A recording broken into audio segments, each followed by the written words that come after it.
Danganronpa.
Let's begin with a basic explanation of the class trial. So, your votes will determine the results.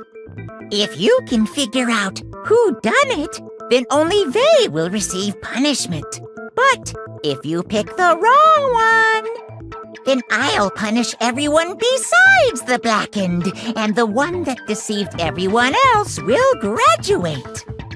Okay, well, I'll leave the rest up to you. Well then, let's discuss the specifics of the victim. First, we need to clarify who exactly the unidentified victim is.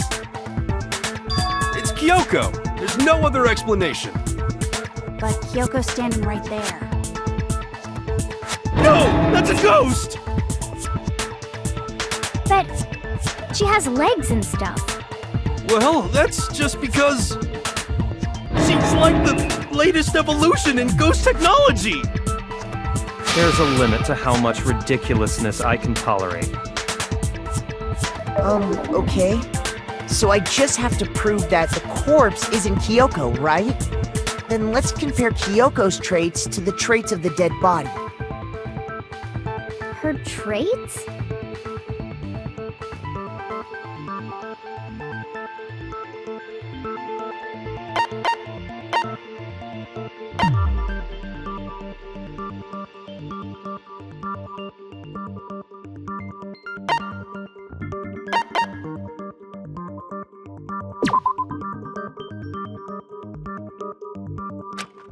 Shoot!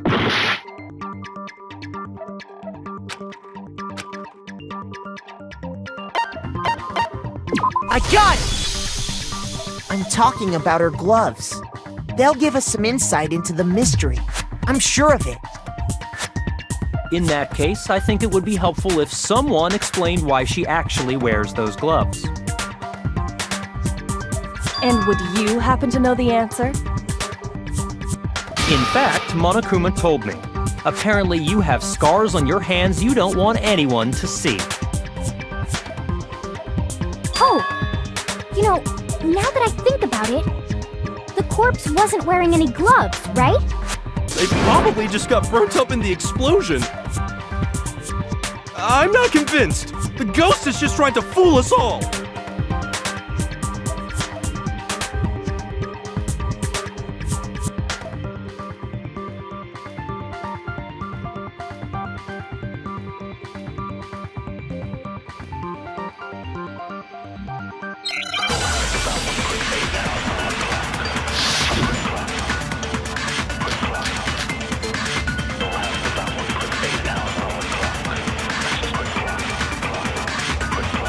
That Kyoko there is just a ghost. Impossible. Okay, then prove it. Prove she's not a ghost. The dead body wasn't wearing gloves. Then she was wearing gloves before the explosion? Well, yeah, she must have been wearing gloves. No, it's wrong.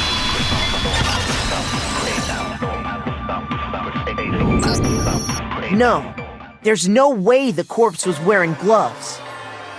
Whoever it was, they were wearing fake nails, remember? I imagine trying to wear gloves over nails like that would have been a pretty big pain.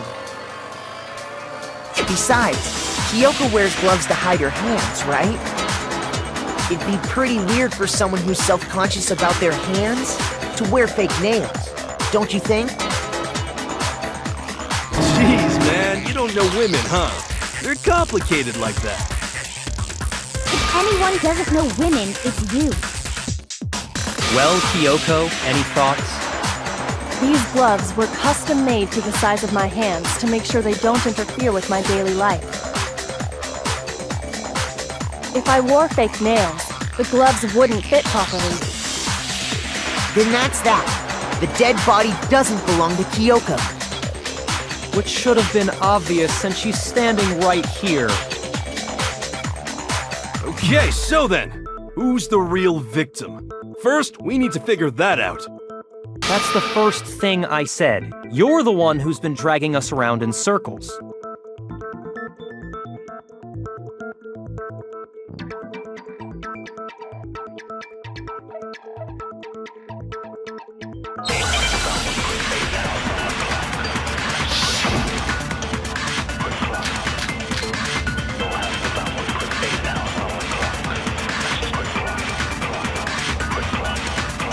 Kyoko really is still alive. Then who died? There's gotta be some way to figure it out. I don't think so. The face was scorched beyond recognition. And there wasn't any description in the Monokuma file. Well, if we can't identify the body... No, it's wrong.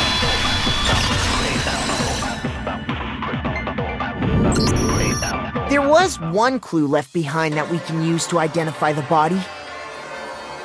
What? For real? If you're lying, he'll die a cruel and unusual death. Cruel and unusual death. This I gotta see. She's just being stupid. Ignore them, Makoto. Tell us what you're talking about. The key to figuring out who it was is the tattoo on the back of her hand. Oh yeah. The design's pretty strange, huh? Is this a dog? Her master must have made her get it. To be like, you're my bitch. Seriously? You really did something that humiliating? No, that's not it. The identity of the victim is hidden within that tattoo. Oh, really?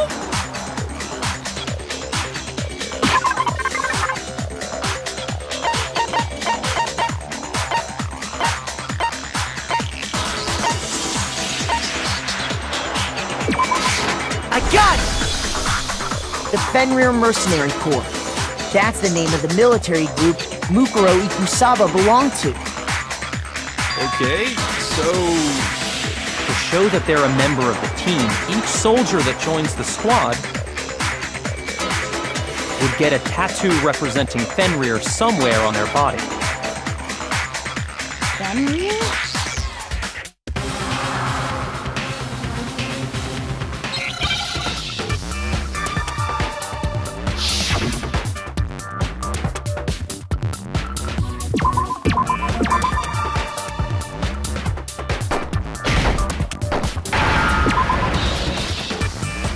Now I understand.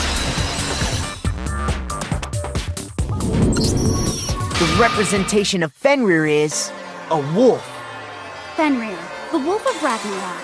It's from Norse mythology. A huge, world-ending wolf beast. He's the child of the trickster god Loki, and a female giant. Man, after all this time, we finally got a glimpse of the literary all-star. A wolf tattoo. Then that means... Exactly. The body we found had a tattoo of a wolf, which means that person must have once belonged to Fenrir.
So it must have been Mukuro.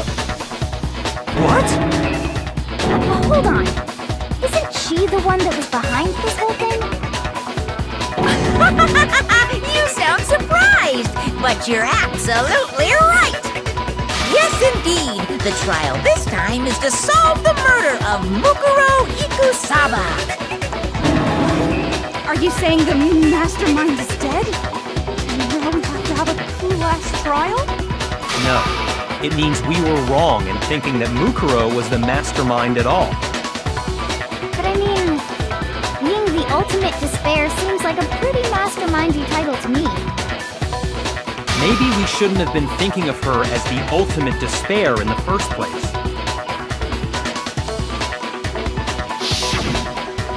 After all, looking at her profile, I didn't see anything that would fit such a description. All it said was that she was the ultimate soldier. If I remember correctly, that other information came from Kyoko. That's what you told Makoto, right? So that means Kyoko got it wrong? Who was she? Who was Mukuro Ikusaba? She's been gone this whole time, and when she finally turns up, she gets killed. Usually when there's a scene where an important character dies, it has a lot more detail. So you're saying she wasn't an important character? Which would mean she was the same as us, just another participant. Then who's the real mastermind? It must have been the Hope's Peak Academy headmaster after all. No, the headmaster has nothing to do with it. But how can we trust that? We already know your information about Mukuro was wrong. My information was not wrong. Okay! We're in the middle of a trial right now! Figuring out who killed Mukuro is first and foremost! Please limit all future prattle, chatter, and chit-chat as much as possible! Fine. Uncovering the identity of the mastermind will have to wait. But remember this. No matter what happens, we will find out who you really are. I stake my family name on it. I have officially decided to completely ignore all such attempts at provocation. Now then, just so nobody's confused, let me state this one more time for the record. The reason we're having a class trial is because a murder among the students has taken place. Hammer that point straight into your big ol' brains! What you're saying is that both the victim and the culprit are part of the student body? Then, one of us killed Mukuro? Wait, no! There's a chance that there's some mystery 17th person who's been hiding all along! Nope! There are only 16 students in total that have been taking part in these events. Seriously? Then one of us killed Mukuro? Who did it? Who's the killer this time? Get a hold of yourself. We've already narrowed down the list of possible suspects. I'm sure you realize who I'm talking about, right, Makoto? Who the evidence points to?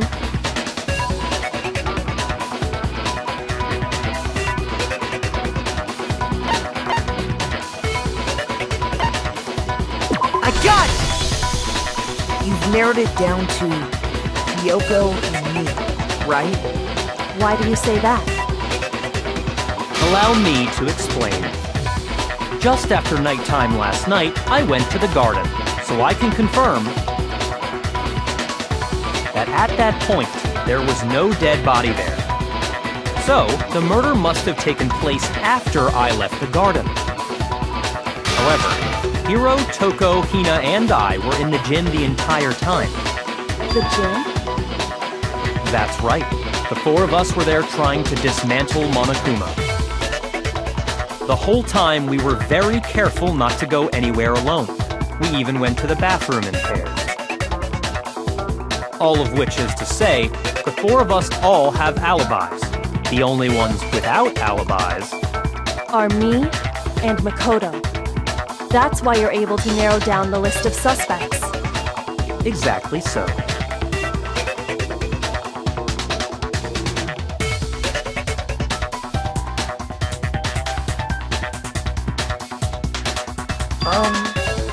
have something I'd like to say regarding the whole alibi thing. Are you thinking of raising an objection? Well, before that, I just want to try and get a better idea of what time the murder took place. Doing that might reveal some kind of clue. Whatever you want. Somebody go ahead and help him out.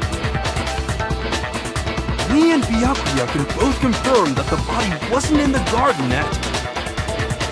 Well, it was after nighttime for sure. I'd say it must have been around 10 o'clock. So the murder must have happened after 10 p.m. Then I guess we can say the time frame for the murder was between then and when we found the body? Oh, but what time did we find the body? The one who saw the body first was Toko, right? And she went to go get the pickaxe.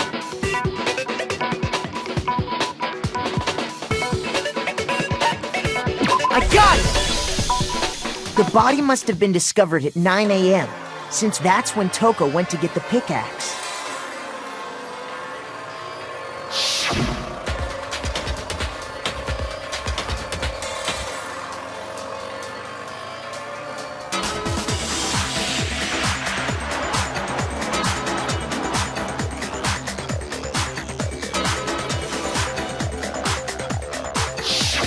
He's right.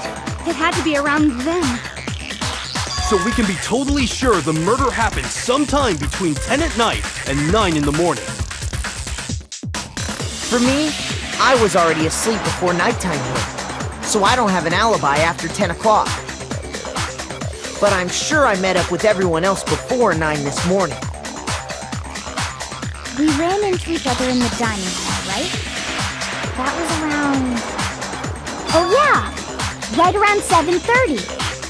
I remember checking right before I went in, so I'm totally sure about it.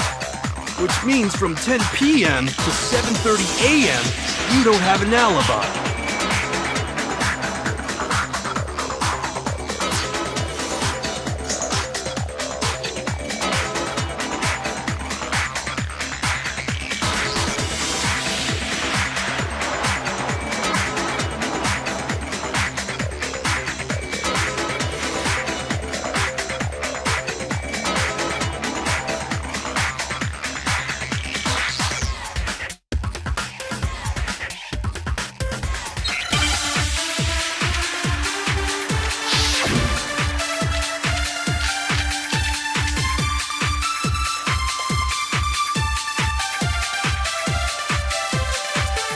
We've established a time frame for the murder. It took place somewhere between 10 o'clock at night and 9 o'clock in the morning. Yep, and Makoto doesn't have an alibi for most of that time. Yeah, from 10 o'clock to 7:30. That's more than enough time to commit murder, I should think. So Makoto, if you have any objections, now would be the time.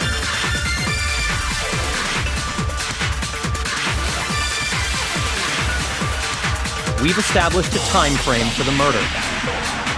It took place somewhere between 10 o'clock at night and 9 o'clock in the morning. Yep, and Makoto doesn't have an alibi for most of that time. Yeah, from 10 o'clock to 7:30. Shoot!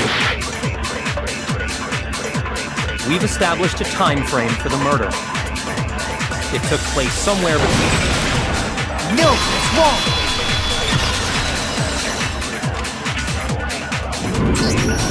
Actually, the murder couldn't have happened anywhere near 10 o'clock. It had to have taken place way later. And what makes you say that? Because of the sprinklers in the garden. The sprinklers are set to go off right at 7:30 every morning, right? So if the body had been in the garden before 7:30, then it should have been completely soaked. Oh, hold on! I remember this part perfectly. The body was wet.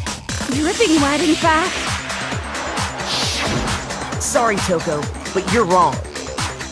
I'm wrong? How? Are You saying only the mouth down south was wet? How dare you spew such indecent words! No, I'm saying that the body was wet, but not because of the sprinklers. What do you mean? By denying the sprinkler, are you trying to deny my entire existence? Man, you're totally wacko. If you really think it wasn't the sprinkler, you'd better tell us why!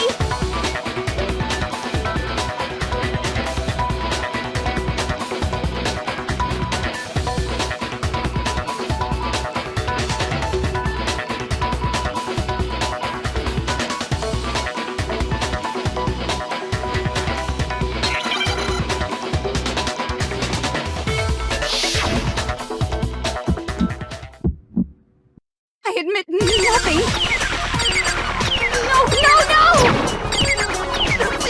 Enough! Are you trying to blame me? I admit nothing. No, no, no! Enough! Are you trying to blame me? I admit nothing. I'm right about this. I admit nothing. No, no, no! Enough! Are you trying to blame me? I admit nothing. How can you... This should prove it.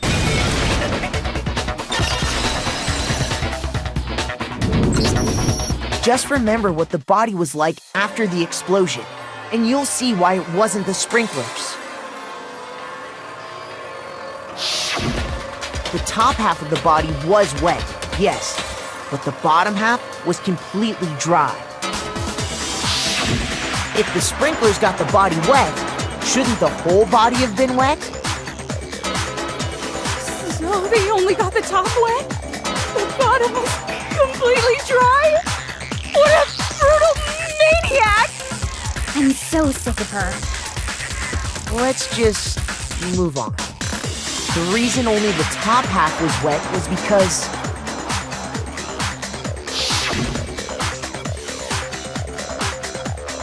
while the body was still on fire, I doused it with water. But only the part on fire, the top half. Oh, then I guess the sprinklers really didn't do it. So if the sprinklers didn't get the body wet, then the murder must have taken place sometime after the sprinklers turned on at 7:30 in the morning. Which means she must have been killed sometime between then and when the body was discovered at 9. But Makoto's alibi was only missing from 10 o'clock last night to 7:30 this morning, right? So there's no way Makoto could have done it. I guess you had an alibi after all. Good for you. In which case, the only one left without an alibi is Kyoko.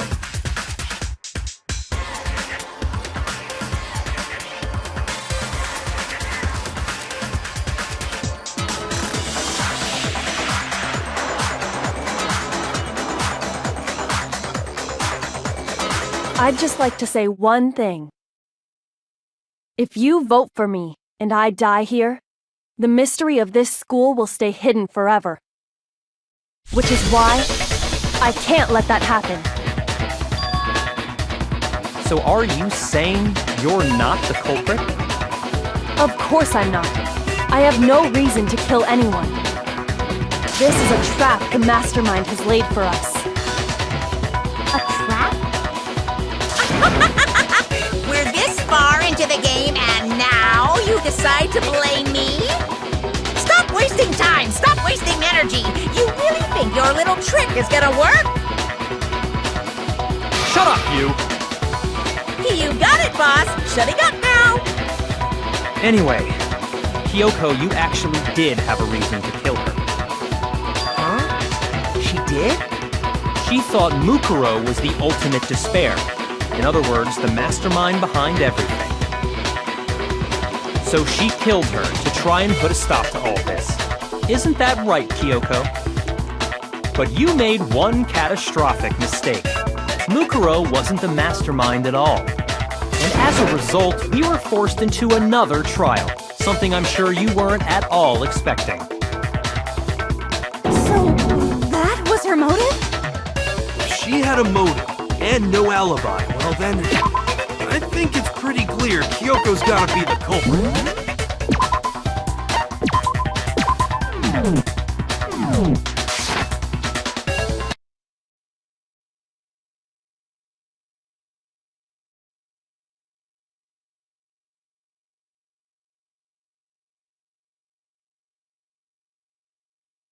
Danganronpa.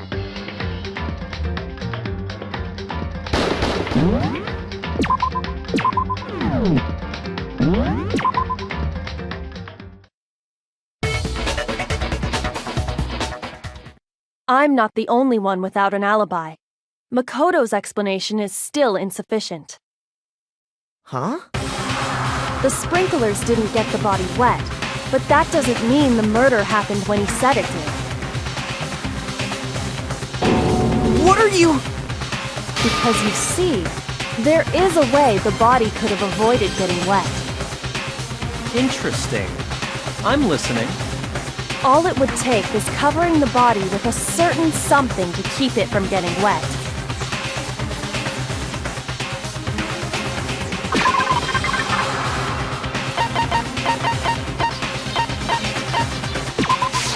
I got it!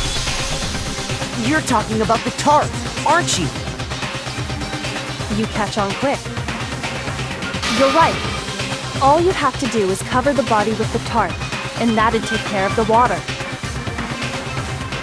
In fact, that's exactly what the killer did. The dirt pattern on the tarp can attest to that.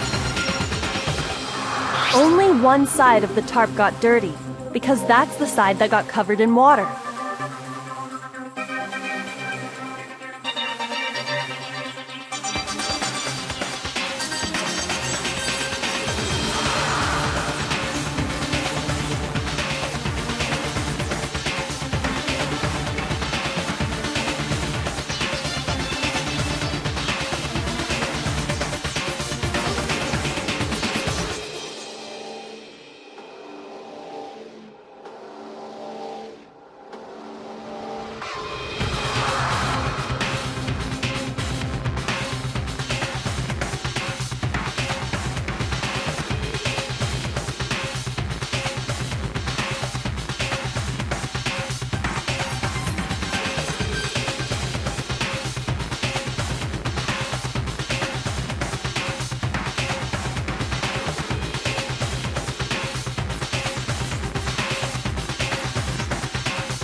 The side that faced down over the body, meanwhile, kept perfectly clean. This proves that the killer used the tarp to keep the body from getting soaked.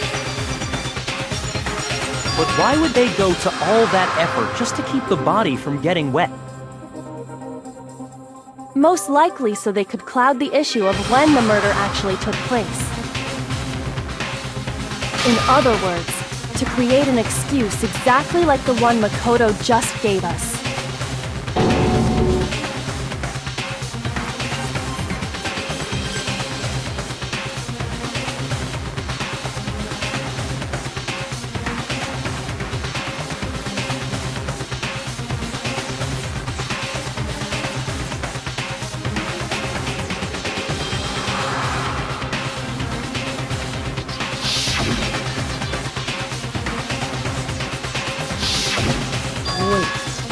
Something's not right.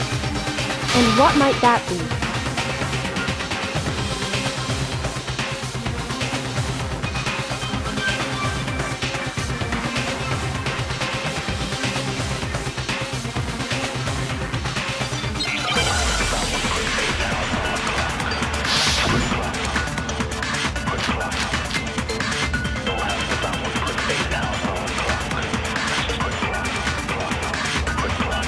By covering the body with the tarp, the killer prevented it from getting wet. So the reason the tarp was only dirty on one side is because the sprinkler got that side wet. But the underside of the tarp, it was totally spotless, right? It's because that side was protected from the water.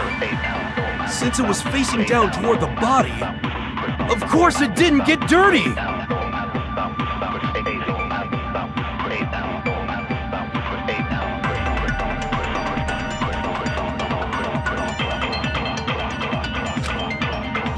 By covering the body with the tarp, the killer prevented it from getting wet. So the reason the tarp was only dirty on one side is because the sprinkler got that side wet. But the underside of the tarp, it was totally spotless, right? It's because that side was protected from the water. Shoot! By covering the body with the tarp, the killer prevented it from getting wet. So the reason the tarp was only dirty on one side is because the sprinkler got that side wet. But the underside of the tarp, it was totally spotless, right? It's because that side was protected from the water. Since it was facing down toward the body, of course it didn't get dirty.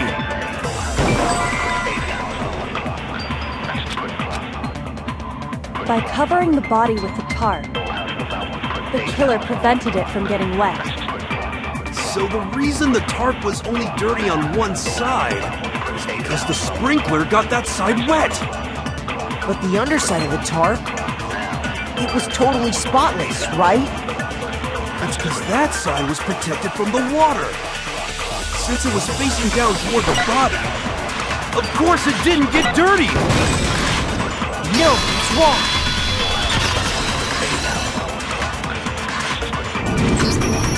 Actually, one side being clean is pretty strange if you think about it. Because the blood wasn't dry before the body got blown up, right? Byakuya said it himself. Not to touch it, or you might get some on you. If you put a tarp on a body in that state, it absolutely would have gotten blood on it. Well, maybe the culprit washed it, so nobody would know they'd used it. If they had, they would have washed both sides. Just washing the one side wouldn't hide anything. Oh, yeah, true. More than that, what if the very blood we saw on the body was meant as a kind of camouflage?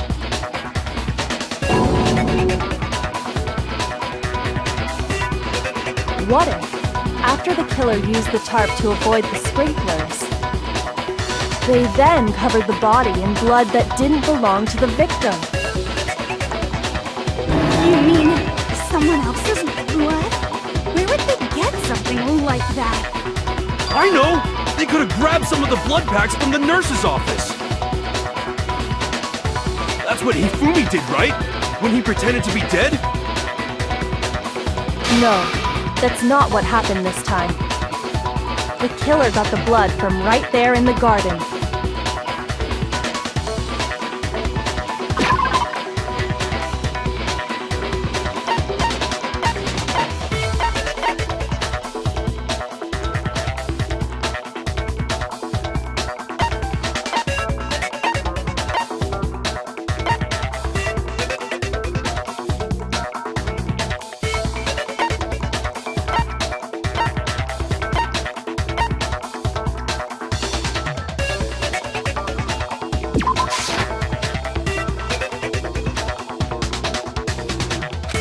Shoot!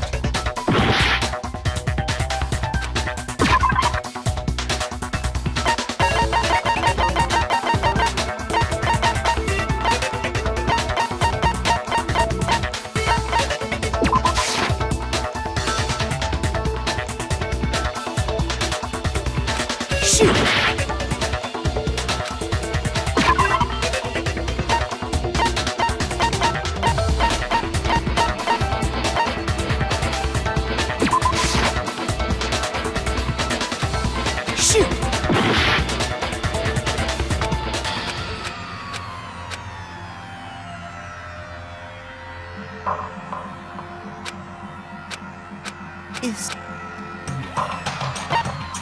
I refuse to give up yet!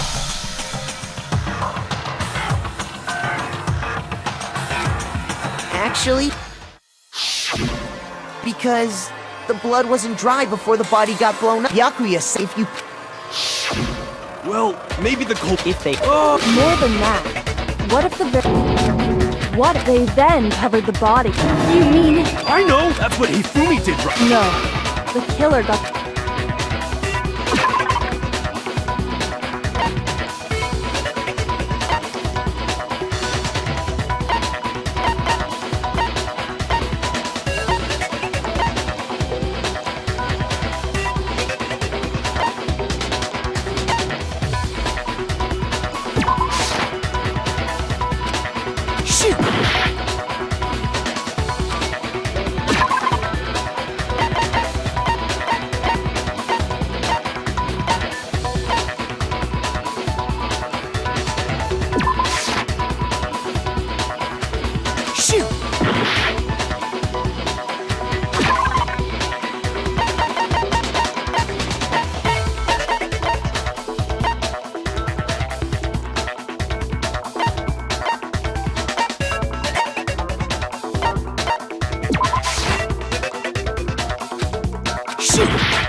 I refuse to give up yet!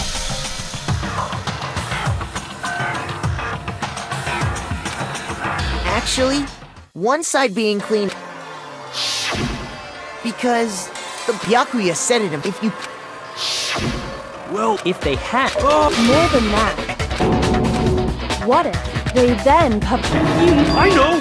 They could have grabbed... That's what... No, that's the killer got the blood from right there in the...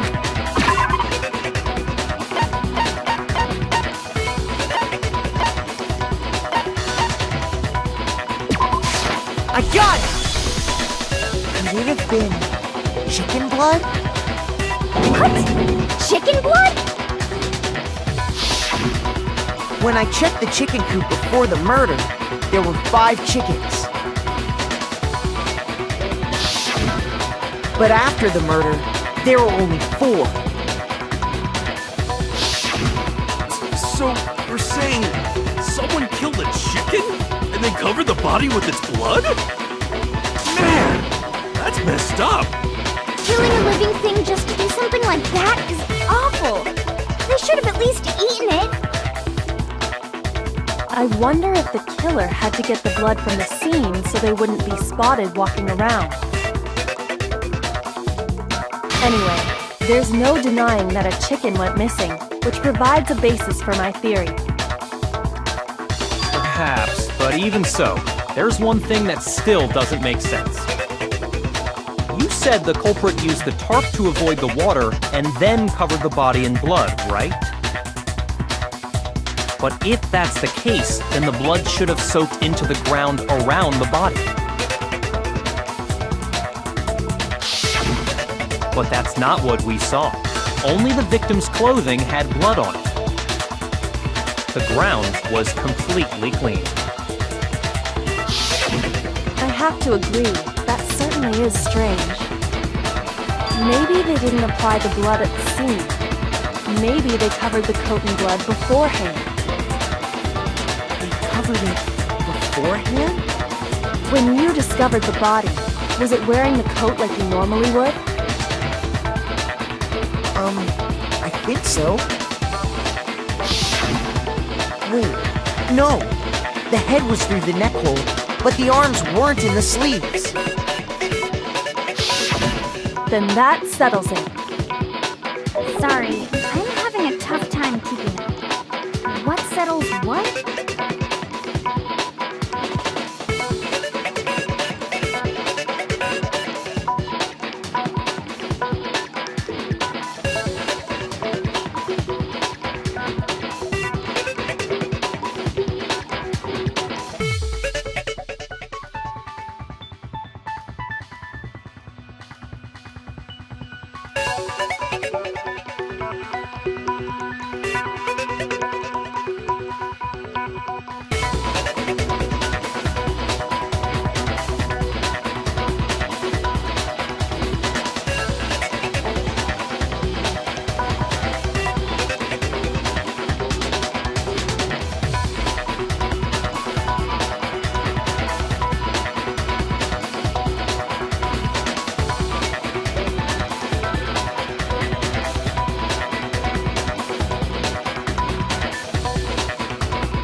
Here's what happened. The murder took place before the sprinklers went off. But the body didn't get wet because the killer covered it with the tarp. Then, later, at the same time the killer was gathering up the tarp, they pulled the coat over the body, the coat they'd already covered in blood. This series of cover-ups was meant to disguise the actual time the murder occurred. They wanted us to think the murder happened sometime after the sprinklers had gone off, at 7:30. If that's actually what took place, it certainly becomes possible that the murder happened earlier. But to pull all that off, wouldn't they have had to go back to the garden after the sprinklers turned off? That actually wouldn't have been all that difficult.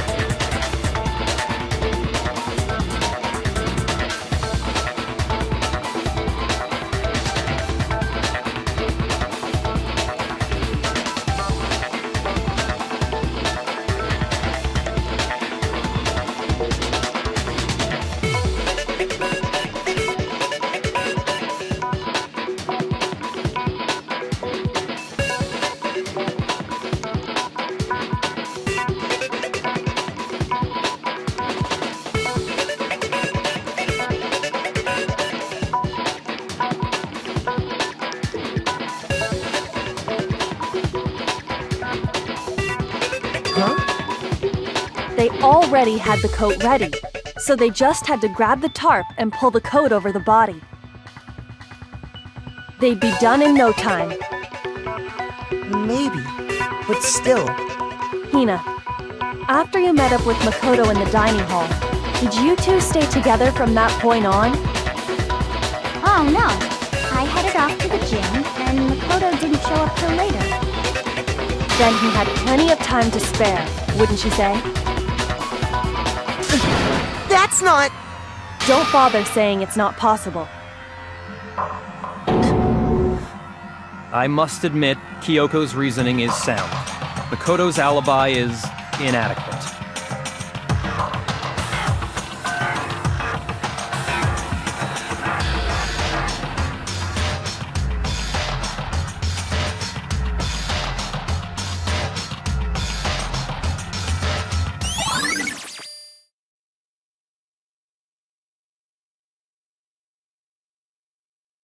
Well then, it looks like we're back to square one. Makoto's alibi is no good, so once again, our suspects are him and Kyoko. For serious, man? Which one of them did it? Hey, why don't we let luck decide? Let's flip a coin. 50-50 odds. Oh! See? Pretty good idea, right? No, not that. I just remembered something super serious. Well, don't just stand there. Out with it.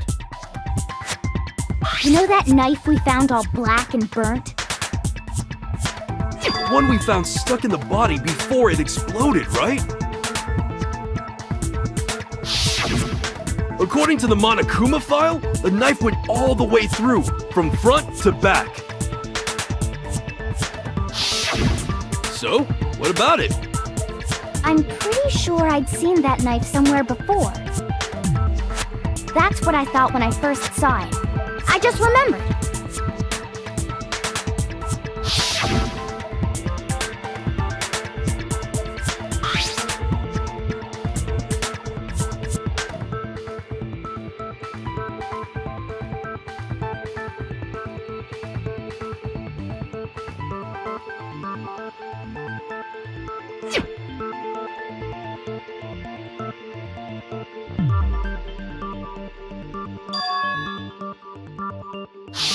It's the knife we gave to Makoto? You don't seem surprised. You must have noticed earlier. Yeah. Then why did you hide that fact? It's not that I hid it.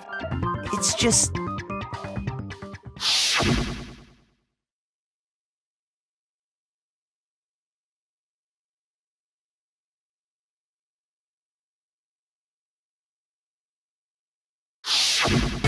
Suspicious. suspicious indeed. The knife we found stuck in the body came from Makoto. Now I'm totally convinced he did it. 12,000% convinced.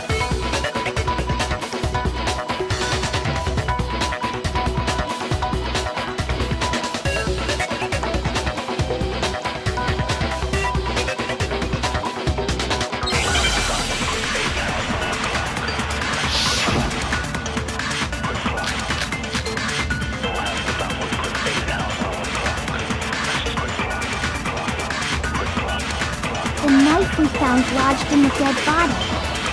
It's the same one we gave to Makoto. It really is, isn't it? I was afraid of that. If he did have that knife before, then that seals it. Makoto did it. Just because I had the knife once, that automatically makes me the killer?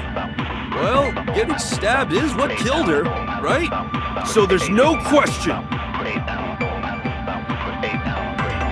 You took that knife and... What a horrible man you are, Makoto.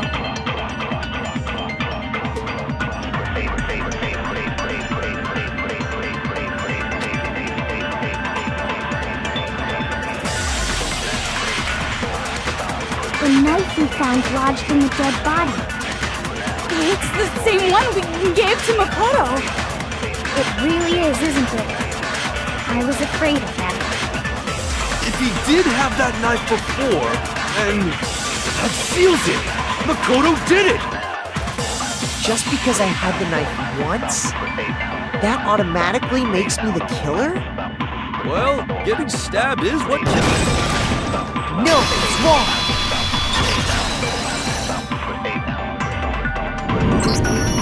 Wait, hold on. The stab wound isn't what killed Mukuro. That should be clear from the description of the cover-up we just heard. Lies! We never talked about what killed her! No, don't you remember? The killer covered the dead body with the tarp, and then put the bloody coat on it, right? In other words, the victim never wore that blood-stained coat until after they were dead. Okay, fine. So what? So, when we discovered the body, the knife had been thrust through the coat along with the body. Meaning, if she wasn't stabbed until the coat was put on, and she was already dead at that point, obviously the stab wound isn't what killed her. Maybe you stabbed her twice. Once to kill her and once to cover it up.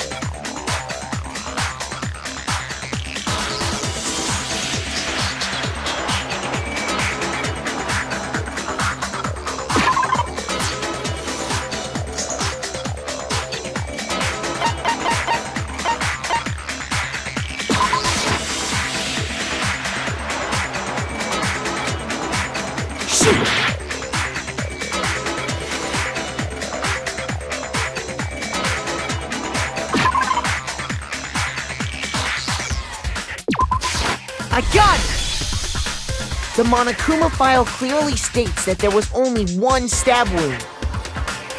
Oh yeah, it sure did. Totally forgot about that. Then the knife Was just another piece of camouflage set up by the true killer. They probably stabbed her to draw attention away from what actually killed her. Exploding the body afterward was probably meant to do the same thing. The explosion severely damaged the body, making it impossible to know what really killed her. It was all the killer's attempt to destroy all evidence of their crime. So they wanted us to notice the stab wound and then detonated the body afterward. They meant for us to latch onto the knife as the cause of death, then destroy any evidence proving otherwise. Oh, hey, I have a question. It kinda goes back to the beginning, but... what's the deal with that explosion anyway? Why'd the body just blow up all of a sudden like that? If you bothered to put that lump of gray matter between your ears to use, you'd know the answer. Well, if you're so smart, just tell me. I'll tell you. I bet some unknown quantum particle cause an atomic-level spontaneous combustion! I might be dumb, but even I'm not dumb enough to believe that. Go ahead, Makoto. Tell her or we won't make any headway on this.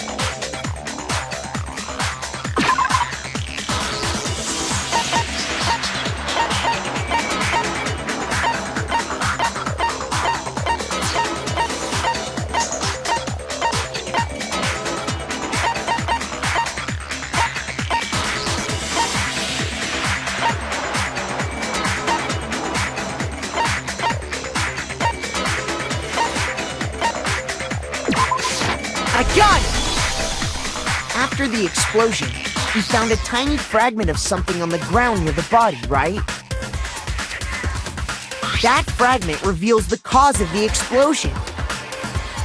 Huh? You know, I feel like I've seen something like it somewhere before. That's only natural, because of course, we saw the same thing when we dismantled Monokuma. It's part of a bomb. Oh! Then the explosion was because of the Monokuma bomb. Anyway, the culprit's motive is becoming more and more obvious by the minute. They wanted the knife wound to look like the fatal injury so that we'd suspect Makoto. And the only one who would benefit from that is the only other possible suspect. You, Kyoko. Hold on a second, Byakuya. What's the problem? Well, I just feel like we need to think this through.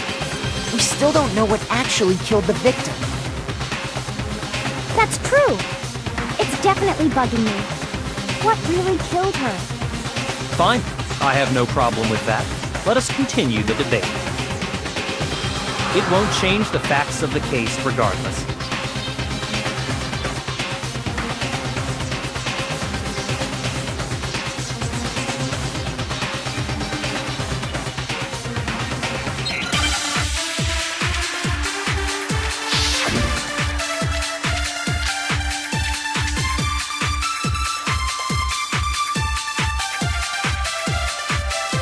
Then, shall we continue the debate?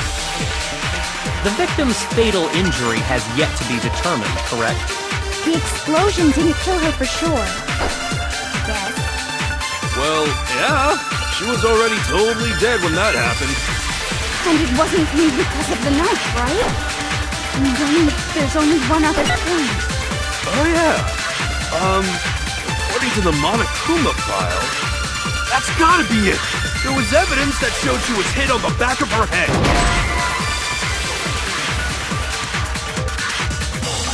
Shoot! Then, shall we continue the debate?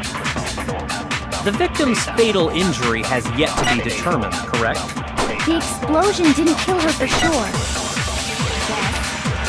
Well, yeah. She was already totally dead when that happened. And it wasn't me because of the knife, right? And then there's only one other thing. Oh, yeah. According to the Monokuma file, that's gotta be it. There was evidence that showed she was hit on the back of her head. And more than that, the victim had suffered countless wounds across her entire body. Shoot! Then, shall we continue the debate? The victim's fatal injury has yet to be determined, correct? Shoot! Then, shall we continue the debate? The victim's fatal injury has yet to be determined, correct? The explosion didn't kill her for sure. Yes. Well, yeah. She was already totally dead when that happened. And it wasn't me because of the knife, right? And then there's only one other thing. Oh, yeah. According to the Monokuma file, that's gotta be it. There was evidence that showed she was hit on the back of her head. And more than that, the victim had suffered countless wounds across her entire body.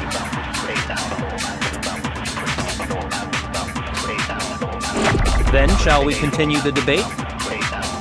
The victim's fatal injury. No, it's wrong.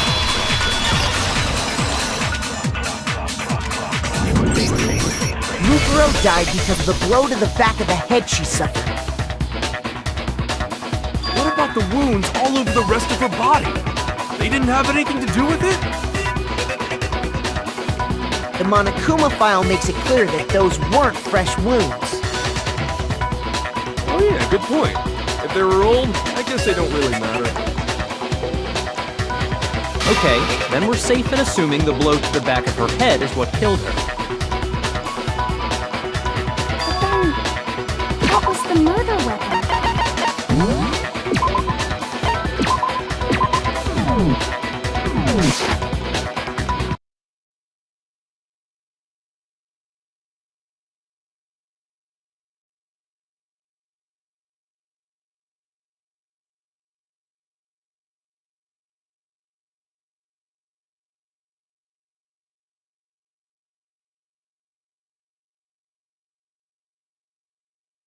Danganronpa.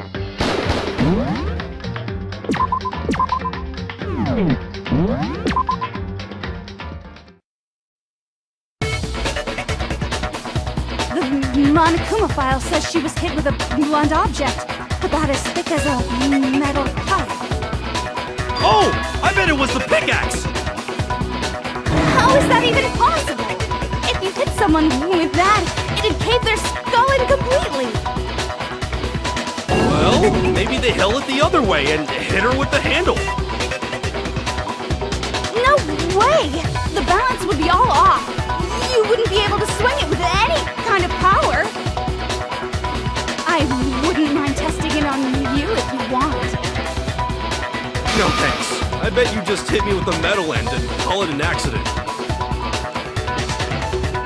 I'd love to scoop out that nasty brain of yours, throw it on the ground and spit on it.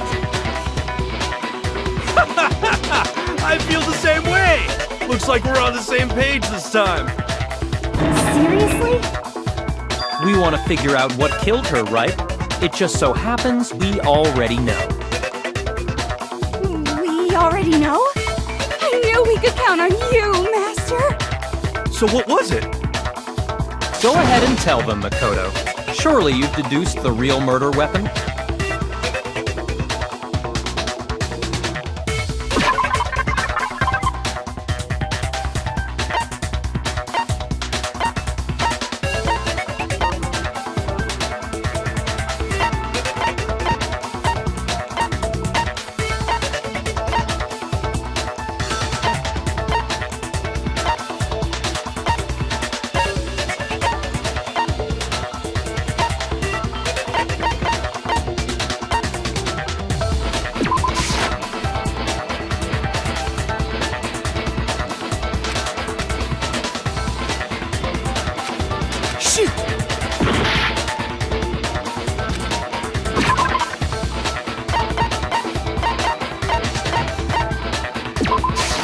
I got it! Mukuro was hit in the back of the head with something, and that's what killed him. And that something was the titanium arrow we found in the locker in the dojo. Arrow? That's what the culprit attacked Mukuro with? Indeed. There's no doubt about it. Are you sure? That sounds kind of weird. Hey! How dare you backtalk, Master! You have no right! I'm not back-talking anything. I'm just saying what I think.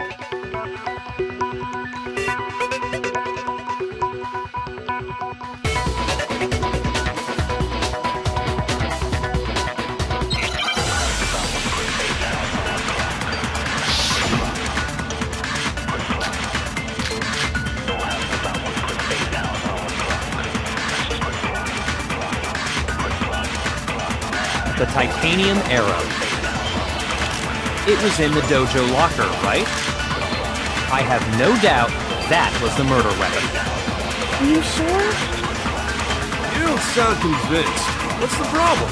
Well, 'cause in the Monokuma file, it said the weapon must have been about as thick as a metal pipe, right? It seems like an arrow would just be too thin. Talking back to Master!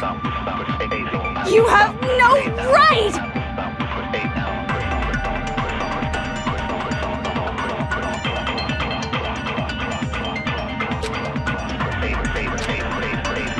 The titanium arrow. It was in the dojo locker, right? I have no doubt that was the murder weapon. Are you sure? You don't sound convinced. What's the problem? Well, 'cause in the Monokuma file, it said the weapon must have been about as thick as a metal pipe, right? It seems like an arrow would just... No, it's wrong.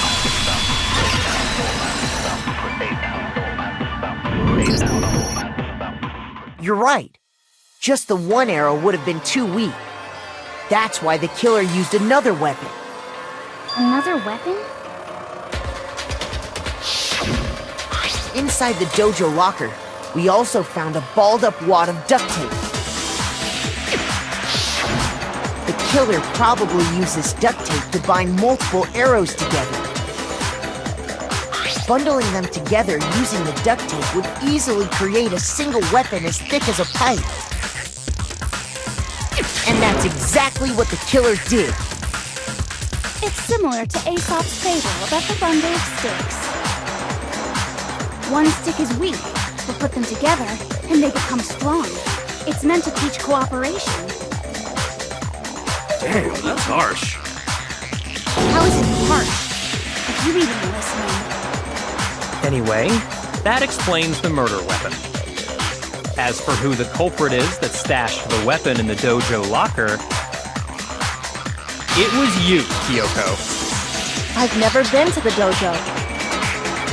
Oh no, you absolutely have. How can you say that with such confidence?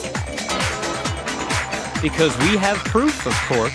Don't we, Makoto?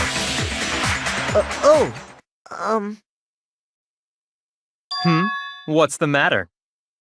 Surely you don't intend to protect a murderer. You know what will happen if you do, don't you?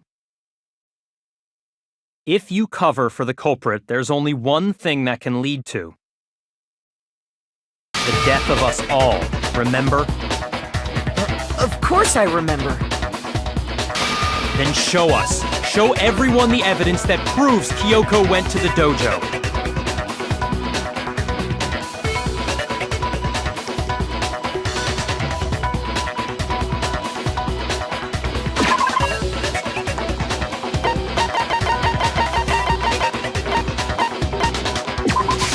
I got it! The one thing that proves Kyoko was in the dojo is... right here. The key to the dojo locker. And how does that prove anything? Because I found it in your room. It was in my room? Don't bother trying to play dumb. That key is just the final piece of the puzzle. Your non-existent alibi, your clear motive, your attempts to frame Makoto for the crime. This all proves that you are the true culprit. You can't explain this away, so just give up. Hold on a second. Not this again. You really are dead set on defending her, aren't you?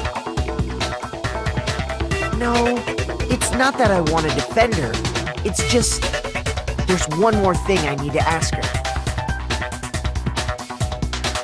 Kyoko, I want you to tell me something. Last night, you were in my room, weren't you? Why? What were you doing there? That's what I need to know. I was just protecting you. What?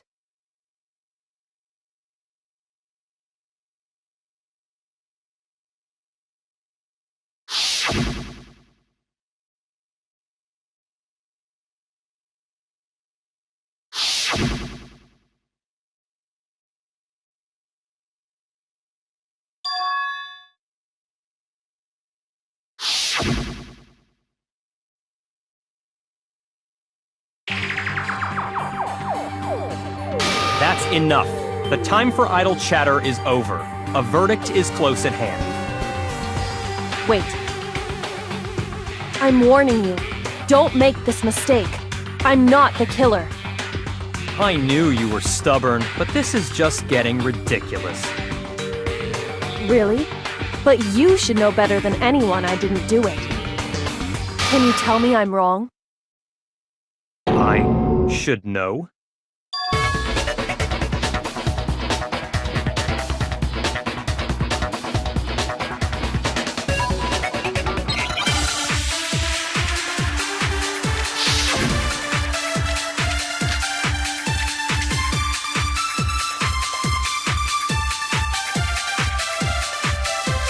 Those words you just spoke. What do you mean? Exactly what I said. I'm not the killer. You should understand that more than anyone here.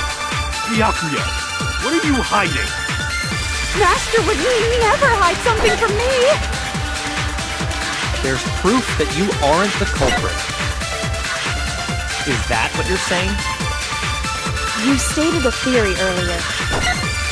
You said I hid the evidence of my crime in the dojo locker, and then left the locker key in my own room, correct? But could I really have done that?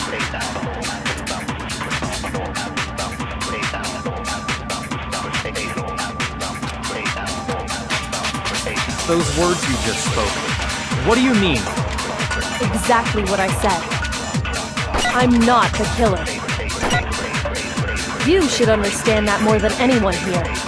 Byakuya, what are you hiding? Master would never hide something from me! There's proof that you aren't the culprit. Is that what you're saying? You stated a theory earlier. You said I hid the evidence of my crime in the dojo locker, and then left the locker key in my own room, correct?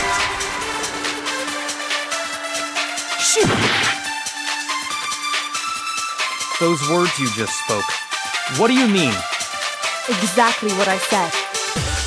I'm not the killer. You should understand that more than anyone here.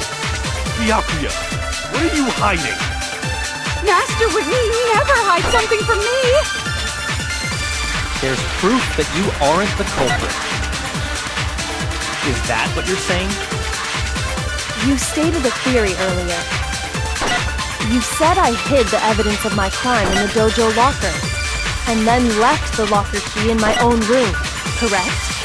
But could I really have done that?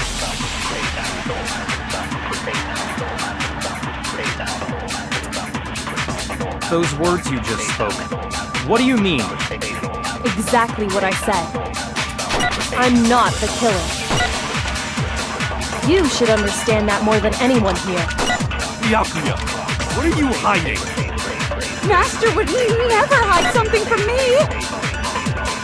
There's proof that you aren't the culprit. Is that what you're saying? You stated a theory earlier.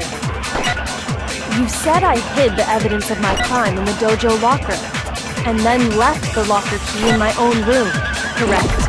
But could I really have done that?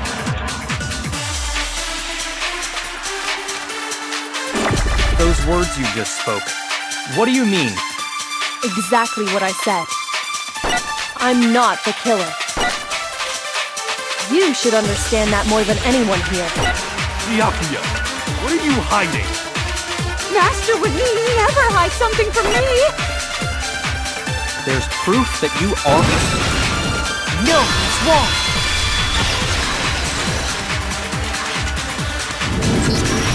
If I'm right, Kyoko wouldn't have been able to get into her room.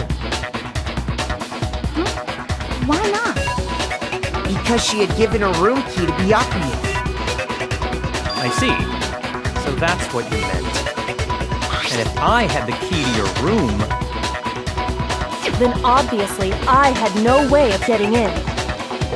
Without my room key, I couldn't have possibly put the locker key in there myself. Am I wrong? It would appear not. Then you're finally starting to understand.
Well, does no one have a rebuttal? Have you decided to accept her assertion as fact? I see. So you still refuse to accept it. I suppose we have to admit that Kyoko didn't put the locker key in her room, that it was someone else. But who else could it have been? I mean, Byakuya had a room key, right? You! What are you trying to imply? But of course, I have an alibi.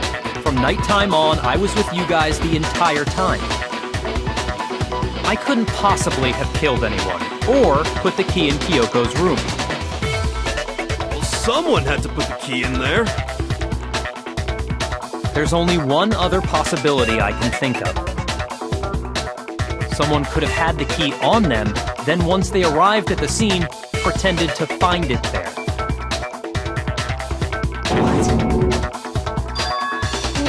It had to be Makoto, right? I don't see any other option. Wait a second! You've got it all wrong! Let's think about it one more time. There's gotta be a hidden side to this case! Huh? A hidden side? First of all, there's something off about this entire trial. You all see it, don't you? Lucaro, who we didn't even know existed, suddenly shows up dead, and then we're thrown into a trial. And Kyoko even said it's a trap the mastermind set for us. So that's why this has to be... Okay, time's up! Huh? Time's up! Class trial's all over! Everyone can stop talking now! What? Time's up? What do you mean time's up? There's no time's up. Since when have we... It's because you were late, so we had to push back the start time. So then, it's time for voting time, okay? Everyone, please vote using the lever in front of you! Voting time?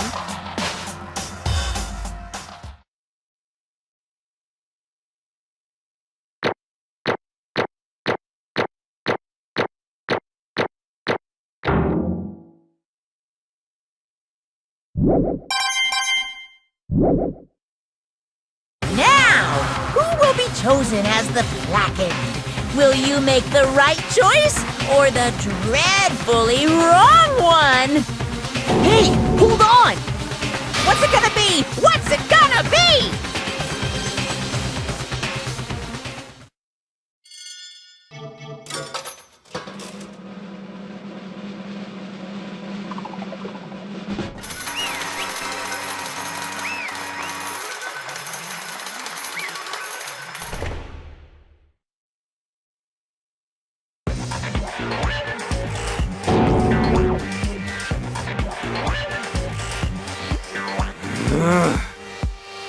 Sorry.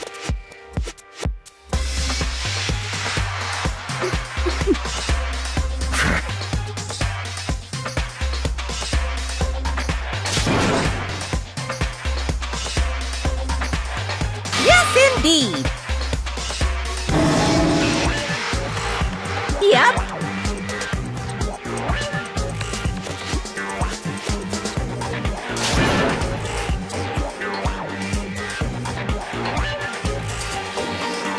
Hey! Shing!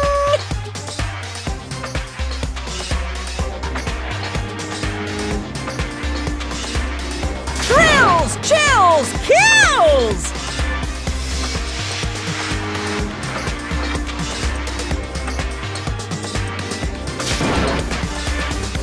I don't expect you to forgive me. I know this is all my fault. Let's give it everything we've got! It's punishment time!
What?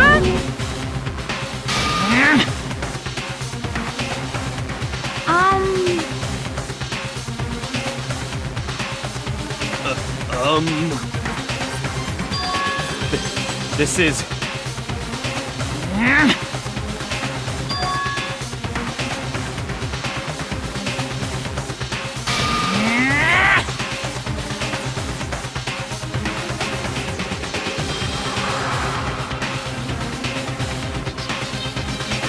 It would seem...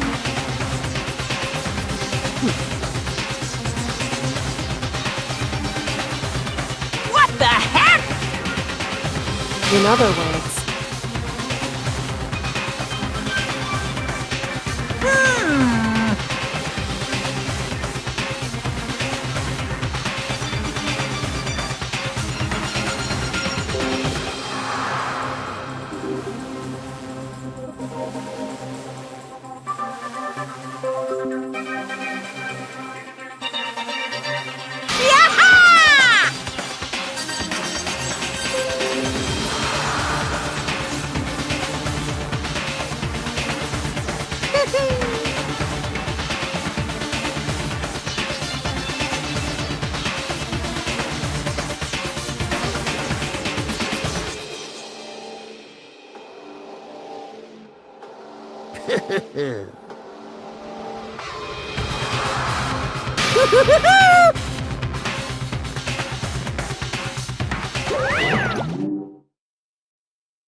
Calm down.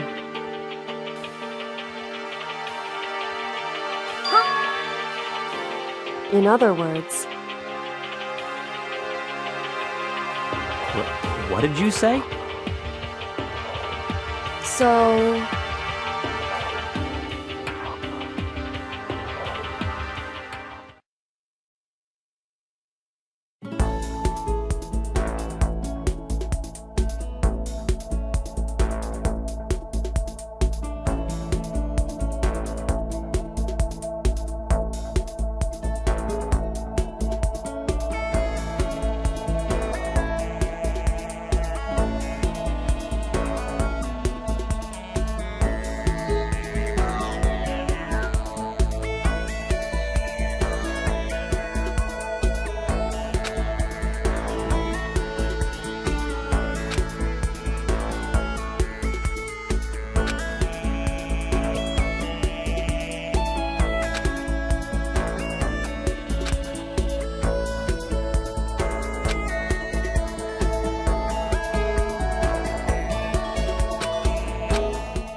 Just a second.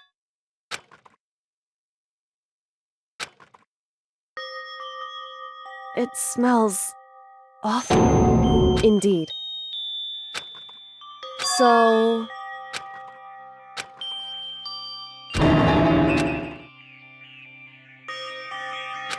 Hey.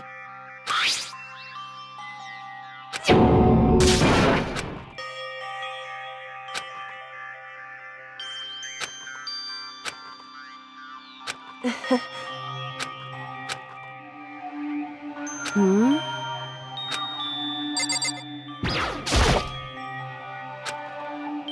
So... You... Indeed.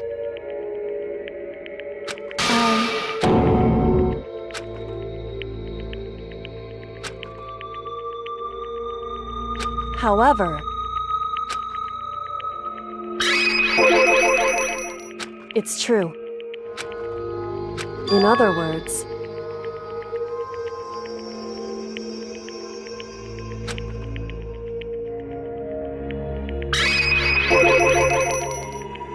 Indeed.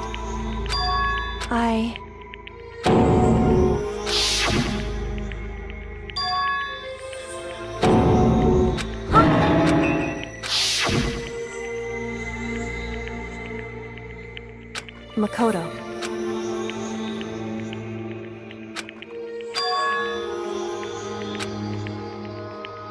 That's right. It would seem...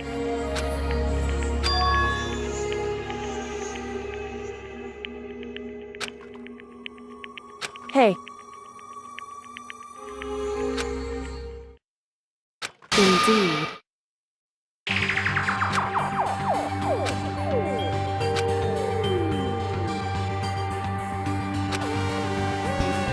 However...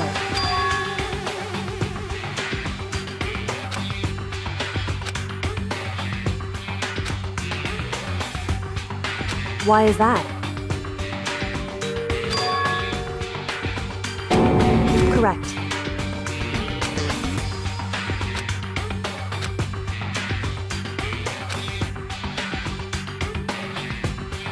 However...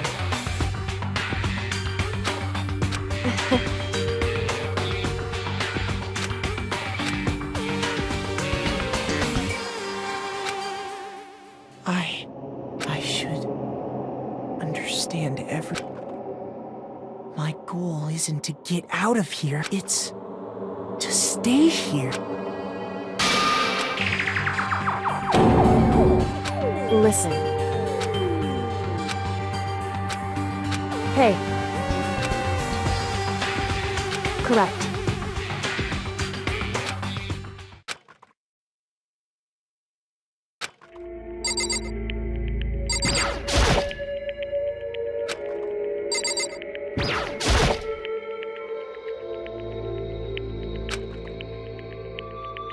So...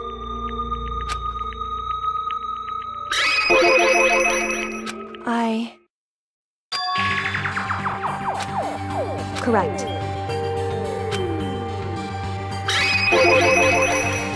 So...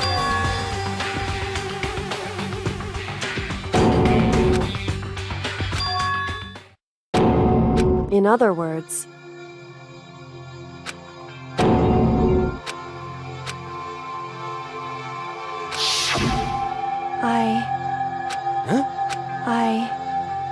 No matter what... So...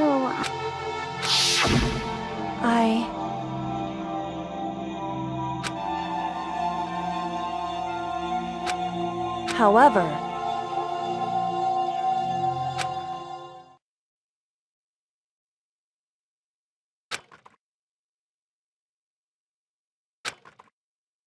So...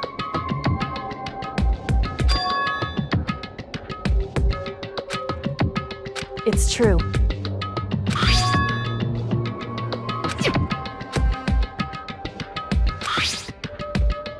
Indeed.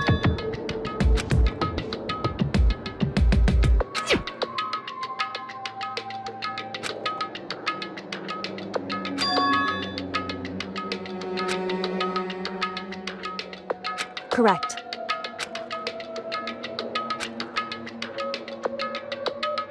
However,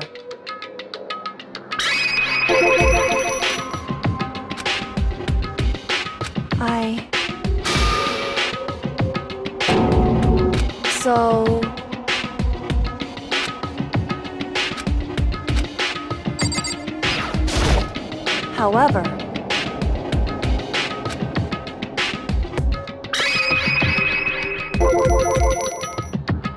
However...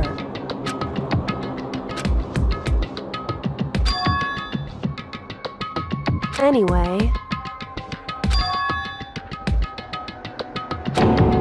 Indeed. Correct. That's right.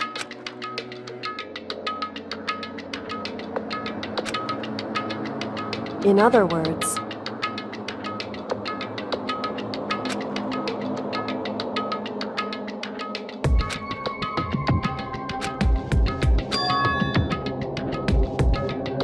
Hey.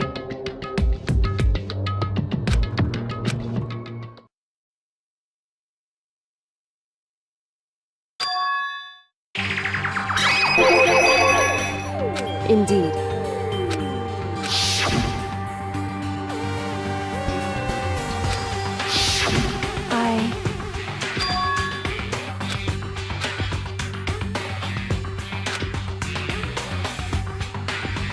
Anyway...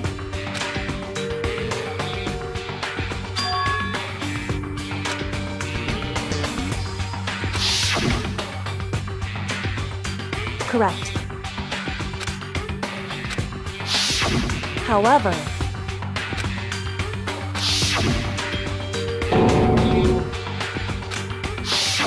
Correct.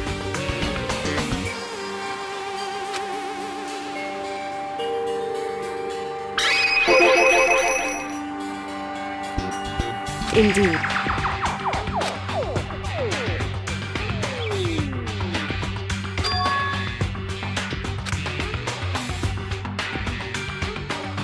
Correct.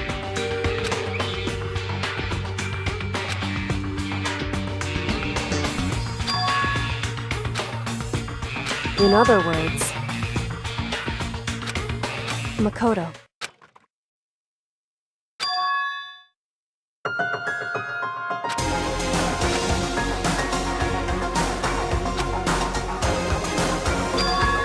Indeed. That's right.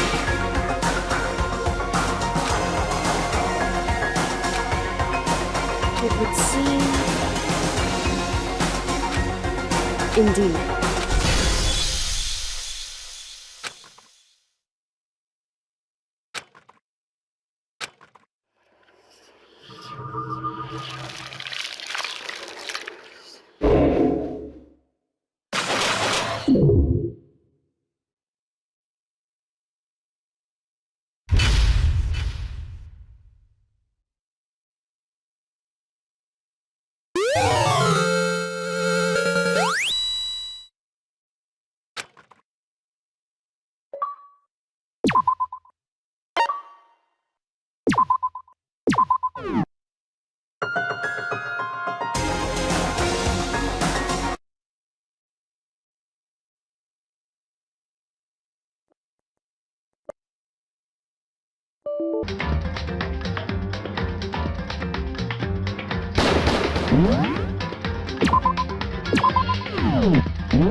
Anyway...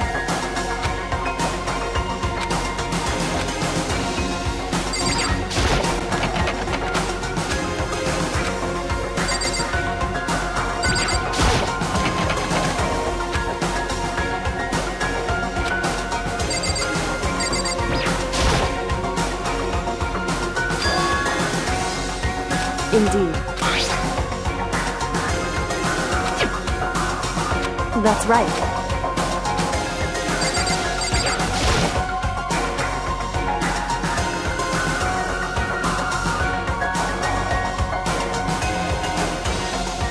true.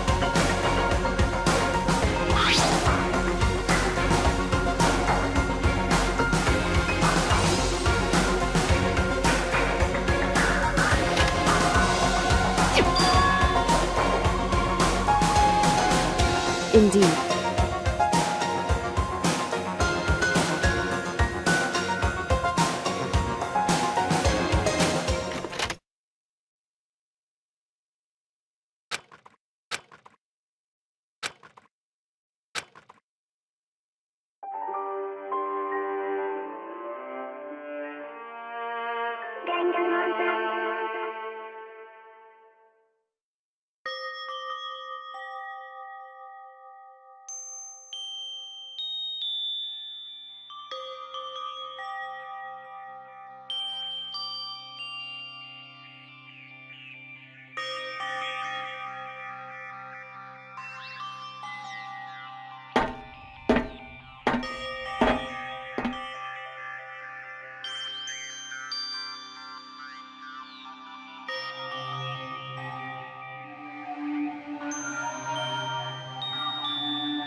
Hey.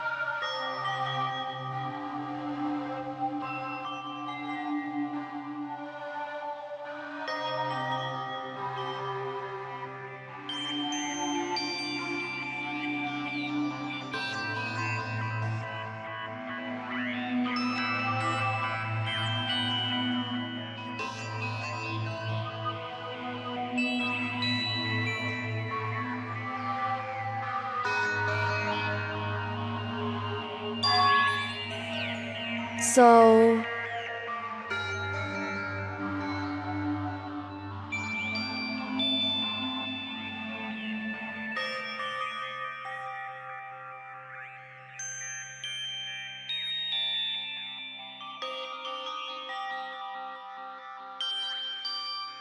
Wrong.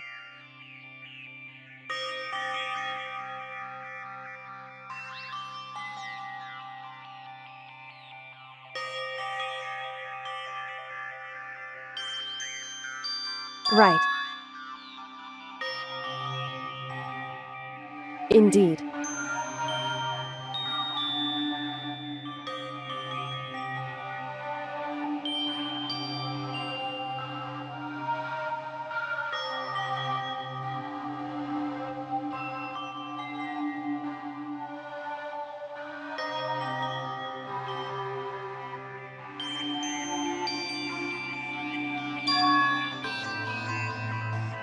It's true.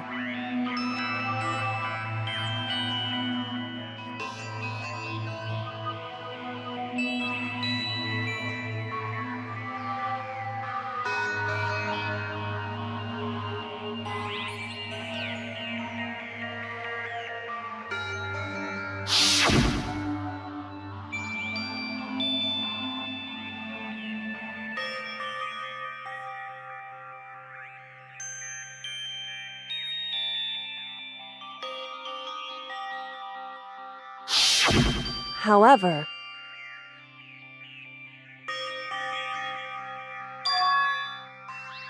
I...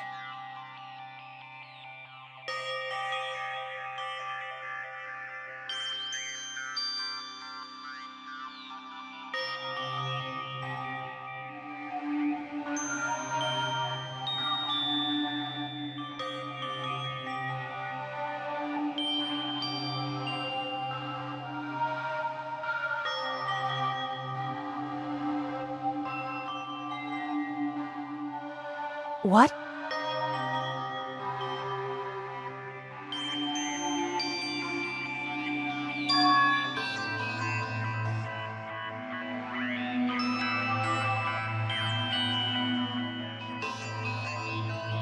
Wrong. However...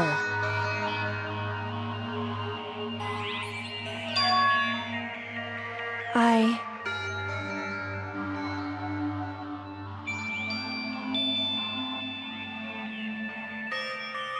So...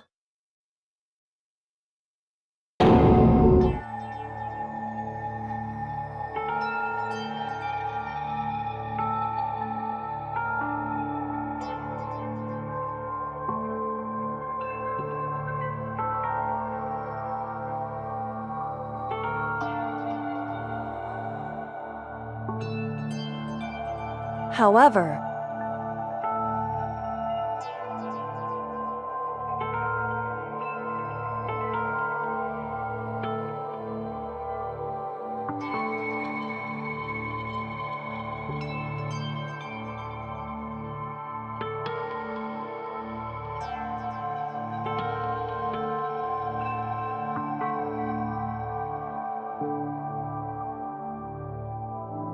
right.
However,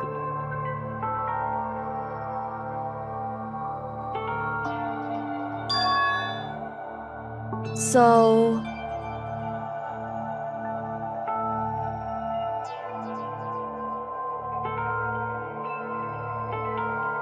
however,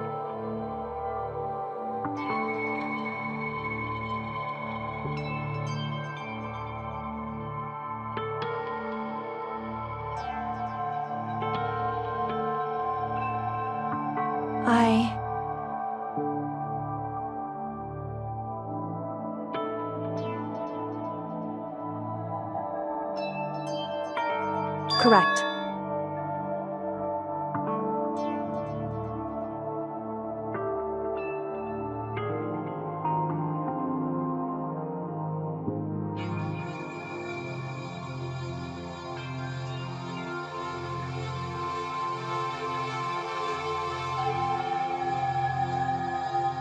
Wrong.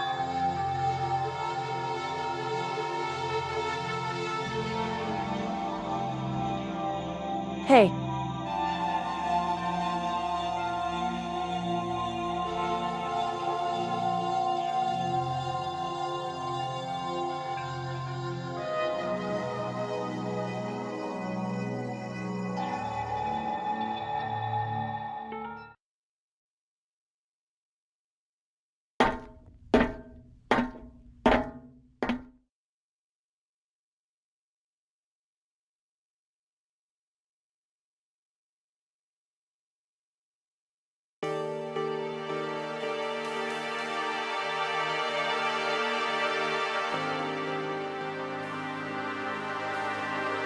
Indeed.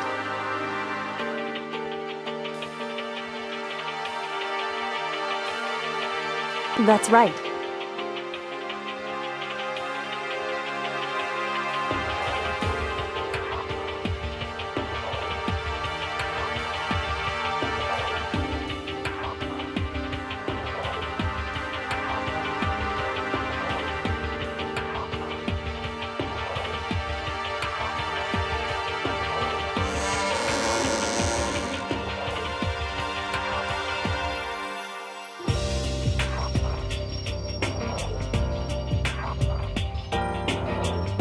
Whew.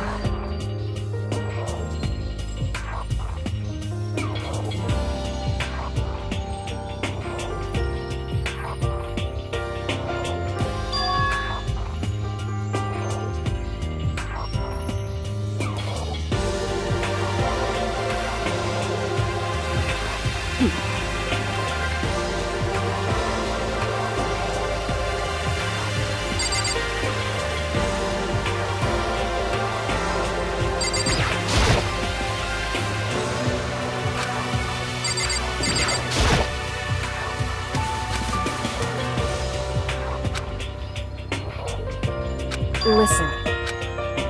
So then, in other words, However,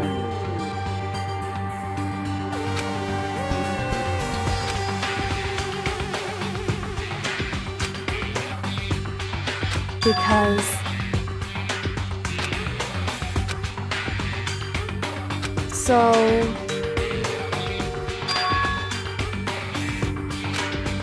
right.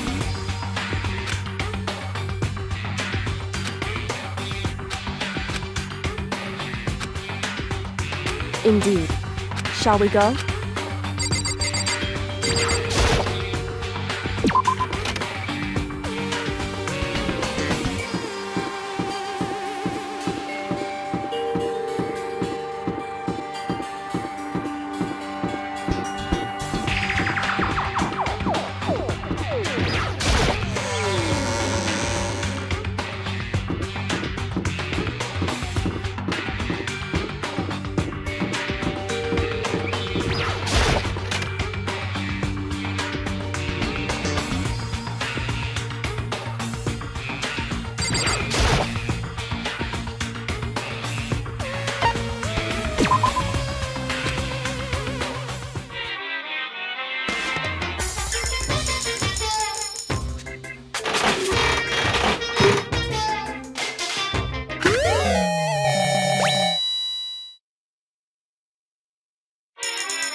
Well now.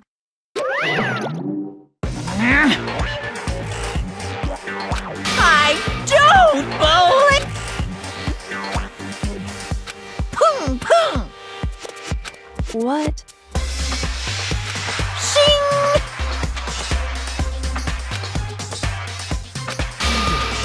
Making me... Right.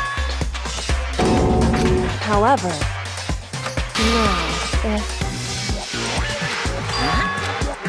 Hey! Because...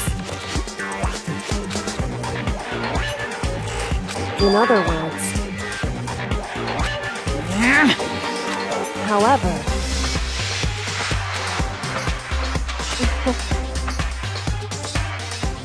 Right. Indeed.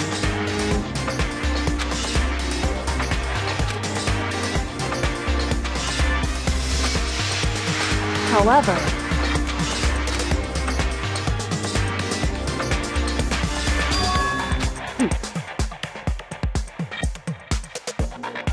Am I wrong? Listen to me.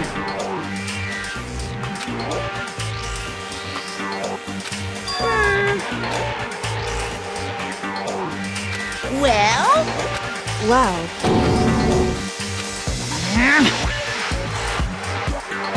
That doesn't matter. That's right. Pung! Because...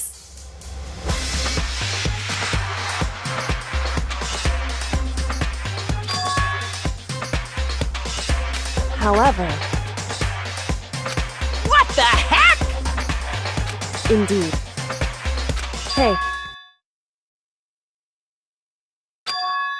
Indeed. Listen to me. Hey.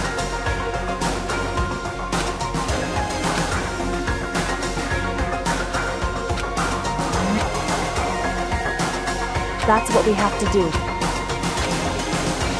It's true. It's time for one last showdown. Hey.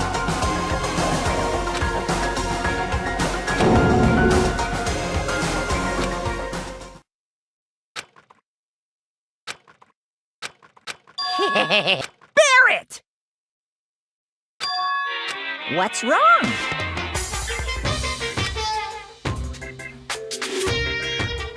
In other words... You guys!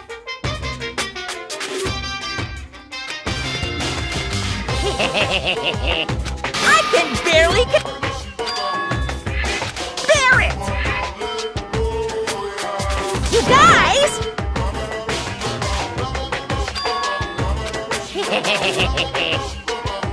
I can barely contain... It's true.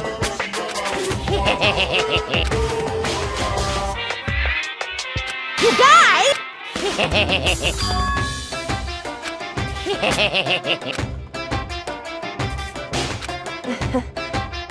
Listen to me. Hey.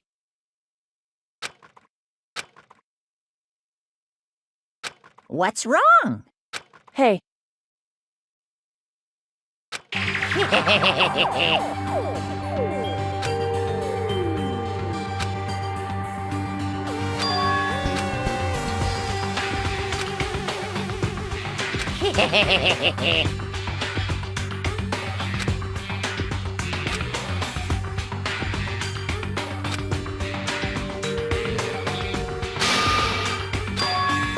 Listen.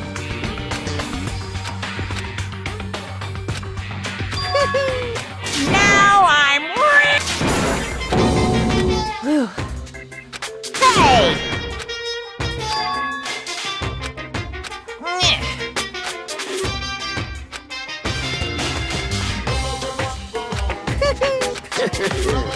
Hey.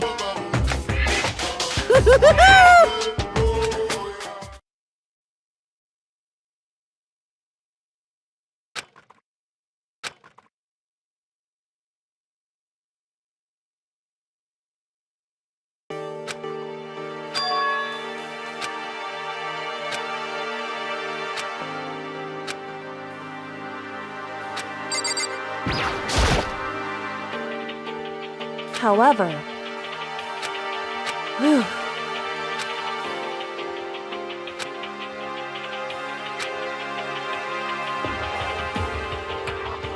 so, because, so,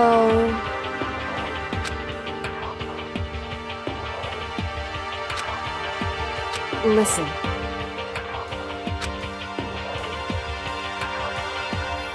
Indeed.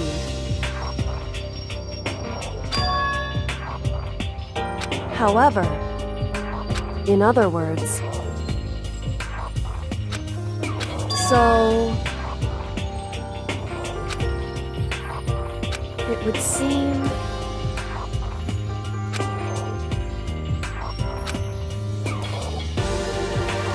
in other words, correct. Hey. That's right.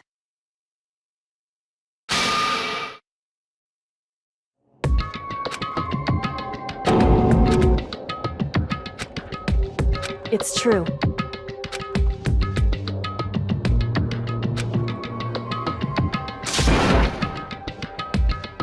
Makoto. In other words,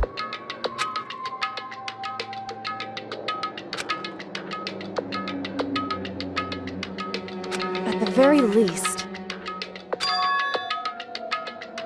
indeed.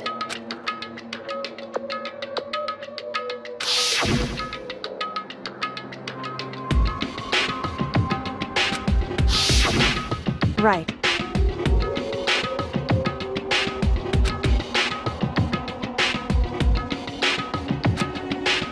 It's true.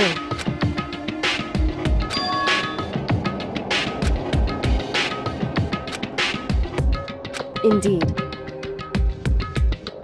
In other words,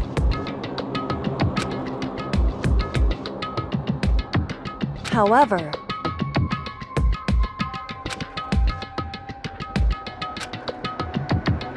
wrong. Whew.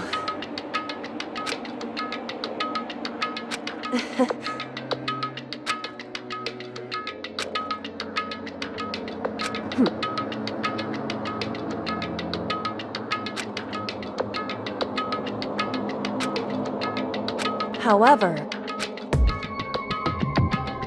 correct.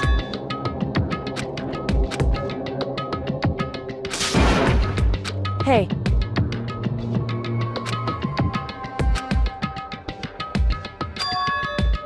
However, anyway, shall we go?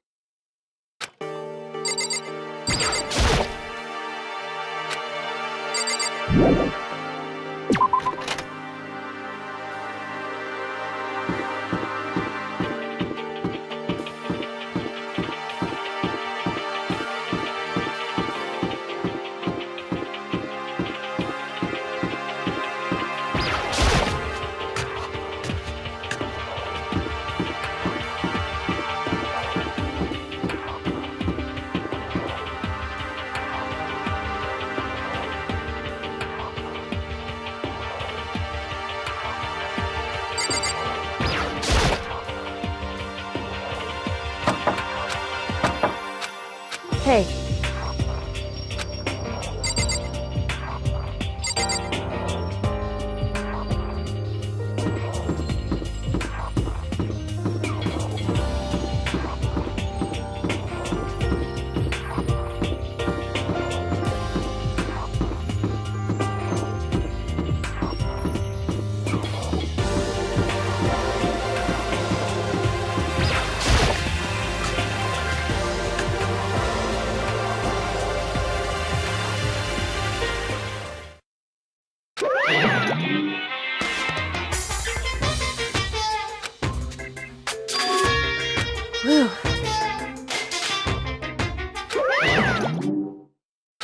However,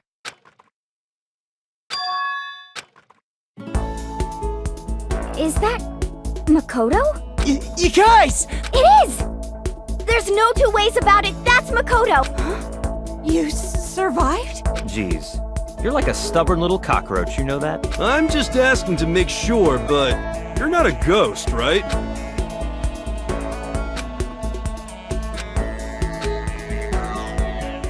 What? What the heck?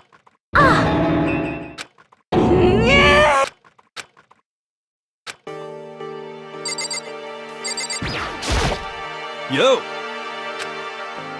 You know?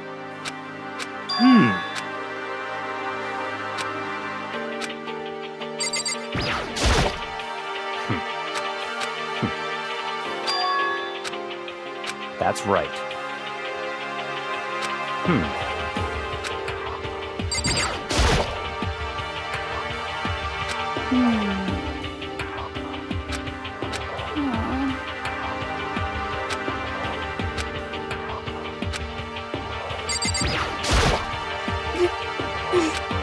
I'm telling you!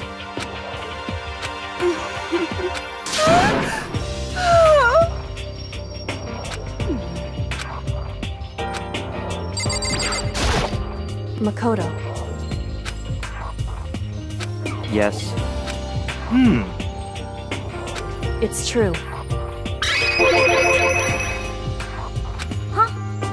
In other words, Huh?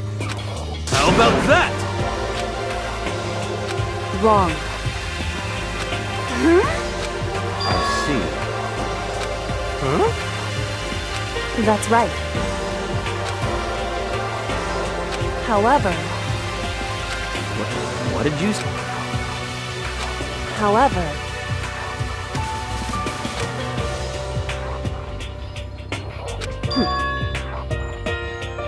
Huh?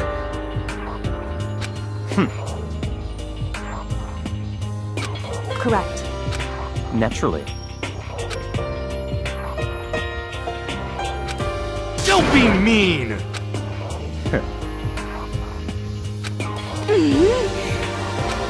About that.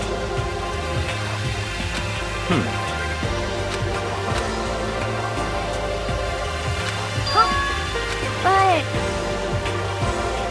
Anyway, I hate you!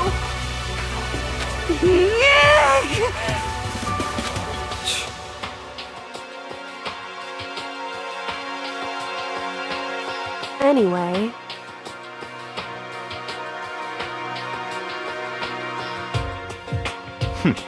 Interesting.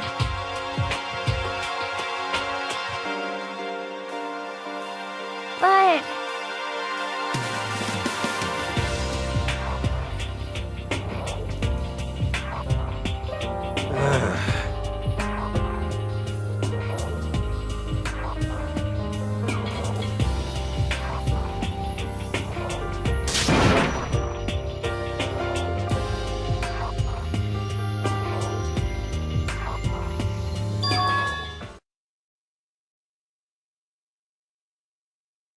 I...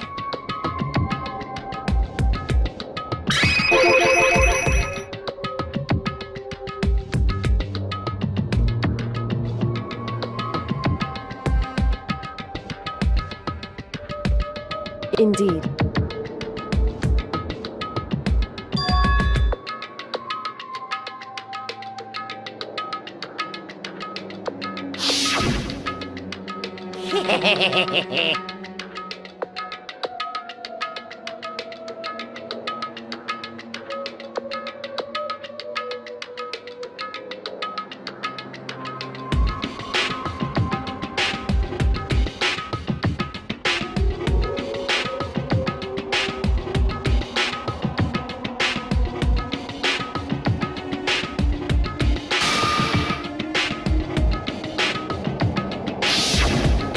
I see.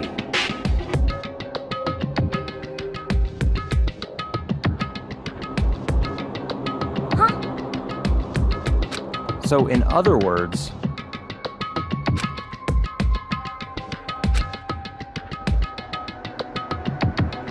In other words...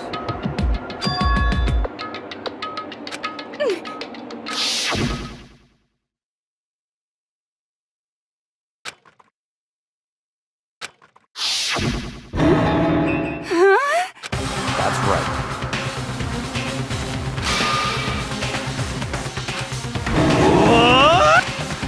No way! Indeed.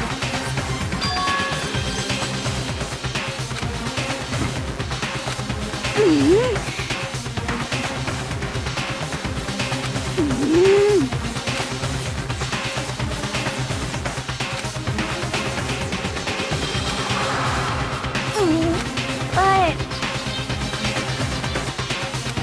I'm right, right?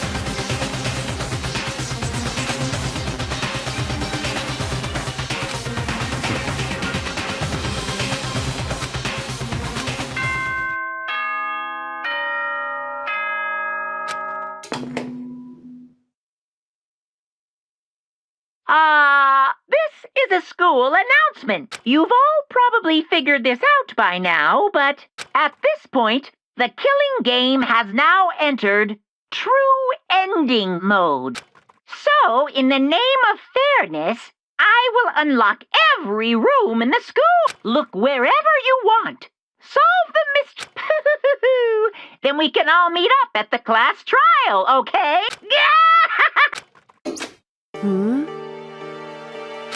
That's fine. In the name of my family. Goodbye.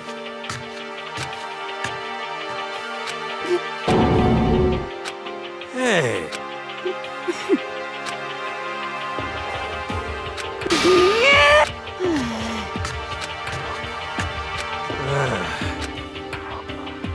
Indeed. You know? just a second. How about that?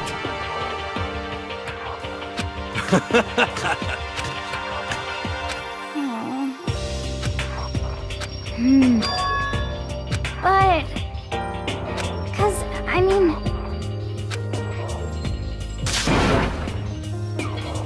Huh?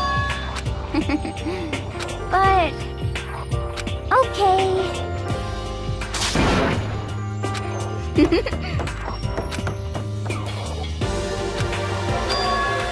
Indeed.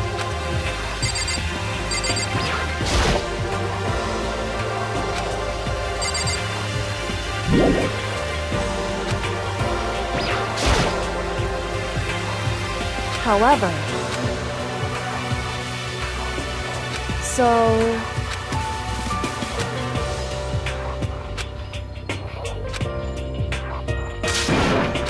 then, correct.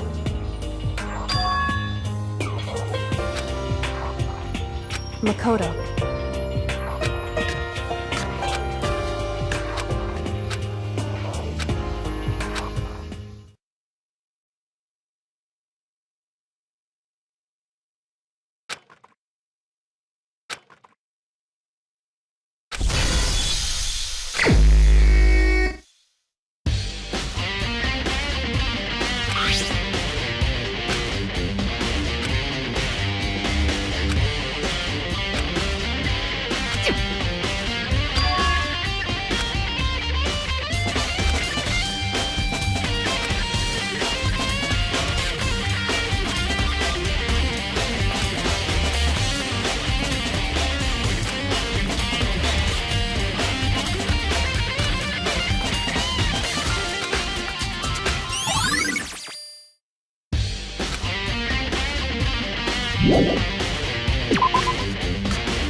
Danganronpa.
Correct. Indeed.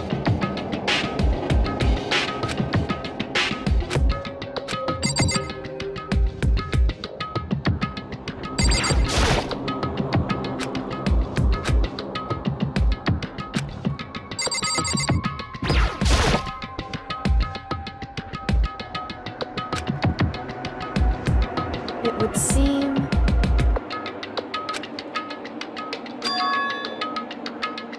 However, in other words...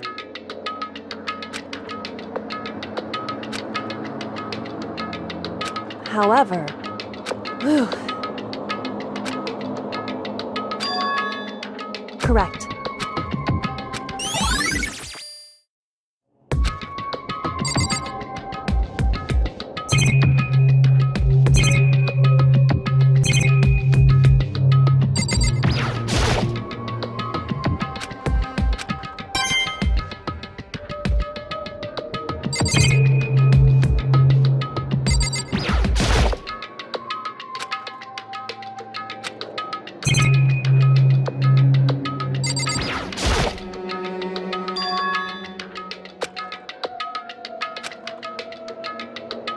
So... Indeed.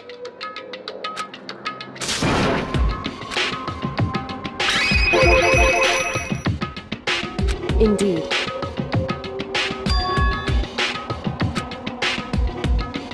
However...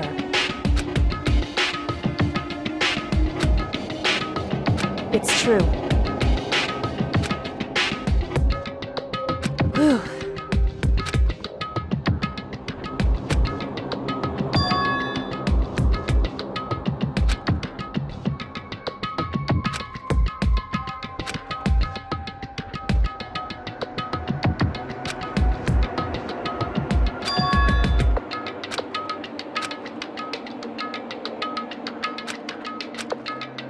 What?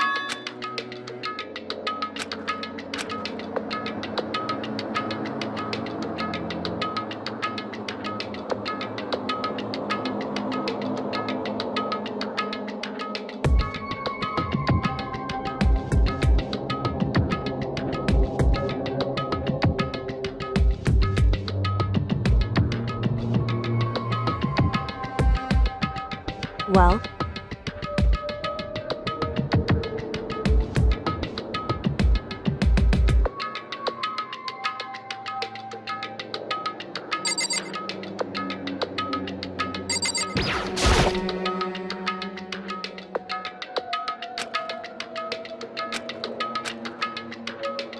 Hey.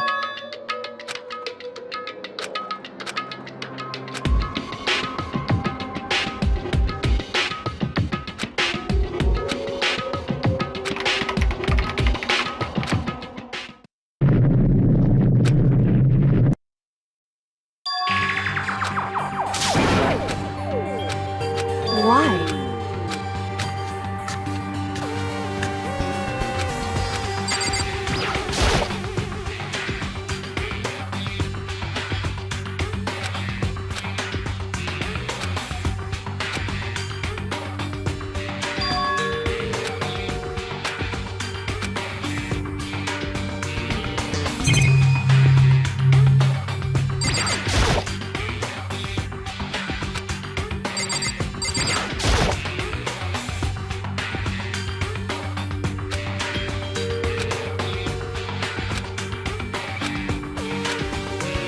Lakota. It would seem... Anyway...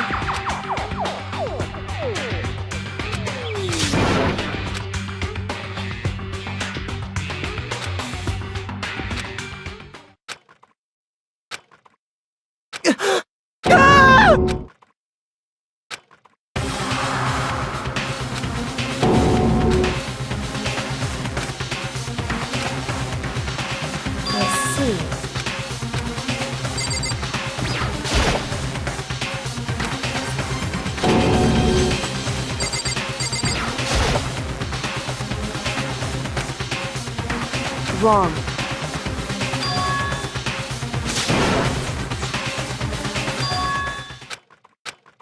Correct.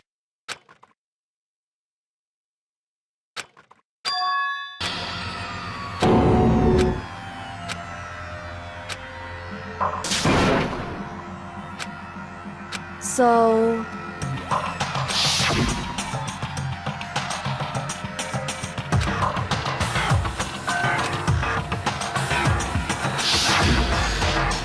In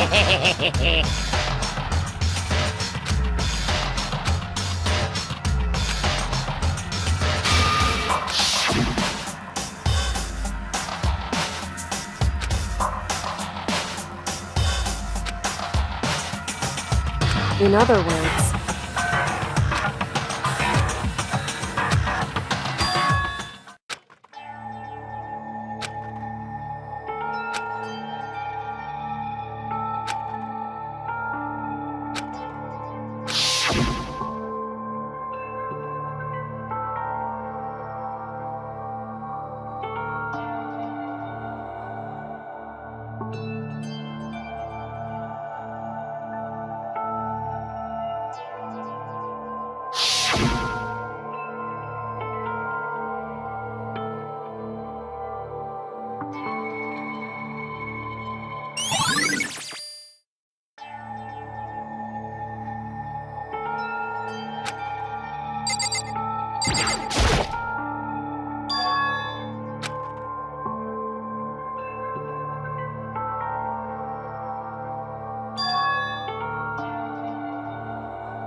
why would you?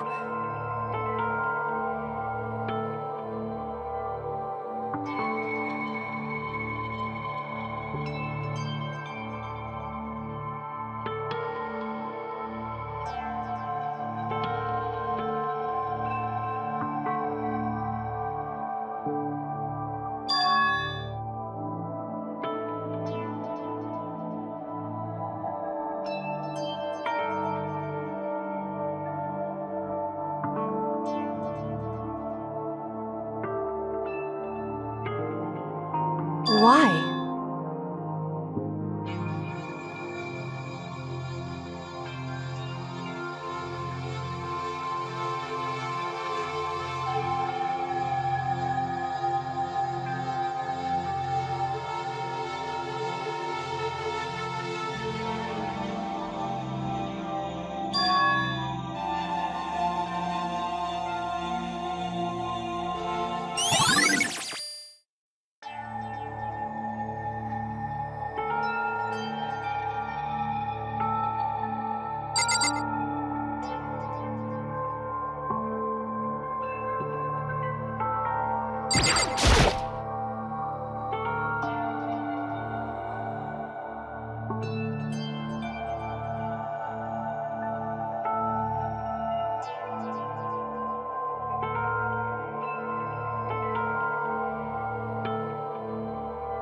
Hey.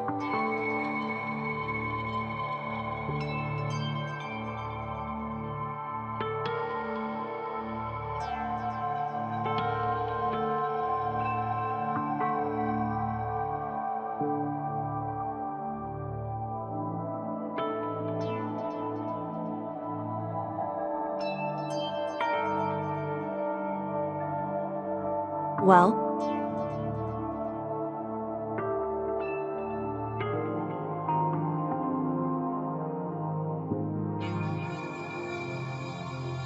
Now, if...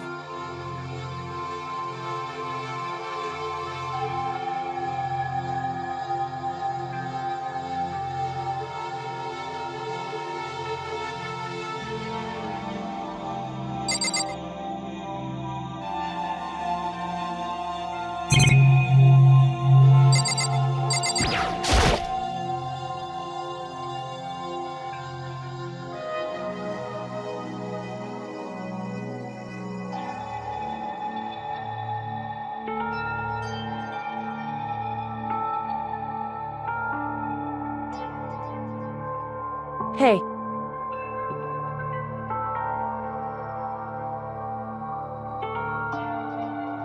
Because...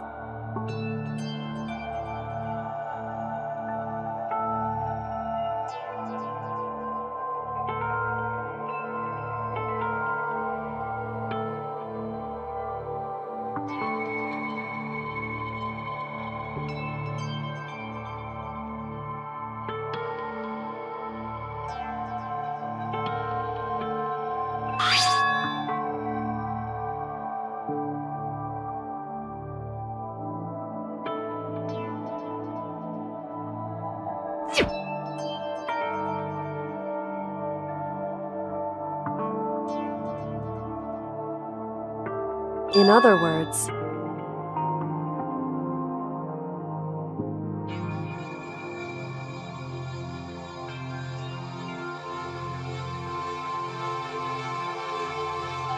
it would seem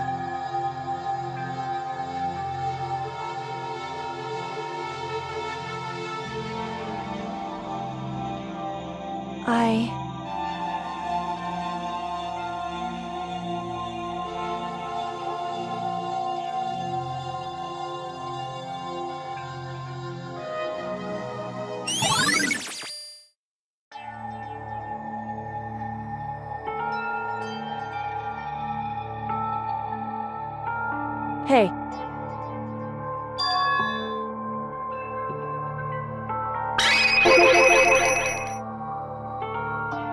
So...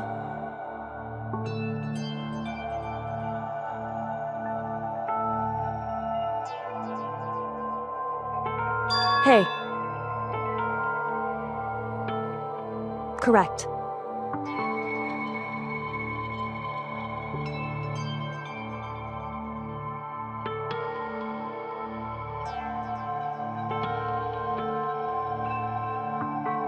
Just a second.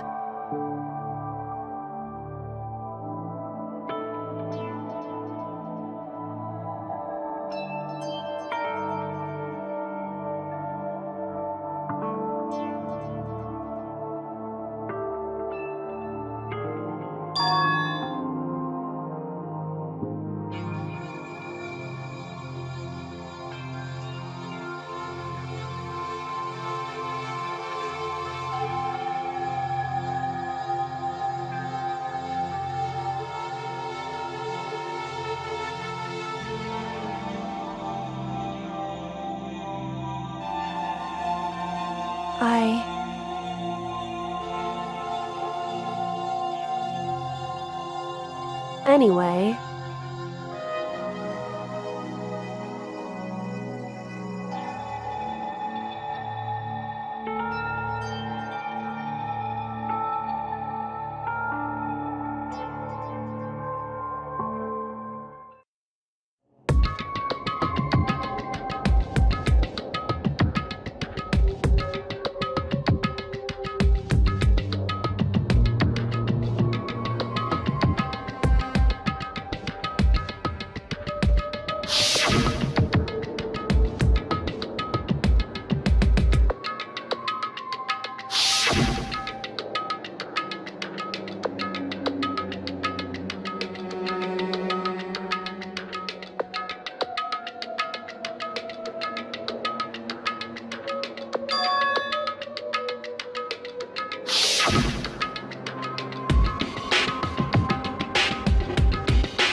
Makoto!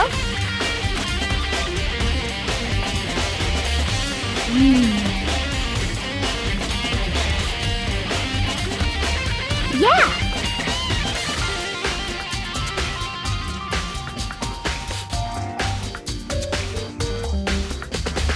But... I mean...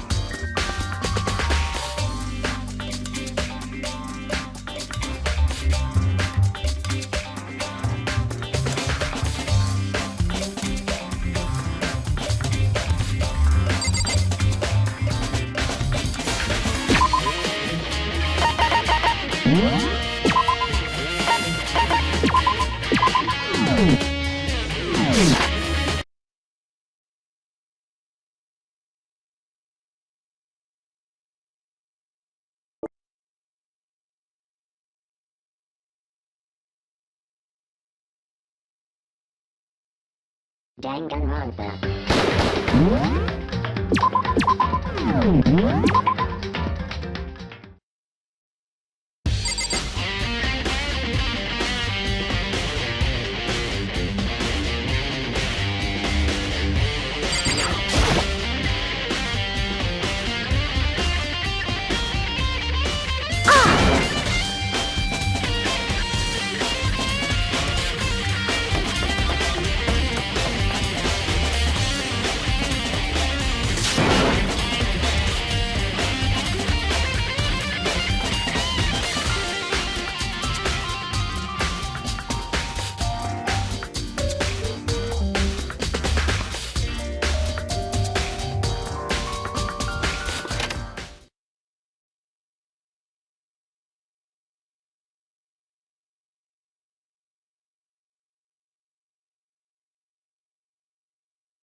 What the heck?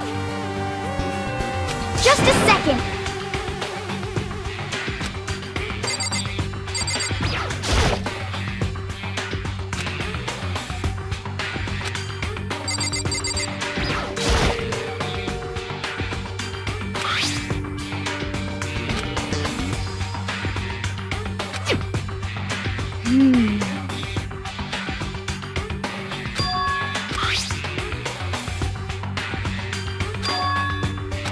Okay.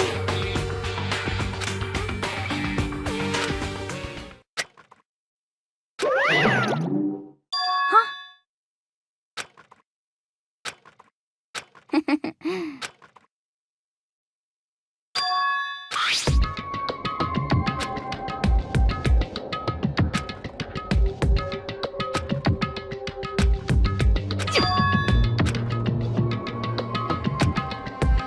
Yeah!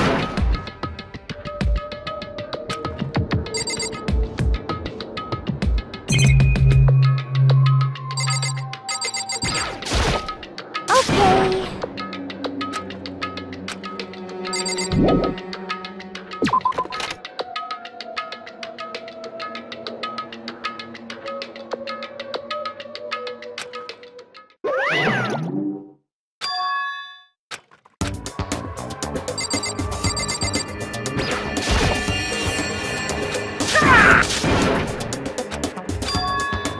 What?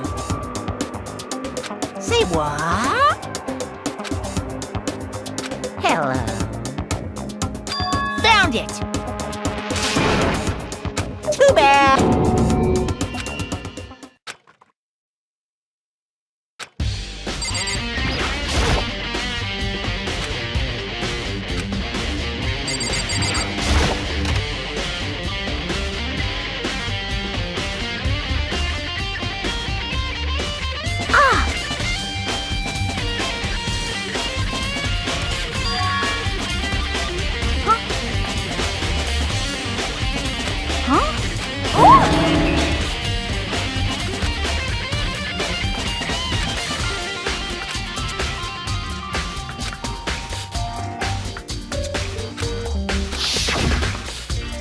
Hey,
Just a second.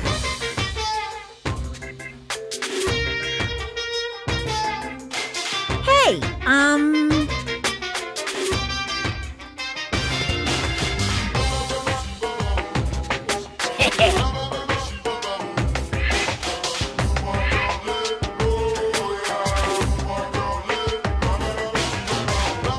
Yep.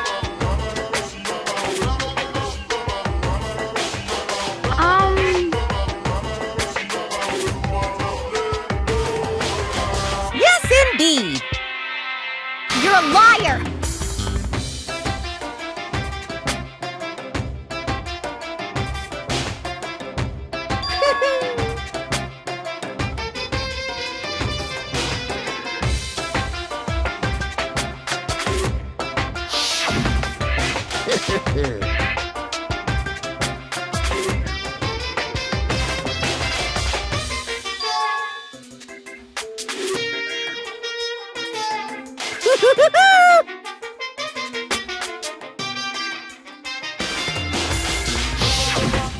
Too bad.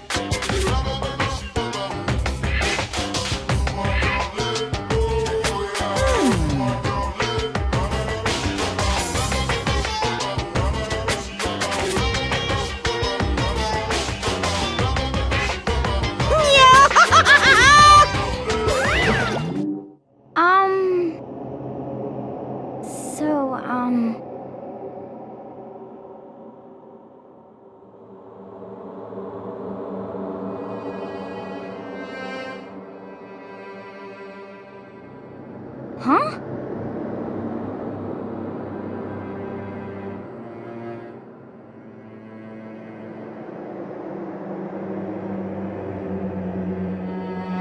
Sorry.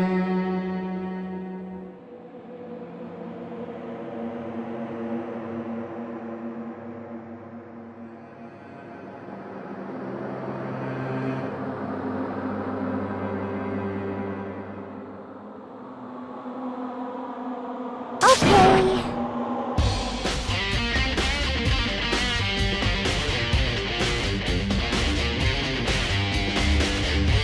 You got it.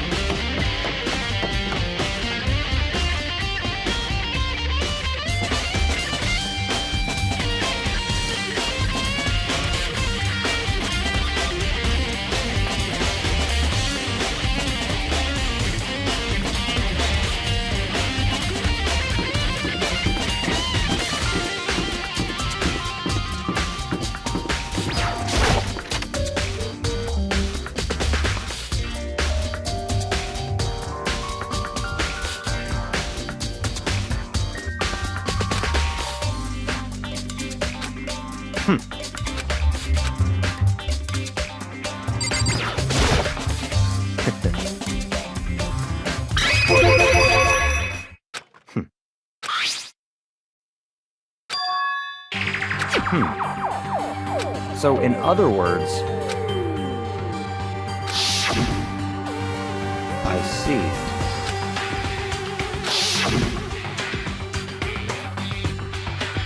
In other words,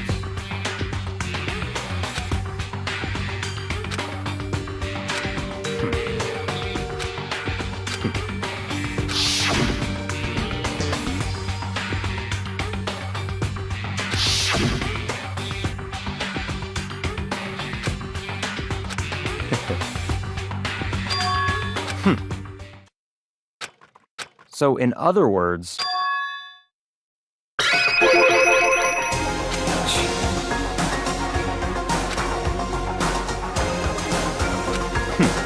Interesting.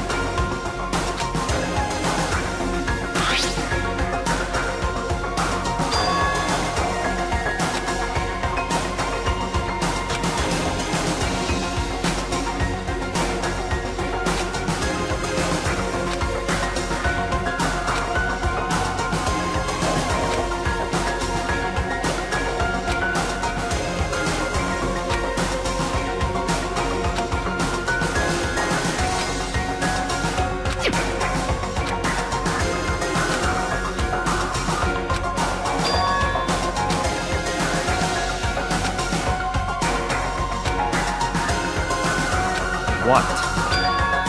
That's fine.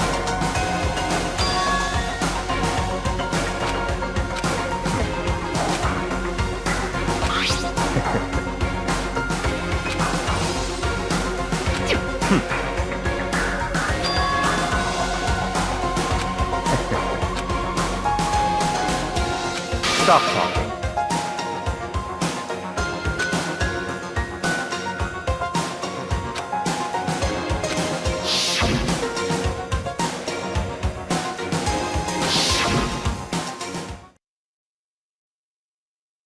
It's all clear now.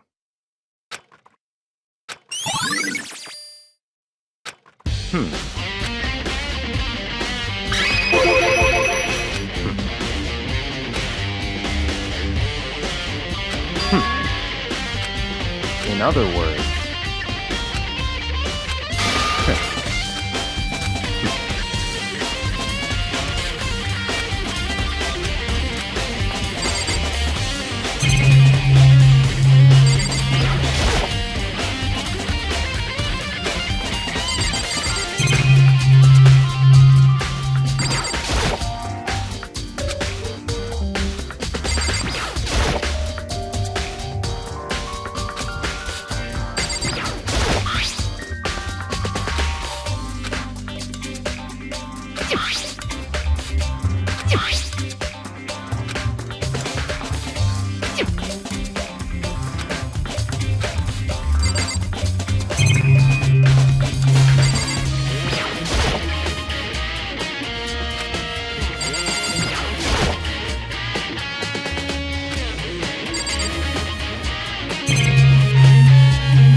I don't have time to play with you.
your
This is a school announcement.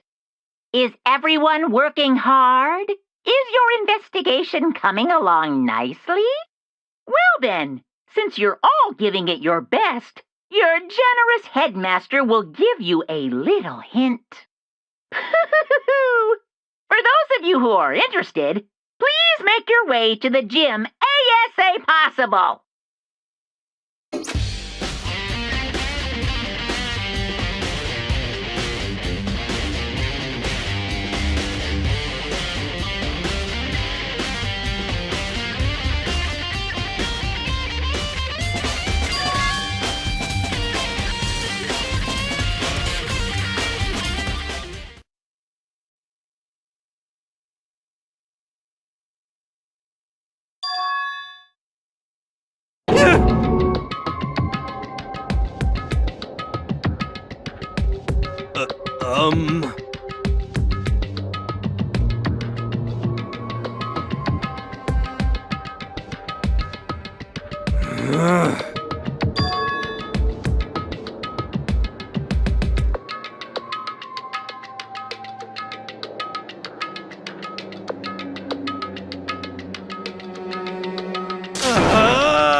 Monokuma!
What are you gonna do?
Danganronpa.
That's enough.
Oh, I'm on fire!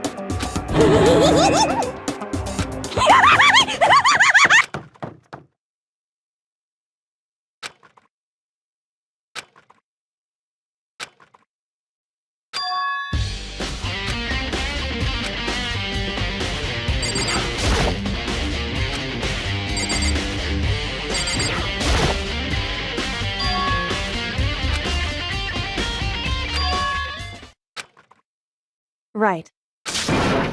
Makoto. Indeed.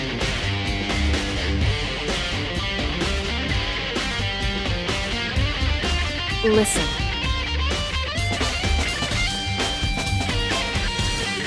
It would seem... I knew it.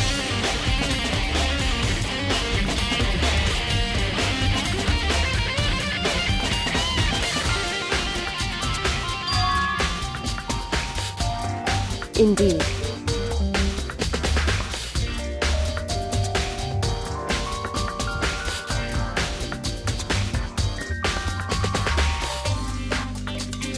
It would seem...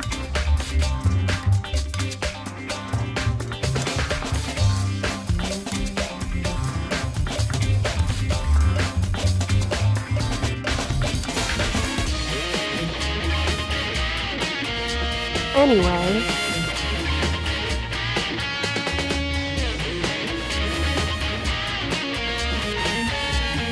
Makoto.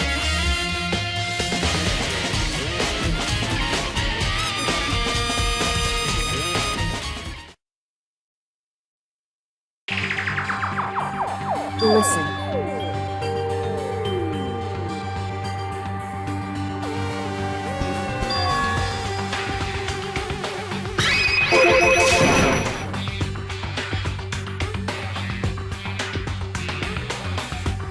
I see.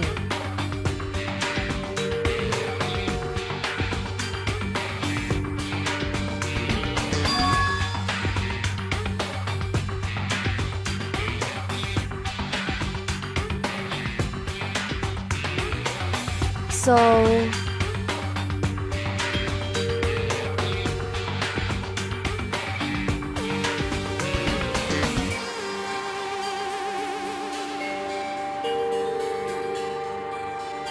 Makoto.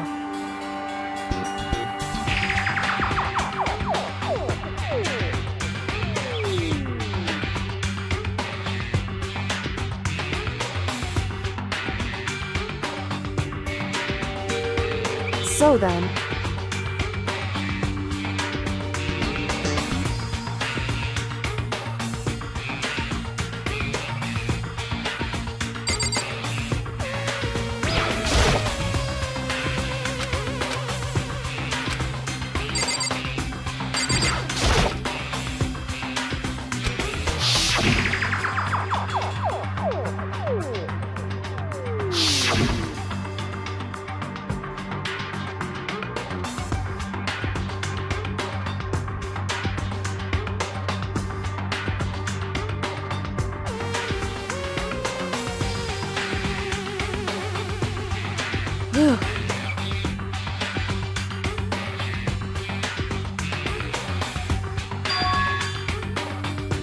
Because...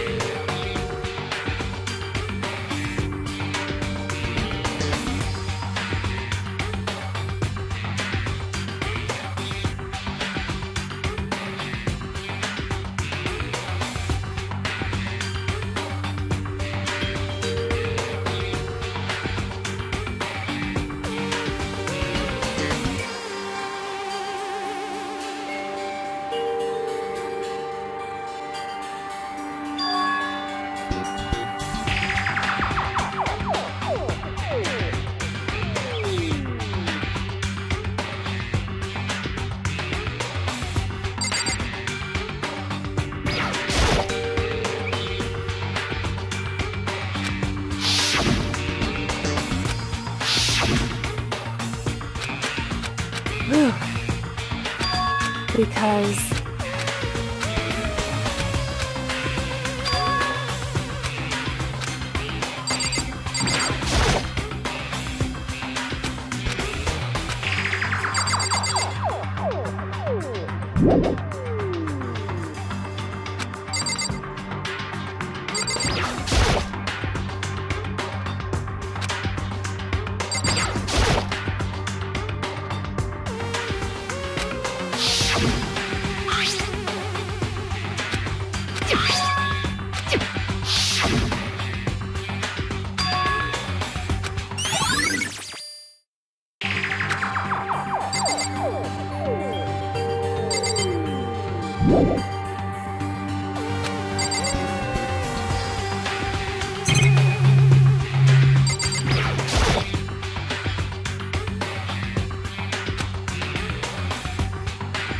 It would seem...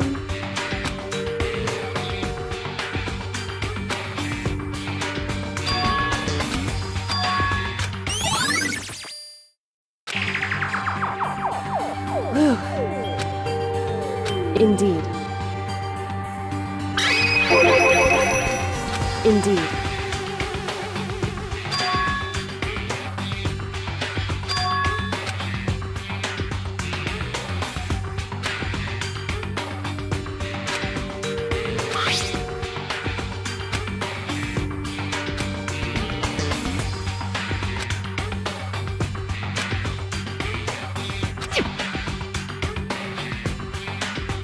Is that right? Because... Wrong. Listen. However...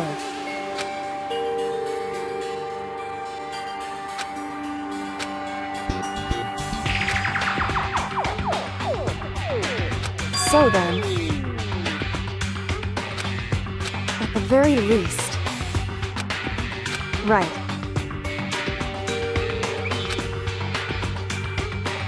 In other words,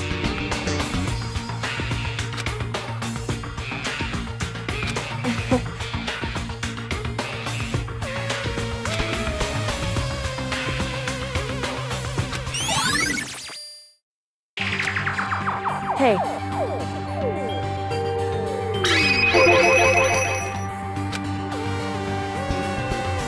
So...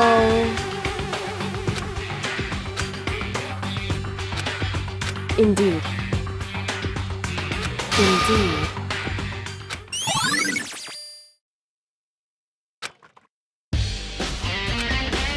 So then...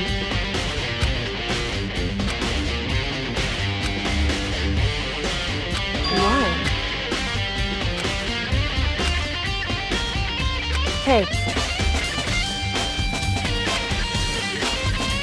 Phew.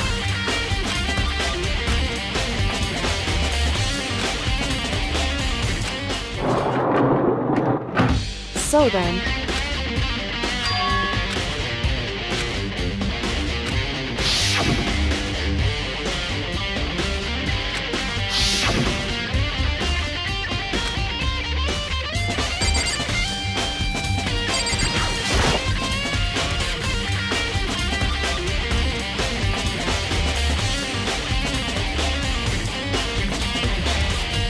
What?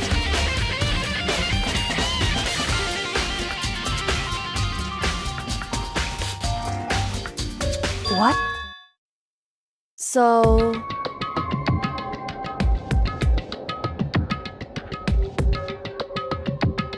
Indeed.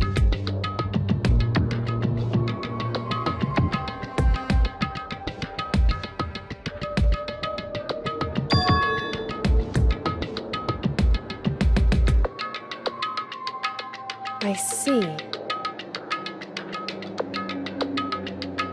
And?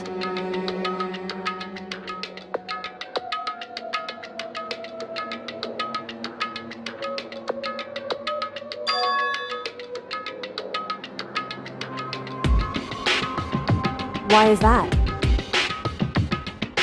Because...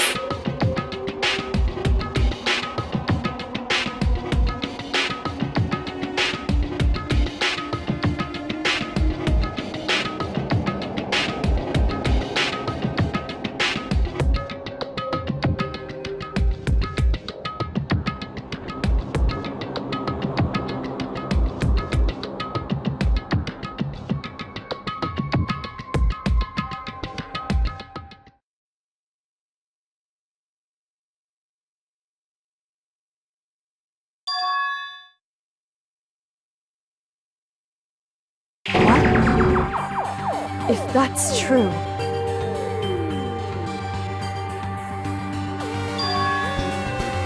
Makoto.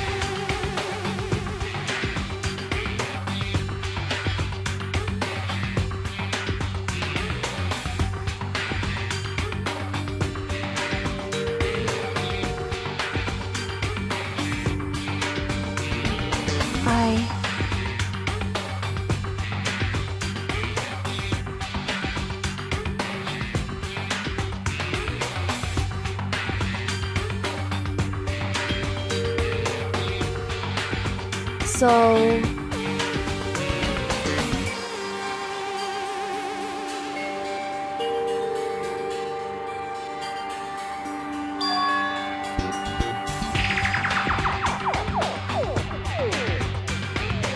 Makoto.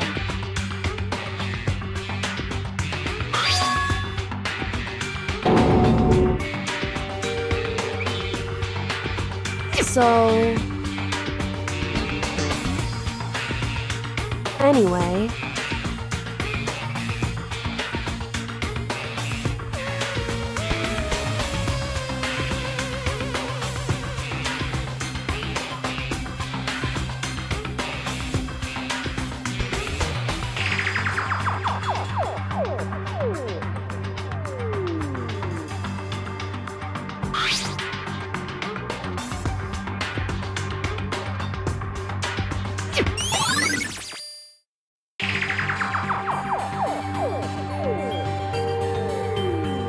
Makoto.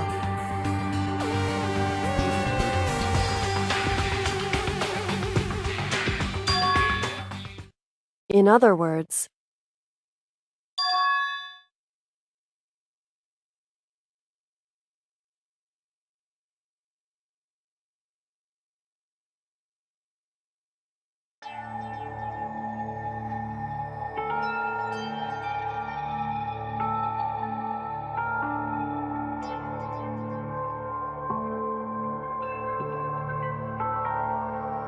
However...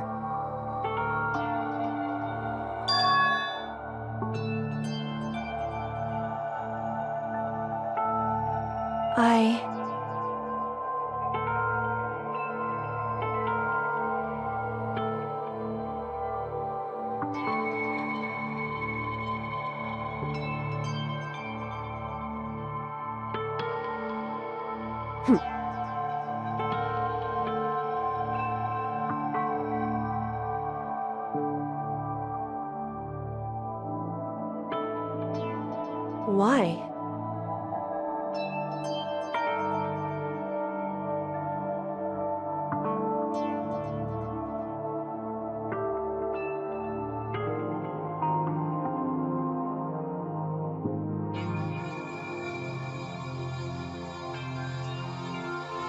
Whew.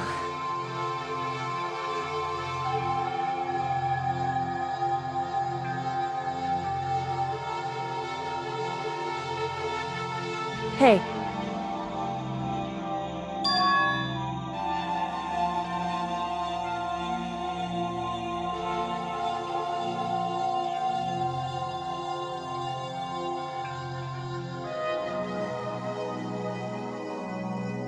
Makoto.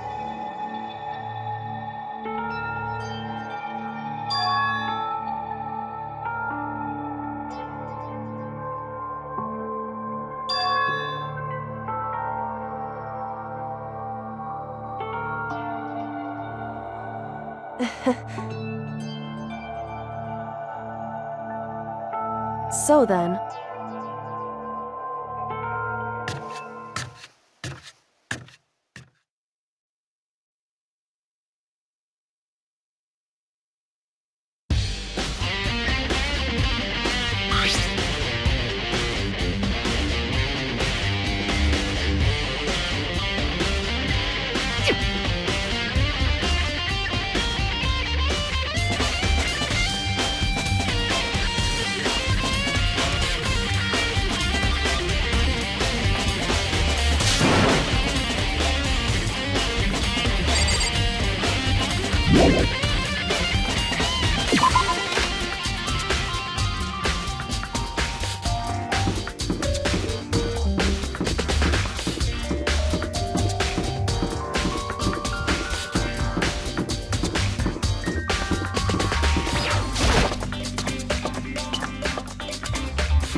Okay then, are you ready to begin?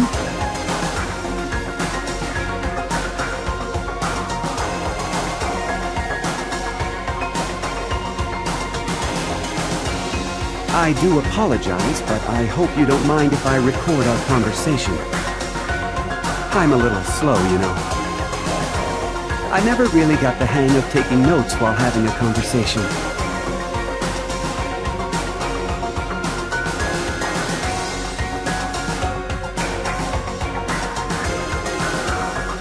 So this video is meant to serve as a kind of contract substitute. It's not that I don't trust you guys. It's more like insurance. So please don't worry too much. Now then, let me get straight to the point. There is a chance that you may have to spend the rest of your life here in the school. Can you accept that?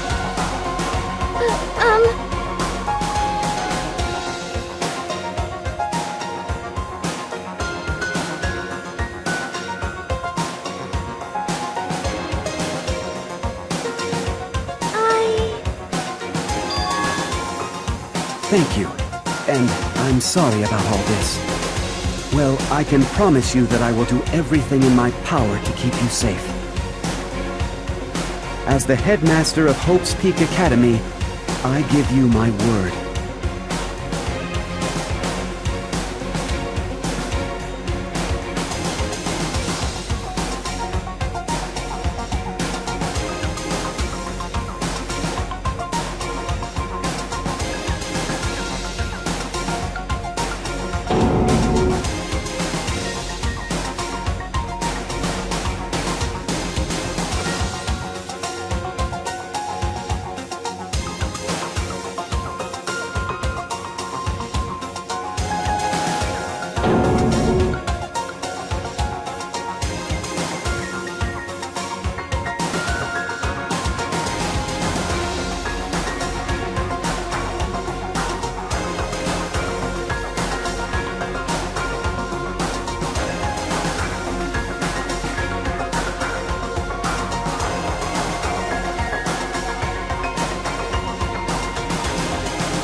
So, Makoto, before we begin, I should let you know that I'll be recording our conversation. Yes.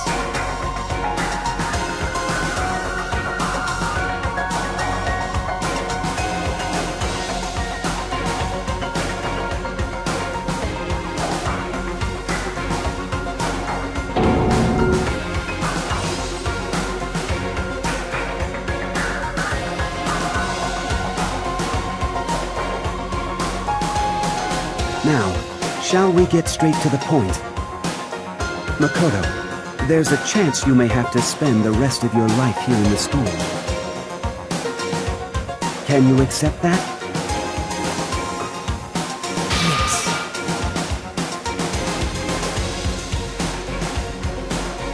I'm sorry I'm putting you through all this. Well, I mean, we don't have much of a choice, do we? But I promise that as long as you're in this school, I will do everything I can to protect you.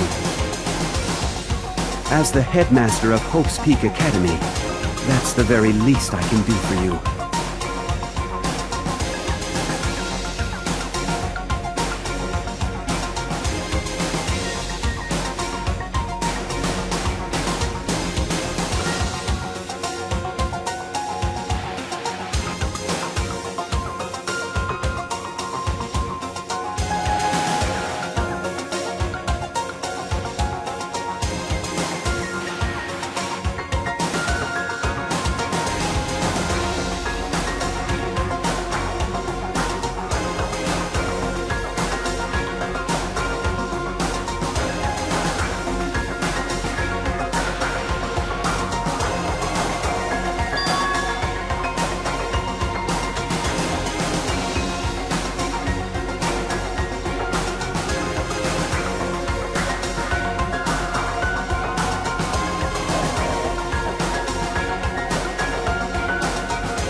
Say what?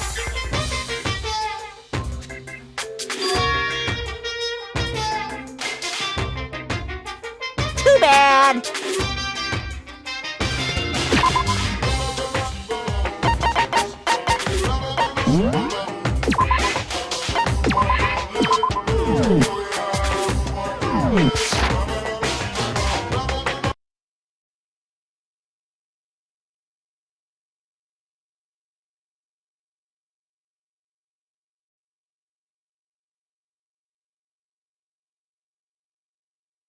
Danganronpa.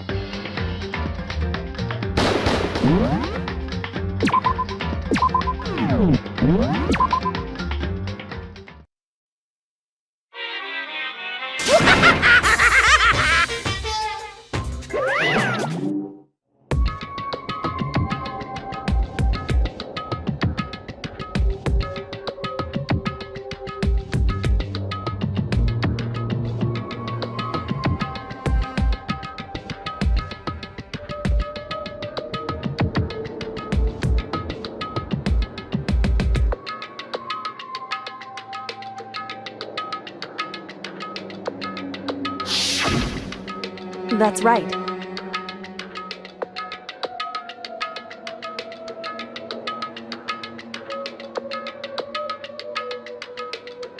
It would seem...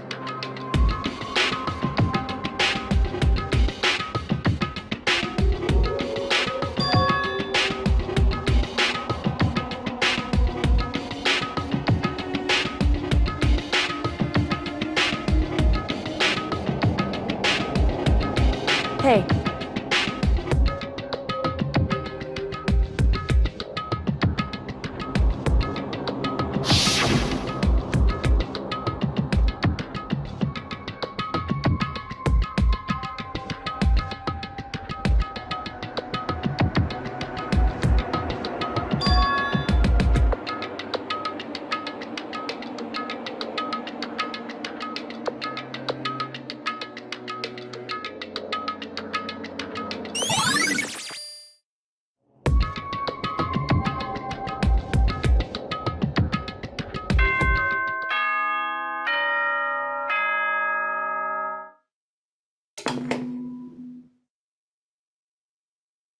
For anything that has a start, there has to be an end.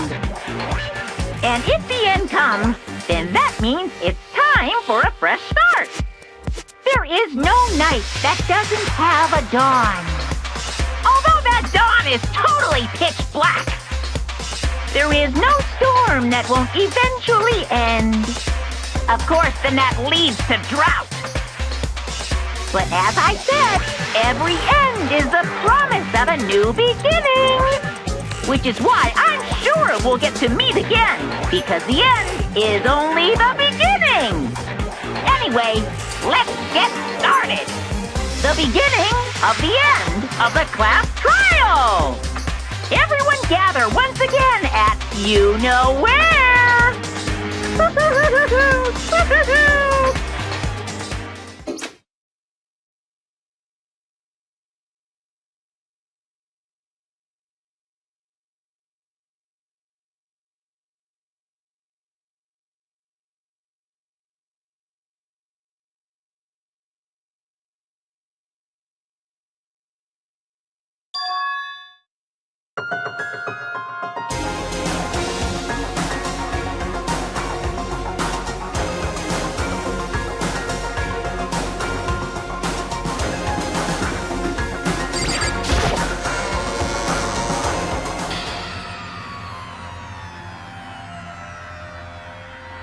Makoto. Listen.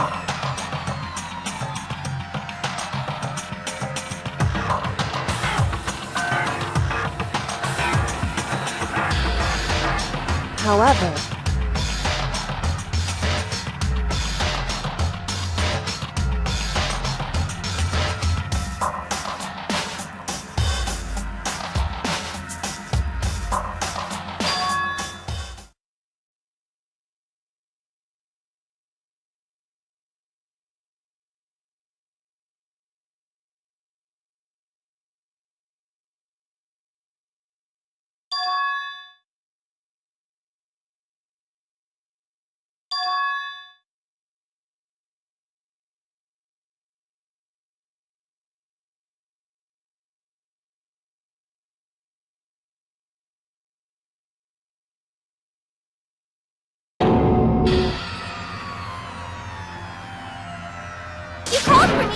up here! Genocide!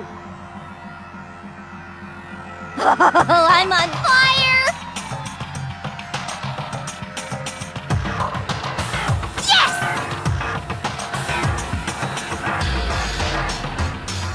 My beautiful scissors!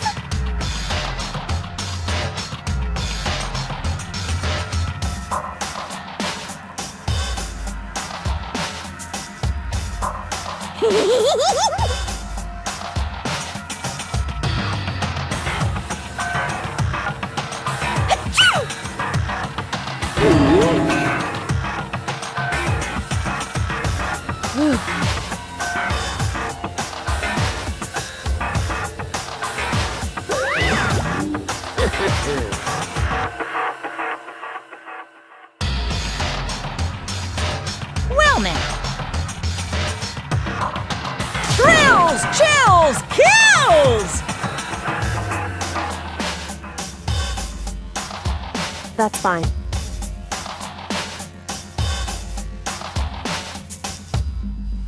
How strange.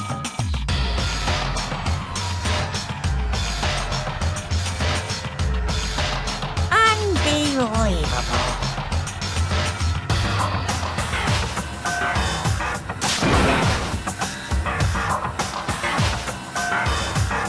Today, I'm feeling white.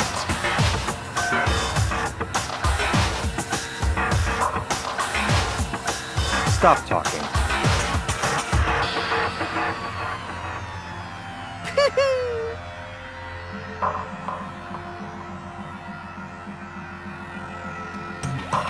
You guys.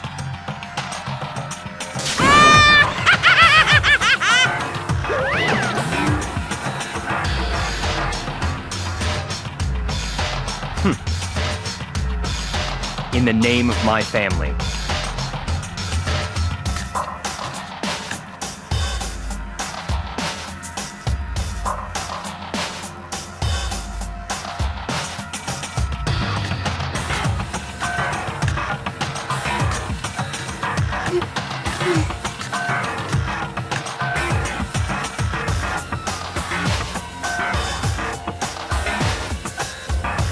Hey.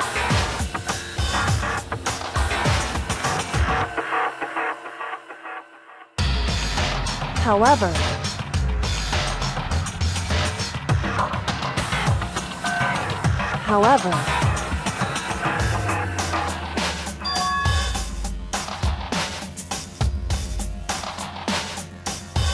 so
Chills! Kills!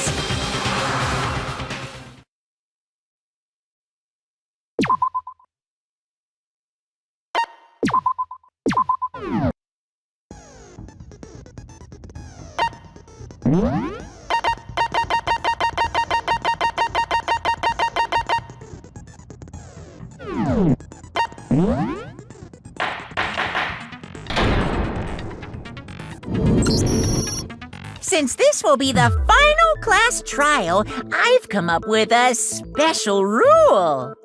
So listen up!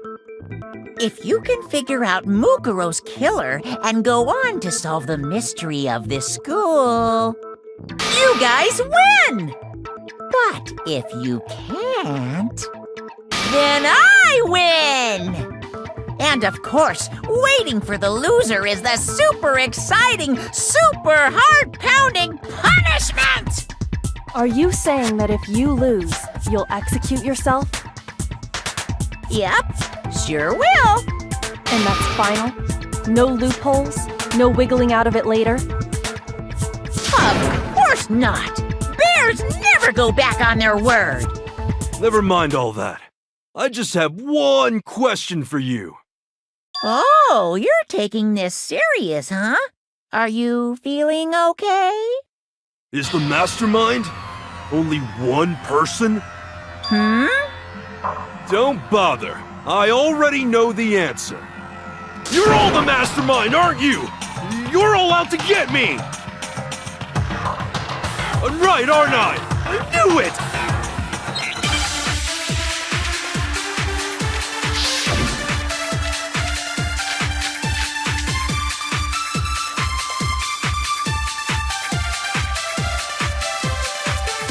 You guys have all been working together, haven't you? I have evidence, so I know I'm right! Hey, you stole my line. You're all out to get me, I'm sure of it. I have evidence of my own. What a coincidence. I too have evidence to present. Evidence that proves everyone other than me has been working together. What? Wait, hold on. This doesn't make any sense. How can the three of us each have that kind of evidence? No, it's wrong.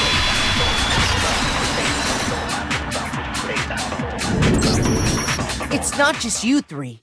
I have evidence too. What? You too? The evidence you're all referring to is this group photo, right?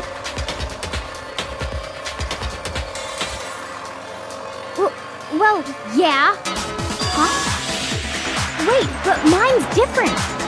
With the picture you have, I'm in it. But that can't be right, because in my picture... See? I'm the only one not in it.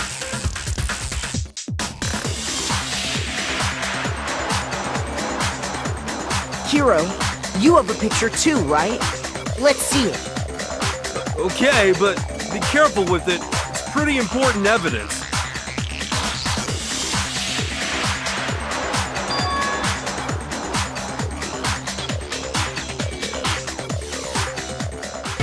The secret in these pictures has been revealed.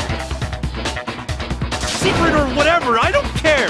You guys are all in on this together! That's why I'm the only one missing! But you're in my picture! You're the ones trying to trick me! So the whole purpose behind these photos was to get us questioning and fighting with each other. The mastermind laid a trap to make us each think everyone else was working against us. Huh? I laid a trap? A trap? How rude! What grounds do you have for such audacious accusations?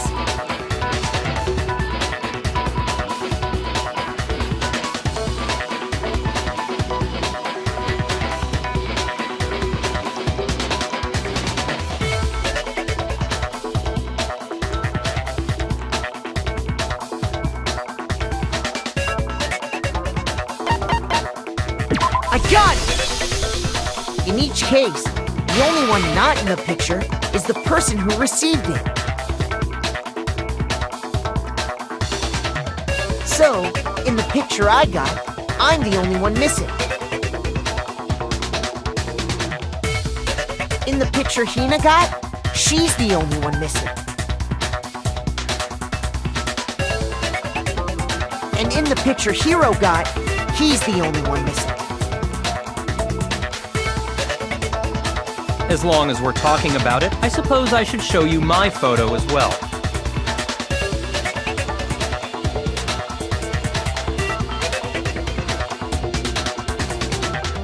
In other words, Monokuma gave each of us a group photo in which that person wasn't included. And when we each saw our picture, we just assumed everyone else was the enemy? Figured it out, huh? Yeah, I thought that must be it. But how was that a hint?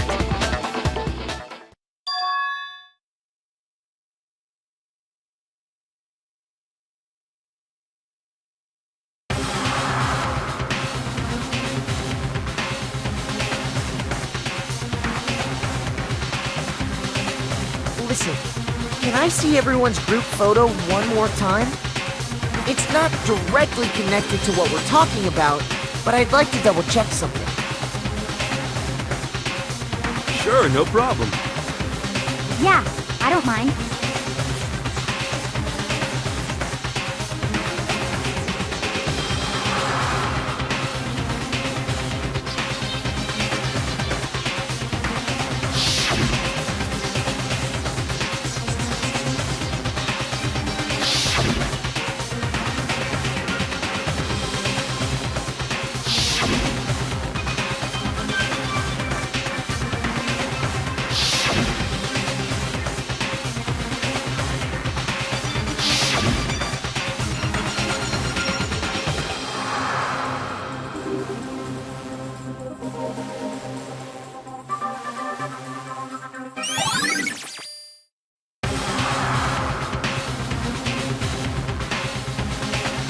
Can you just forget about the photo already? Ugh. Trying to trick me with such an obviously fake photo? I'm still pissed about that. And on top of that, they went to all that trouble to make it look like we were wearing matching uniforms. So you think they're fake? No, I assure you, they're quite real. What are you talking about? There's no way! Yeah! I don't remember ever taking a picture like that. So it's gotta be a fake. I'm sure of it. But you know, can we really be so sure? Huh? Don't get me wrong, I don't remember taking this picture either, but is that really enough to be absolutely positive they're fake? What do you mean?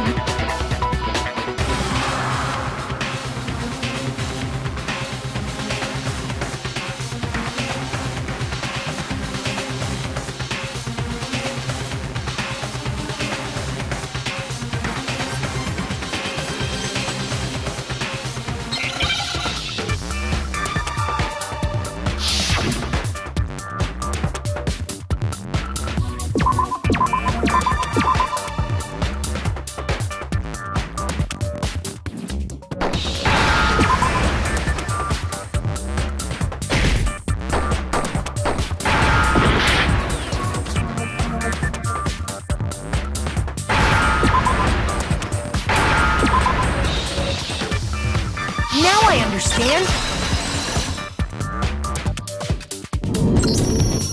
Let's say that somehow, we'd all lost our memories. That could explain it, couldn't it? Oh, I get it. So we all just lost our memories at the same time and forgot about the photo. Makes sense. As if! You expect me to believe such an unbelievable occult-type story? Yeah!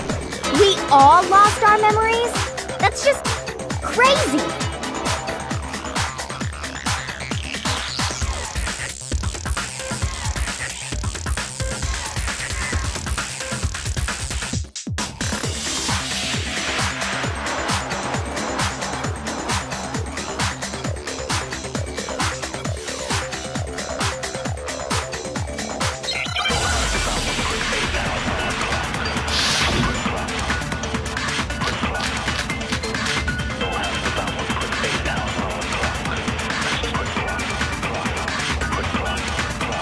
You're saying we all got spontaneous amnesia? Since when did this turn into some kind of sci-fi fantasy?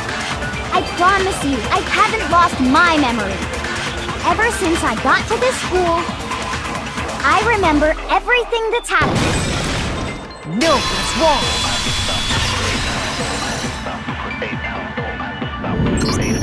wrong! Those photos aren't the only things that point to the possibility of memory loss. This DVD does the same thing. You're not gonna show us something indecent, are you? No, it's nothing like that. It's a video of all of us being interviewed by the Hope's Peak Academy headmaster. When you say all of us, you mean... I mean all of us, including you. You lied! I never did any kind of interview. No, it's not a lie. Just watch the DVD and you'll see for yourself. The headmaster did, in fact, interview you. What are you saying? I didn't imagine you would remember. It's not about whether or not I remember. You expect me to believe all this? That I lost my memory somehow? Well, we don't have any way to refute it, so we have no choice but to accept it as reality. How can you say that? We're talking about living, breathing amnesia here! To be honest, I have something else on my mind right now. Something else? You said the DVD contains recordings of us being interviewed by the headmaster, right? What were the interviews about? The headmaster sat each of us down, one at a time, and asked us the same question. He asked us if we could accept the idea of spending the rest of our lives in this school. What kind of question is that? And how did we answer? We'd say no, obviously. Actually, we all said we could. Even me. I heard myself say yes. I could spend the rest of my life at this school. Why? Why would you say yes to something like that? I don't know. I don't remember a thing. The same goes for everyone else. Nobody remembers. You don't remember choosing to live here forever, or even talking to the headmaster about it at all. It doesn't matter if I remember or not. Even if I bought the whole amnesia thing, the idea that I would want to live here forever? That's just insane! How can I believe that? Insane or not, we can't move forward until you accept it. Am I right? You sure are, 'cause it's all true. What? I know it sounds absurd, but if it's the truth, there's nothing we can do about it. Indeed, we only have one path in front of us. Really? Yep, You all totally lost your memory at the same time. This is all making my head hurt. And this isn't like some normal kind of memory loss. You stole those specific memories from us, didn't you? Oopsie! You figured that part out too, huh? Of course. There's no way we would all just happen to get amnesia at the same time. How could someone just steal our memories? How? Come, that hardly matters right now. If I said it was hypnotism, will you believe me? Or we opened up your skulls and messed with your brains? Would you really believe anything I said? How it happened doesn't matter right now. What matters is figuring out what memories you took from us. That's what you're trying to say, right? I knew I could count on you. The interview with the headmaster, taking that group photo, those can't be the only memories we lost. There must have been a purpose to it all. A reason for taking away our memories. Of course there was a purpose. It all has to do with the original motive. You mean the motive you came up with? To try and get us to all kill each other? That has something to do with the memories you stole from us? It sure does. But that part's still a secret. Anyway, I'm sure it's not easy, but let's all focus on the class trial for the murder of Mukuro Ikusaba.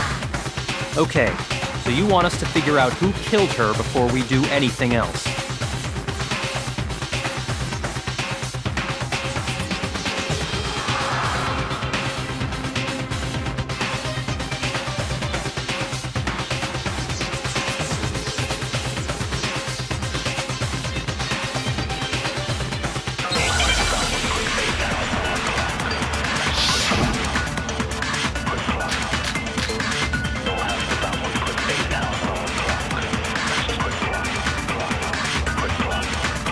So who did it? Who killed her? Whoever did it is the same one who's behind everything. That much I'm sure of. But when you think about it, is the mastermind really here in the school? Of course! They have to be here somewhere. What makes you so sure? What does make me so sure? Exactly! You're just making stuff up. There's no way the mastermind is here. The mastermind is probably 1,000,000 miles away. No, it's wrong.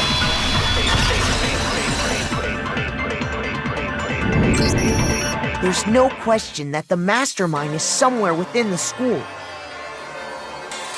How do you know? Did you find some evidence or something? In the back of the data center, I found a panel that controls Monokuma. The mastermind must have been using that to control him all this time. So there can't be any doubt. The mastermind has been inside the school all along. There can't be any doubt. In which case, there also can be no doubt that the mastermind is one of us. What? Why? Recall what Makoto told us Monokuma said to him earlier.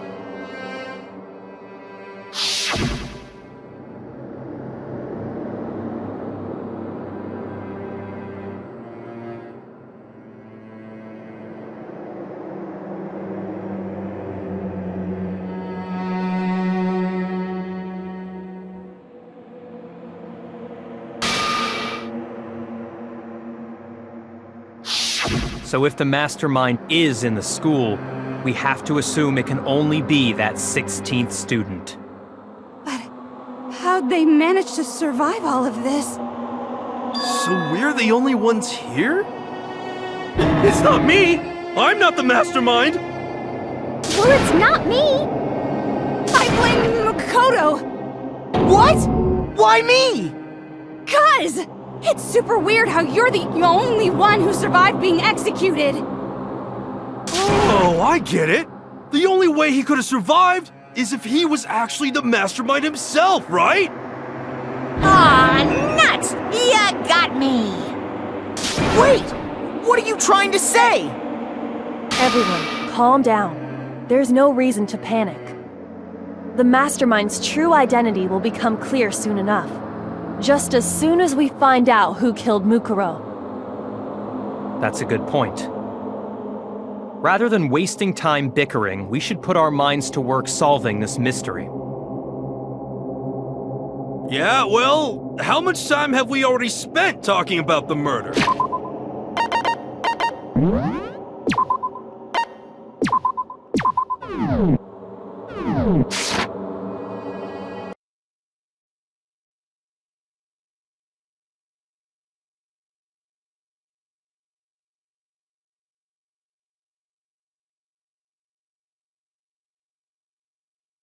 Danganronpa.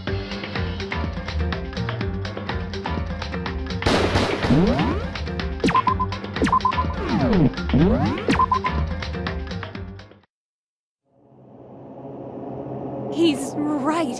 What more is there to talk about? If you want something to talk about, I think there might be one thing. We haven't fully established what Mukuro's fatal injury was. Huh? But I thought we figured that out. She died when she got hit in the back of the head. No, that isn't actually what killed her. It was something entirely different. Wouldn't you agree, Makoto?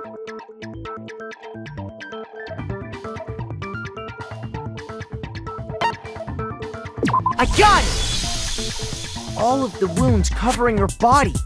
That's what really killed her. Hey, now hold on a second. You did read the Monokuma file, right?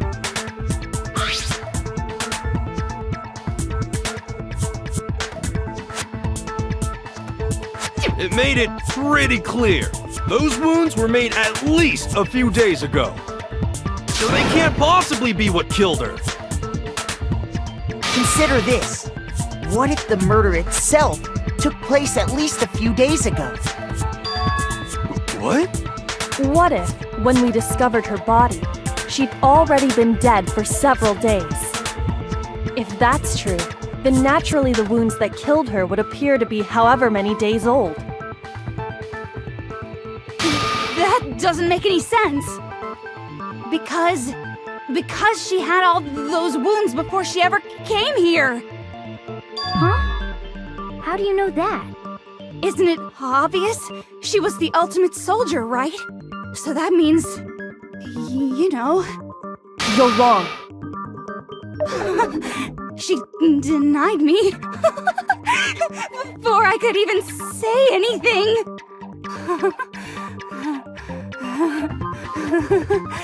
Come on.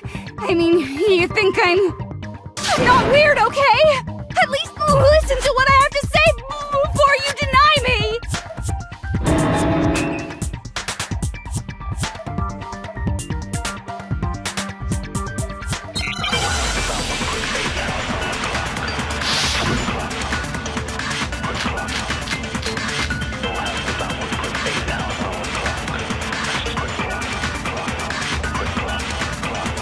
Mukuro was the ultimate soldier. She must have been in 100 different battles. So, when you think about it, obviously, she got all those wounds in battle. Are you finished?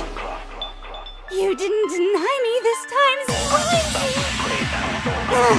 You made me go all cutesy. Don't worry, there wasn't anything cute about it.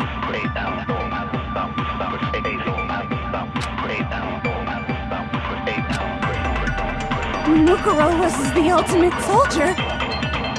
She must have been in 100 different battles. So, when you think about it, obviously, she got all those wounds in battle. Are you finished? You didn't deny me this time, Splincy. You made me go all cutesy. Don't worry, there wasn't anything cute about it.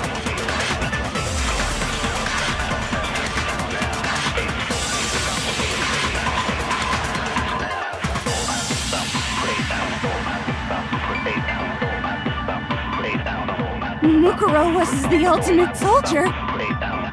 She must have been in 100 different battles. So, when you think about it, obviously, she got all those wounds. No, it's wrong.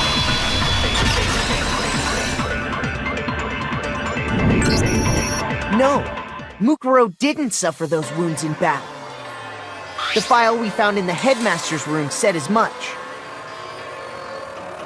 Despite the time she spent in battle after battle as a member of Fenrir, when she entered this school, she hadn't sustained a single injury. To be denied so completely. Actually, it's kind of refreshing. Maybe it's because of all of Master's training! Anyway, so we can be sure that Mukuro suffered all those wounds after coming to this school. In which case, they could be the very thing that killed her. As a matter of fact, it's hard to imagine any other possibility. When examining her body, I found that her stomach and head wounds came after she was already dead. Unless anyone has any better suggestions, I think we can say this with confidence. The wounds Mukuro sustained all over her body are what ultimately killed her.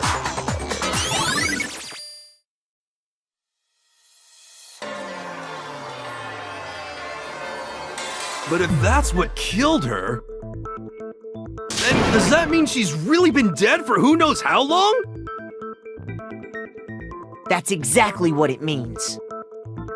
When we found her body in the garden, she'd already been dead for several days. So then, what about the little matter of what happened last night?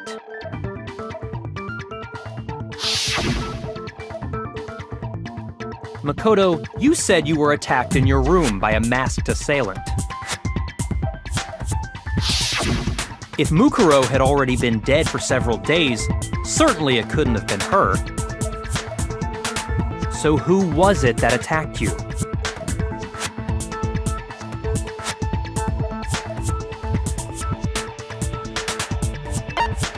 I got it!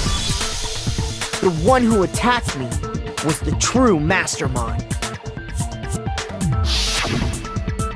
When we discovered Mukuro in the garden wearing the same mask,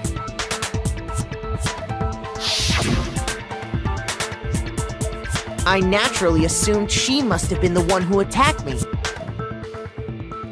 But I was wrong.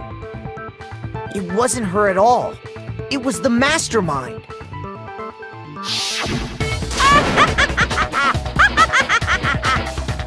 What are you laughing at?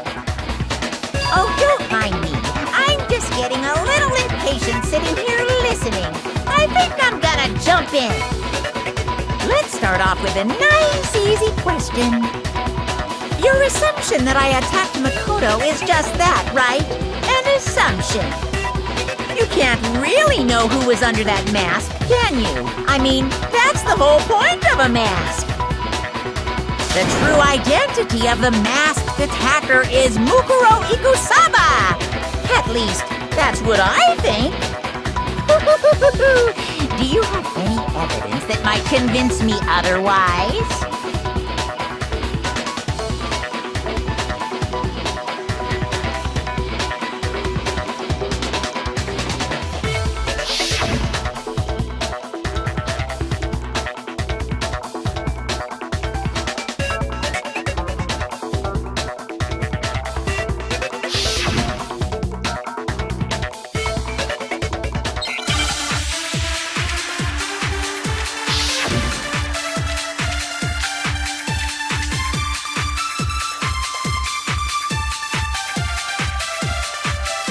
You never saw their face, right? So you can't have any idea who was under that mask. I'm telling you now, it was Mukuro Ikusaba!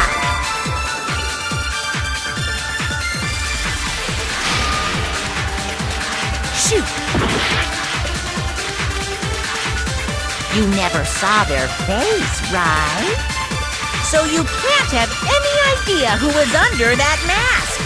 I'm telling you now, it was Mukuro Ikusaba! You're wrong. Even without seeing their face, there's another part of the attacker we can use to prove it wasn't her. Oh? And what is this other part? Is it the right or the left hand? Shoot!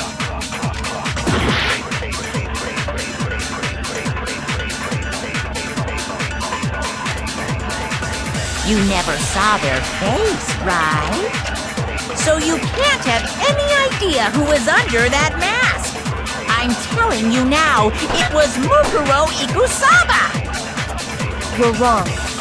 Even without seeing their face, there's another part of the attacker we can use to prove it wasn't her. Oh? And what is this other part? Is it the right hand? Or the left hand?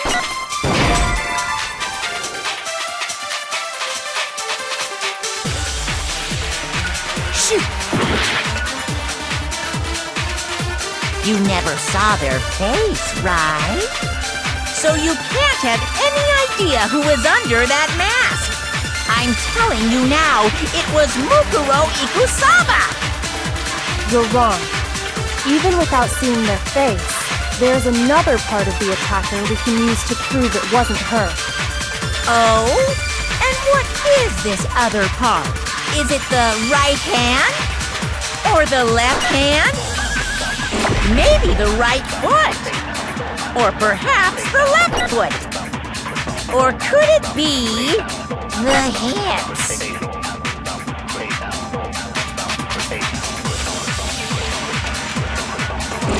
You never saw their face, right? So you can't have any idea who was under that mask. I'm telling you now, it was Mukuro Ikusaba! You're wrong.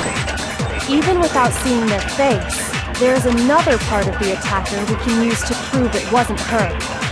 Oh? And what is this other part? Is it the right hand? Or the left hand? Maybe the right foot? Or perhaps the left foot? Or could it be the hips?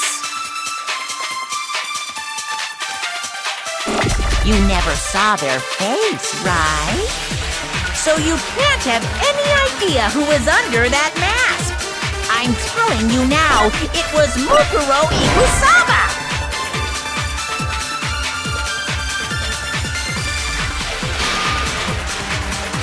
Shoot!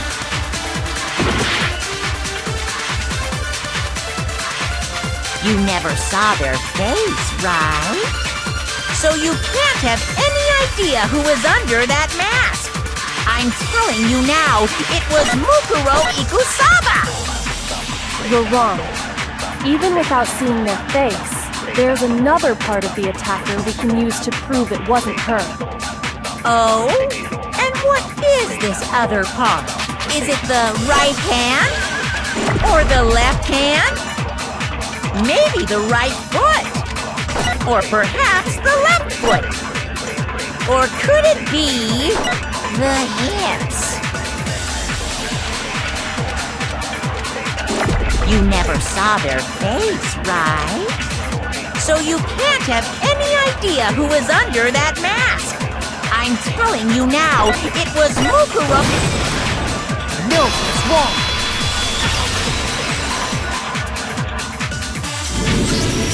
Mukuro had a tattoo on her right hand, if I remember correctly. A representation of Fenrir. In other words, a wolf tattoo. But I saw the right hand of the person who attacked me.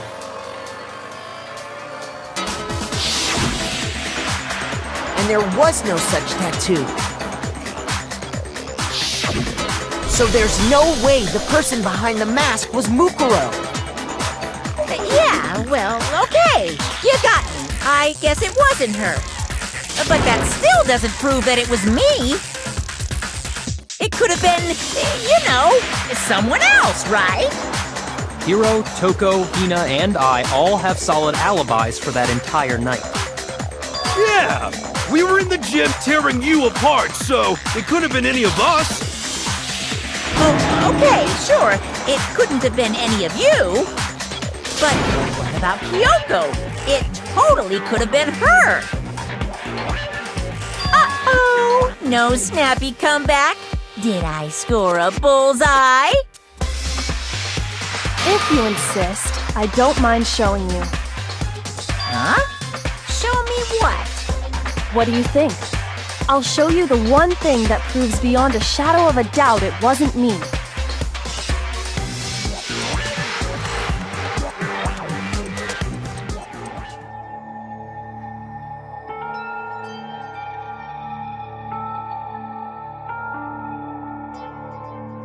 Your hands!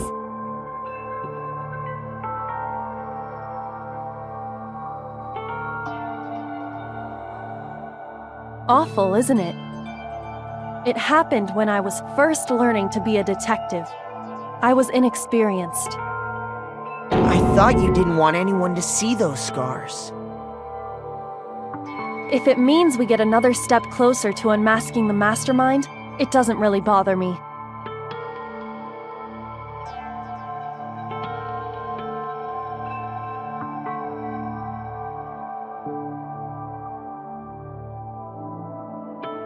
My scars should suffice as proof. Makoto, did the person who attacked you have scars like mine? No, not at all. I'm positive. Then this much has been made clear. There can be no doubt that the one who attacked Makoto is the true mastermind. This is just awful! On top of my secret being revealed, I had to look at those positively grotesque scars of yours! Sorry, did I say that out loud? I do hope I didn't hurt your feelings. Not at all. You can say whatever you want. Sure, as long as it means pushing me farther into the corner, right? Corner just yet.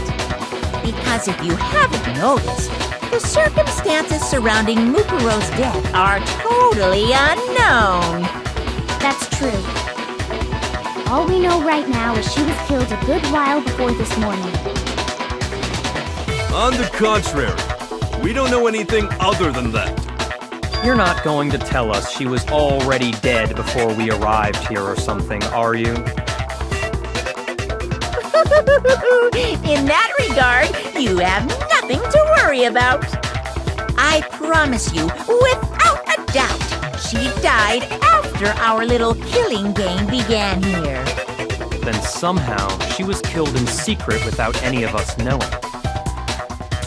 And after she died, who knows how much time went by before we found her, right? Did the culprit stash her somewhere? She couldn't have been in the garden the whole time, could she? If she was, she would have been totally decomposed. Just like your brain! Then, she was being stored somewhere? But to hide a body here, to just store it somewhere?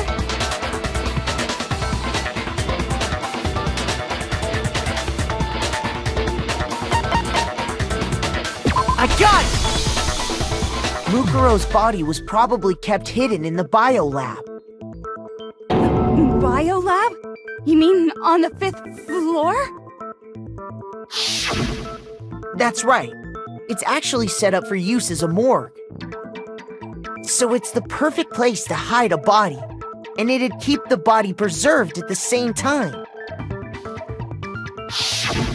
Then you're also saying the body was moved from the biolab to the garden. And I have no doubt that that's exactly what happened. In fact, I have proof.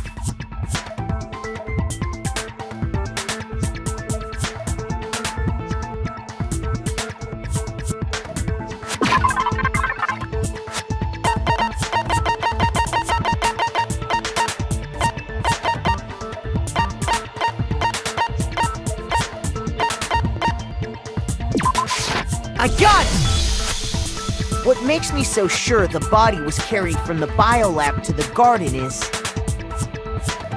The tarp that we found in the garden. When I was checking it over again, I noticed something. I noticed that some text had been stamped on one corner of the tarp. Oh, it says Biolab. Holy cow! How'd you notice that tiny little thing? Makoto's nitpicky nature seems to have surfaced with perfect timing. This proves that the tarp originally came from the biolab. In fact, there's a whole stack of tarps just like it in there. So when the killer moved the body to the garden, they must have grabbed a tarp to wrap it in. Then they simply left it as it was to protect against the sprinklers and put the coat on it afterwards. You made everything sound so amazingly consistent. That's just a wild guess! Where's your evidence? Prove that the body was wrapped in a tarp and moved! There is no evidence. I was simply explaining what I think happened. But you seem to be getting pretty worked up about it, wouldn't you say? Worked up? Now that the conversation has turned to the topic of the biolab, you must be getting pretty nervous. Because the key to uncovering your secret identity is hidden within that room, isn't it? Talking about unmasking the mastermind? You see, the biolab contained an inconsistency, one so major it can't be overlooked.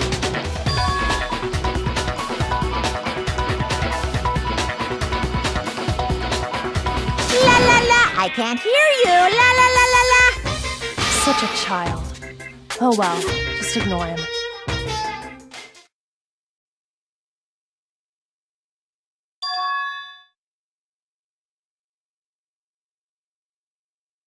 Hey, by the way, Makoto, what about that one thing? What one thing? What do you think? I'm talking about your family.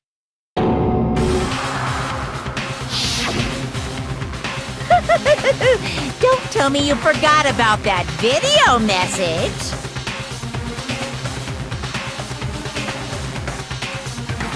So what do you think? Are you sure your family's still okay?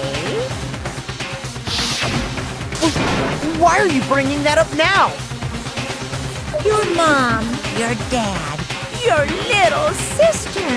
What do you think has happened to your family? Are they really as safe as you might have assumed? Stop talking about that! Calm down, Makoto. He wants you to get upset.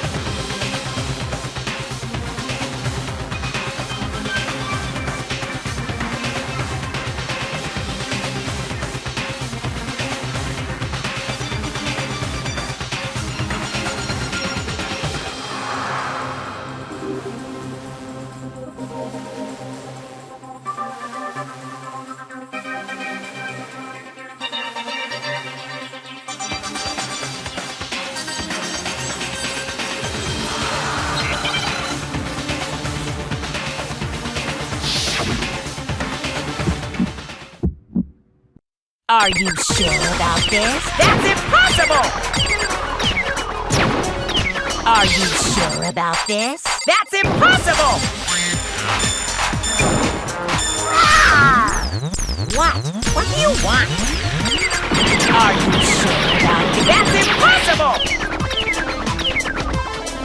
Are you sure about it? That's impossible!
this really the end? I refuse to give up yet!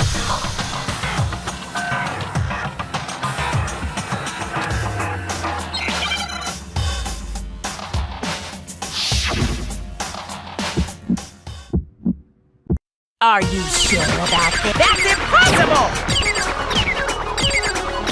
Are you sure about this? That's impossible! Ah! What? What do you want? Are you sure about this? That's impossible! Are you sure about this? That's impossible! Are you sure about this? That's impossible! Are you sure about this? That's impossible! Ah! What? What do you want? Are you sure about it? That's impossible! Are you sure about this? That's impossible! I'm not listening!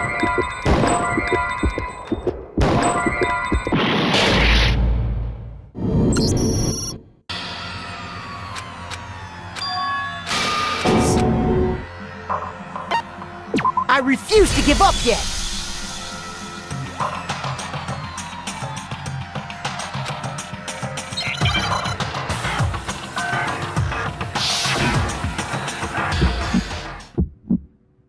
Are you sure about this? That's impossible!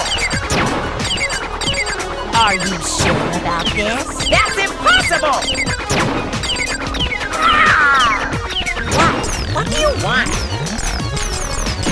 Are you sure about this? That's impossible! Are you sure about this? That's impossible!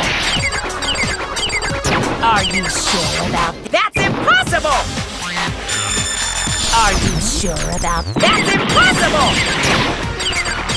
Ah! What? What do you want? Are you sure about this?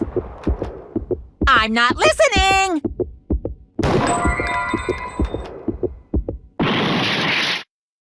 That's impossible! Are you sure about this? That's impossible! Are you sure about this? That's impossible!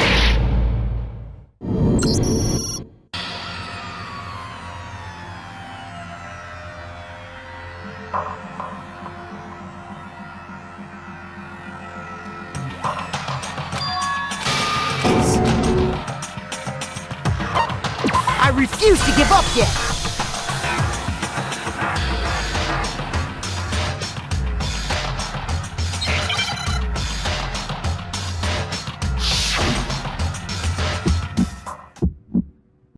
Are you sure about this? That's impossible!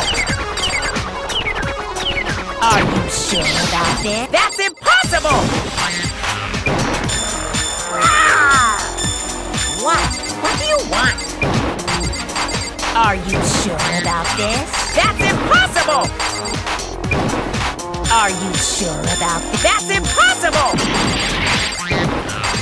Are you sure about this? That's impossible! I'm not listening!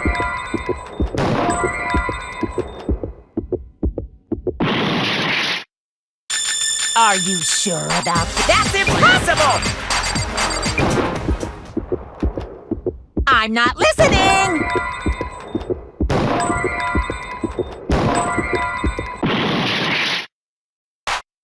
Ah!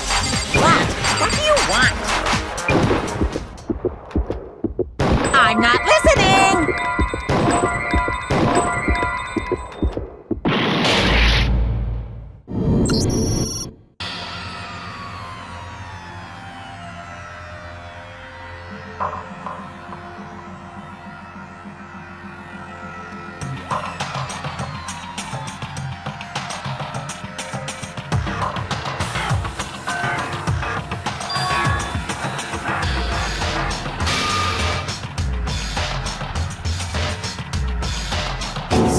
Is this really the end for all of us?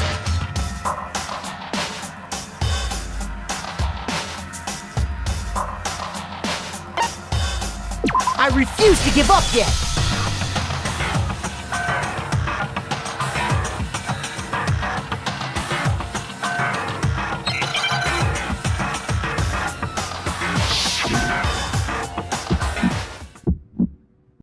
Are you sure about this? That's impossible! Are you sure about this? That's impossible! Ah! What do you want? Are you sure about this? That's impossible! Are you sure about this? That's impossible! Are you sure about this? I'm not listening!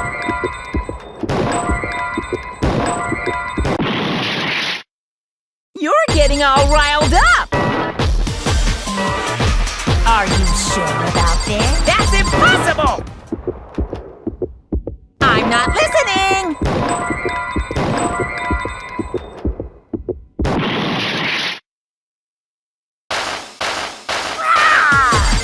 What do you want? I'm not listening!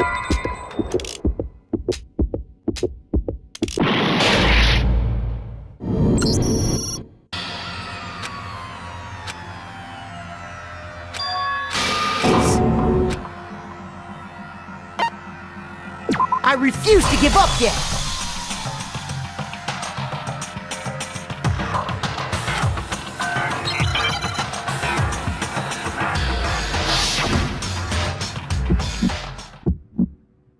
Are you sure about that? That's impossible! Are you sure about this? That's impossible! Ah! What do you want? Are you sure about this? That's impossible! Are you sure about this? That's impossible! Are you sure about this? I'm not listening!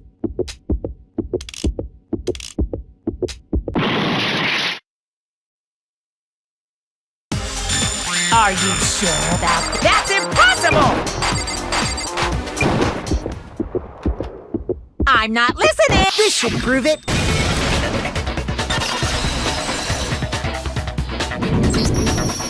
inconsistency Kyoko's talking about is...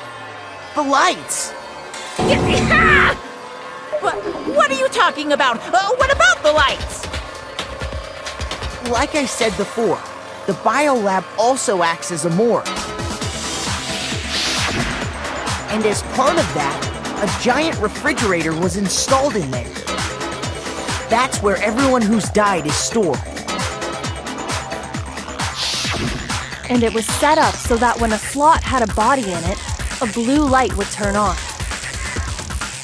In other words, if the blue light is on, that means there's a body in that slot. But I counted up the number of blue lights that were on, including the one Mukuro was in. And there were only 9. Why does that matter? You gotta give me the bite-sized version here, man.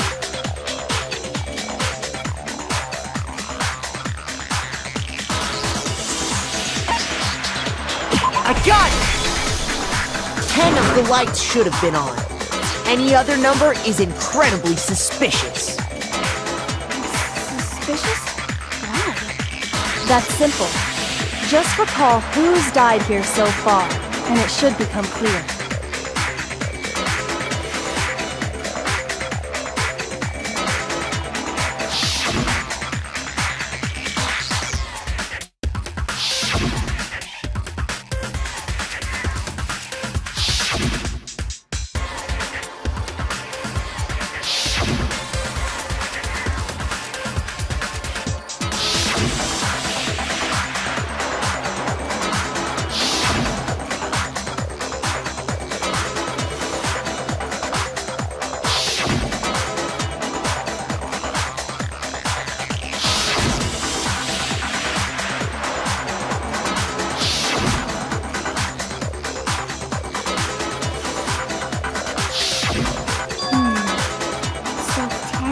and all?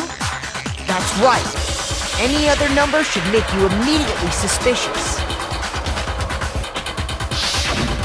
But according to the lights in the biolab, only 9 people were being stored there. You're saying a dead body just up and disappeared? I got it! The masterminds destroyed one of the bodies to get rid of evidence.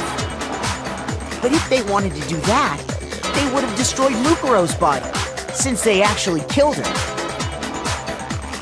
And yet, her body was left alone. Then, whose body disappeared?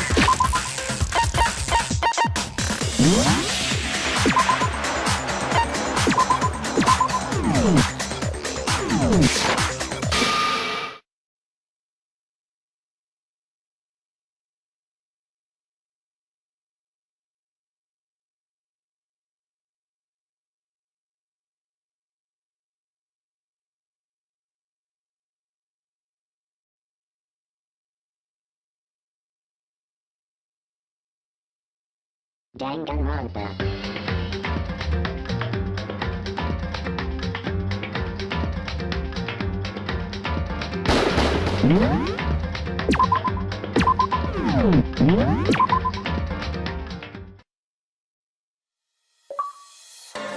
It may very well be that none of them disappeared.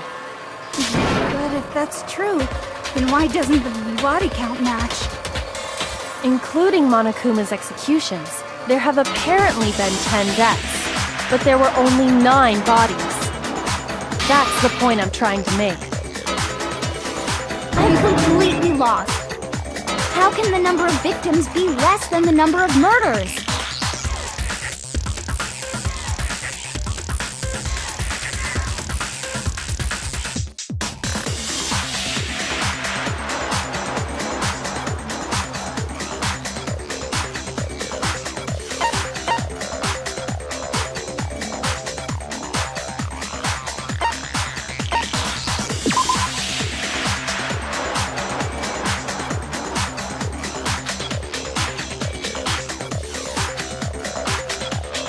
Shoot!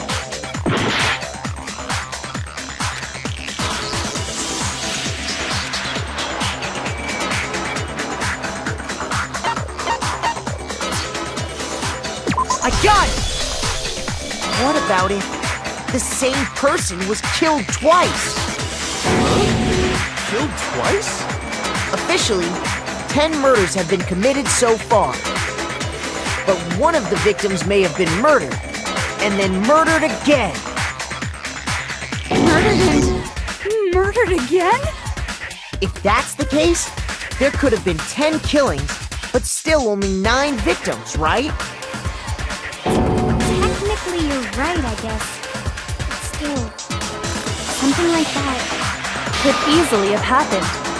No, it is what happened. Sounds like you're already convinced. Then can you tell us who was killed twice? It was Mukuro, of course.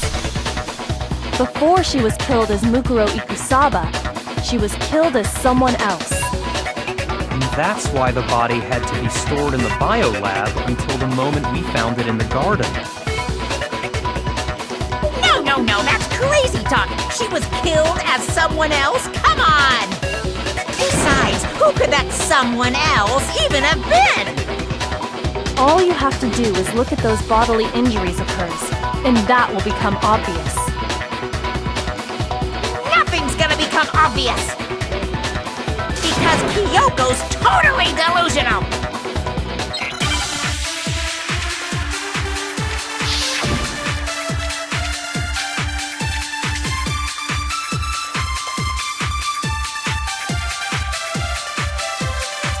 Is this someone else that Mukuro was killed as? Was it Sayaka Maizono? Junko Enoshima? Leon Kuwata?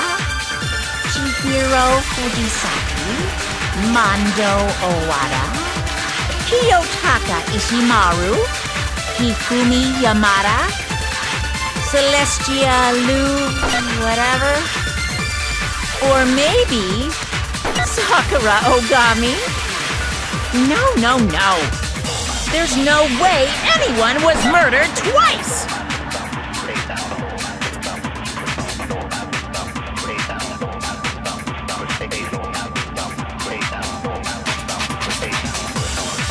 Who is this someone else that Mukuro was killed as? Was it Sayaka Maizono? Junko Enoshima? Leon Kuwata? Chihiro Fujisaki? Mando Owada? Kiyotaka Ishimaru? Hifumi Yamada? Celestia Lu... whatever? Or maybe Sakura Ogami? No. There's no way anyone was murdered twice!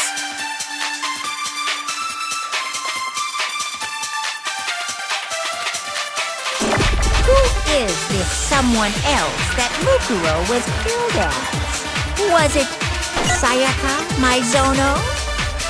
Junko Enoshima? Leon Kuwata? Chihiro Fujisaki? Mando Owada? Kiyotaka Ishimaru? Hifumi Yamada? Celestia Lu... whatever? Or maybe Sakura Ogami? No. There's no way anyone... No, that's wrong.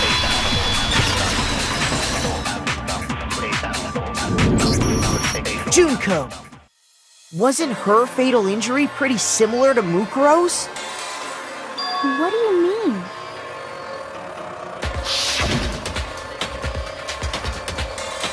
Well, remember what happened to her?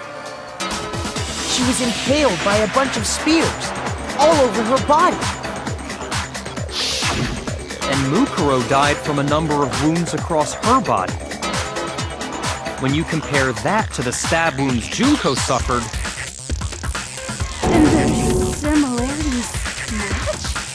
Yes, and those are the only fatal injuries that match up. That explains why those two bodies are actually one and the same. So let me see if I have this straight.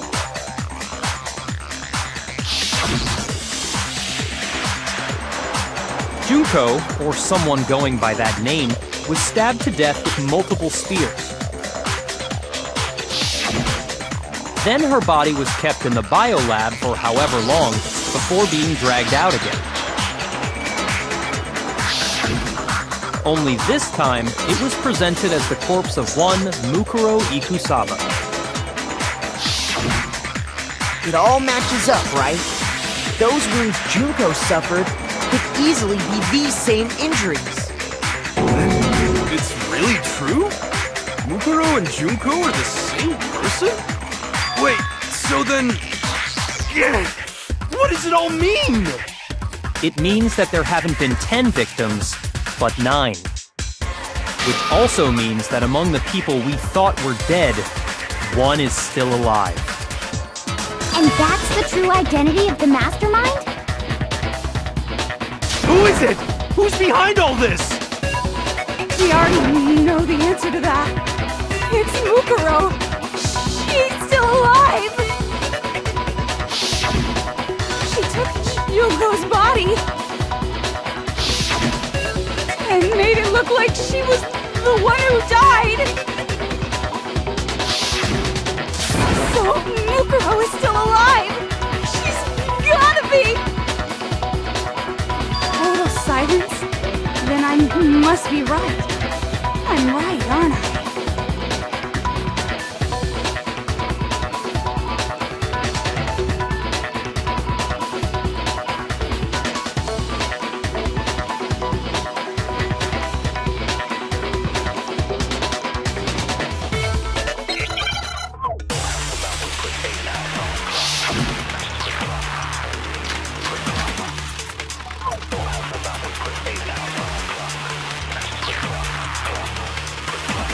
The body we found in the garden.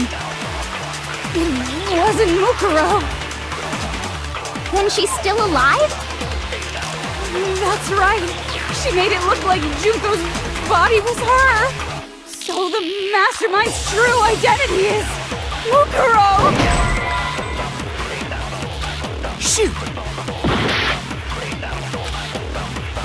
The body we found in the garden, it wasn't Mukuro. Then she's still alive? That's right. She made it look like Junko's body was her. So the mastermind's true identity is Mukuro! What do you say, Monokuma? Do you give up?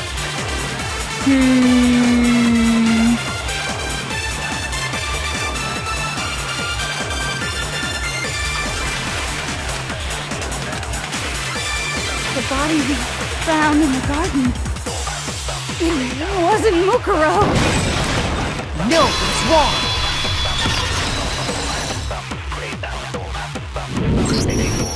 No, the body we found in the garden was Mukuro. That's one thing we can be sure of. The body's appearance and measurements are consistent with her records. Right, Kyoko? She was 5 foot 6 inches tall and weighed 97 pounds. Her vitals were 31, 21, 32. Everything in her profile is consistent with that corpse. And then there's the matter of the Fenrir tattoo. So there's no question it's her. But if Mukuro's not the mastermind, then who's actually still alive?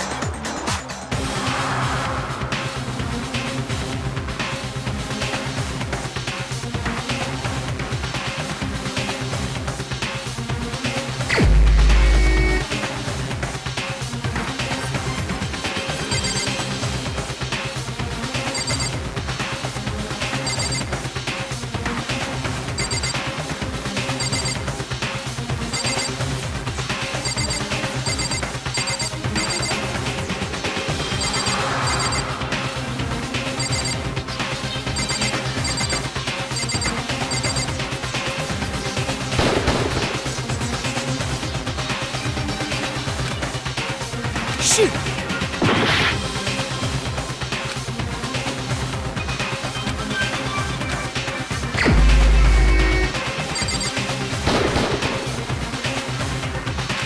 Shoot!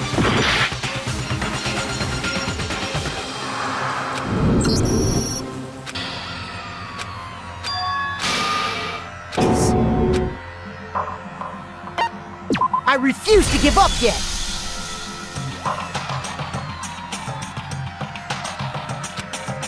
No, the body we found in the body's appearance and right, Kyoko? She was 5, everything in her... And then there's the matter of the Fenrir tattoo.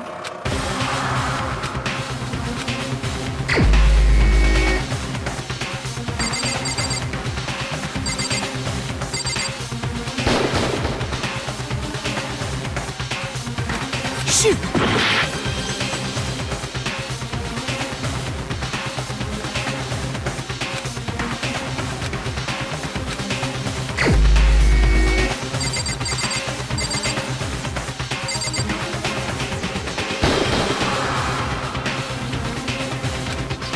Shoot!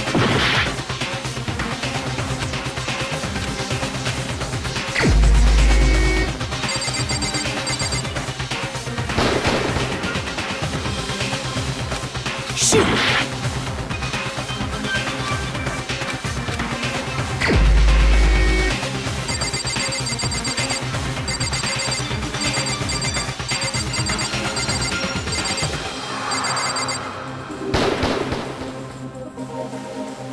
Shoot!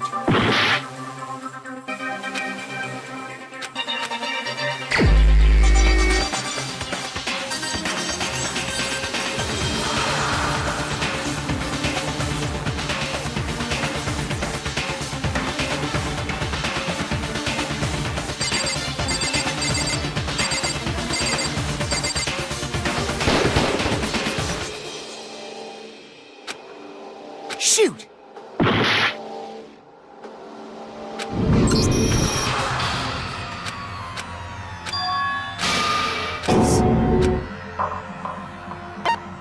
I refuse to give up yet!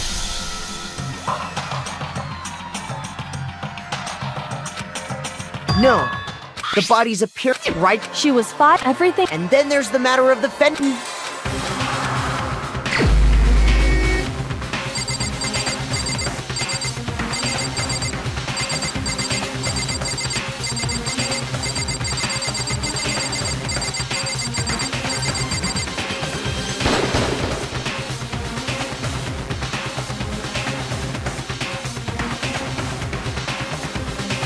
Shoot!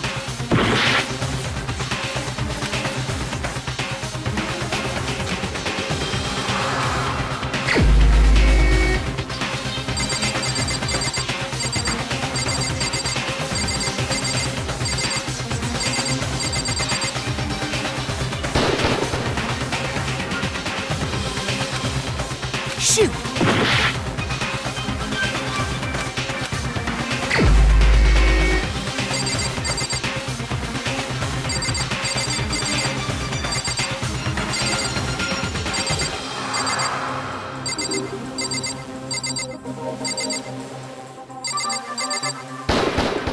Here's my answer. Junko is still alive. It's the only possibility. Are you sure about that? Huh? I admit, since Mukuro is undoubtedly dead, Junko does seem to be the only other explanation.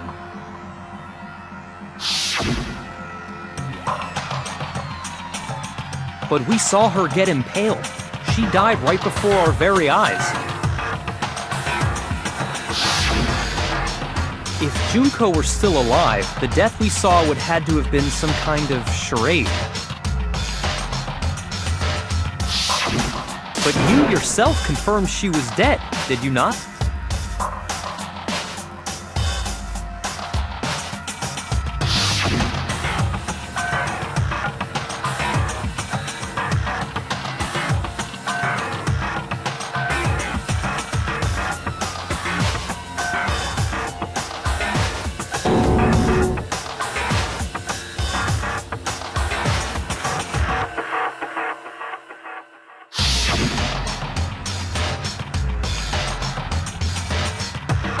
She was dead. There's no question. Junko was dead. So, the idea that she's still alive. It must be wrong. Then you're withdrawing your previous statement? I know you gave it your best shot, but too bad. I guess your conclusion was a dud. Too bad, too bad. This case hasn't been decided just yet. Oh? You haven't given up already, have you, Makoto? No, of course not. There's no way I'd give up that easy. That's all well and good, but how do you intend to solve the problem standing in your way? Junko absolutely died. Mukuro absolutely died. Then both of them are dead, right? There can't be any kind of survivor story. I think we need to look at this from the opposite direction. Huh? The opposite direction? Let's assume Junko is still alive. If so, how could she have survived?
understand?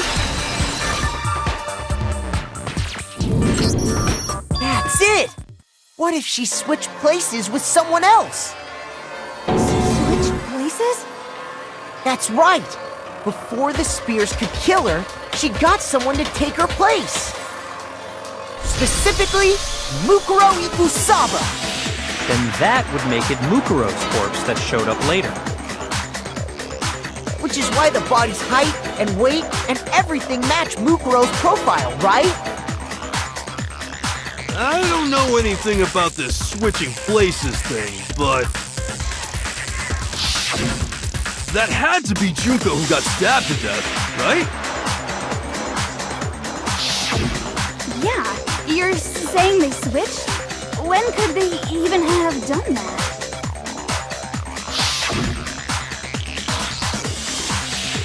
Right when she was about to die? Like she used some kind of ninja replacement technique?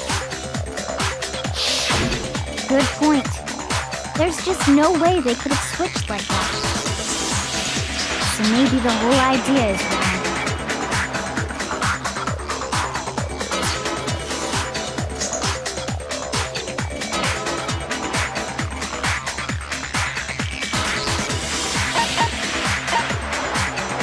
I got it! The two of them may have switched places from the very beginning. What? From the beginning? Yes, from the moment we first met. If that's when they switched,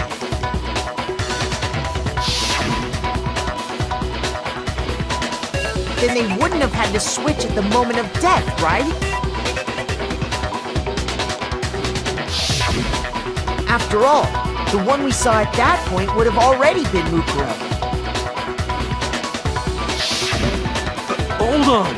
So you're saying the Junko we first met was actually Mukuro all along? Then we'd already met her? I had, like, a normal conversation with her. When we first met, none of us knew who anyone else was. So Mukuro could have simply told us her name was Junko, and we never would have known the difference. That would easily allow the two of them to switch places from the very beginning. Wait! But Mukuro had a tattoo on the back of her hand, right? Junko never had any tattoo like that, did she? She could have hidden it with foundation or something like that. If she did, it likely melted away in the explosion, exposing the tattoo after the body was extinguished. Plus, there were the fake nails found on the hands of Mukuro's body. They were the same fake red nails she was wearing when we all met for the first time. But if she really did use foundation... Correct. Even if there was no tattoo on her hand, I couldn't say for certain it wasn't Mukuro. So I'm glad nobody noticed that glaring hole when we were trying to figure out who attacked Makoto. But too bad for you, Monokuma.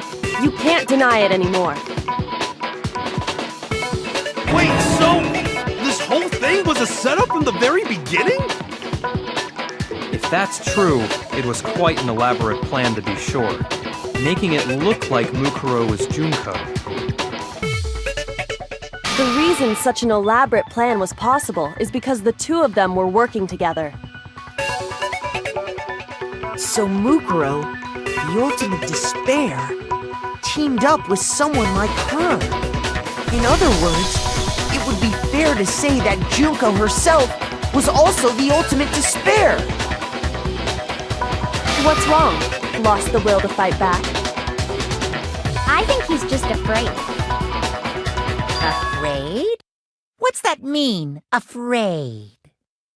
Fear is only possible where hope is possible. I only have despair, so fear is an alien concept to me. Then why haven't you been saying anything? Because it's a bunch of nonsense. Junko's my secret identity? As if. Then why did you try and protect Junko's real identity? I tried to protect her identity? Go ahead. Tell me when I ever did anything like that. When did I do that?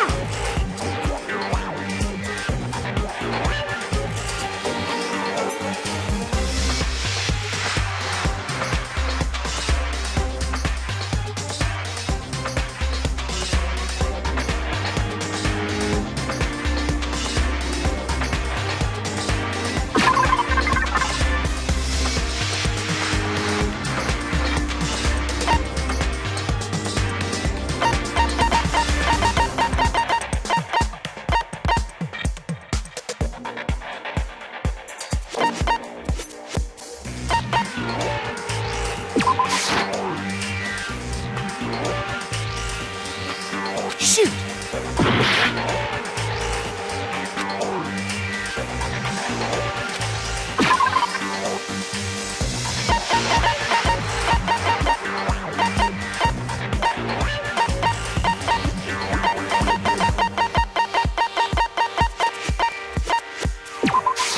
I got it!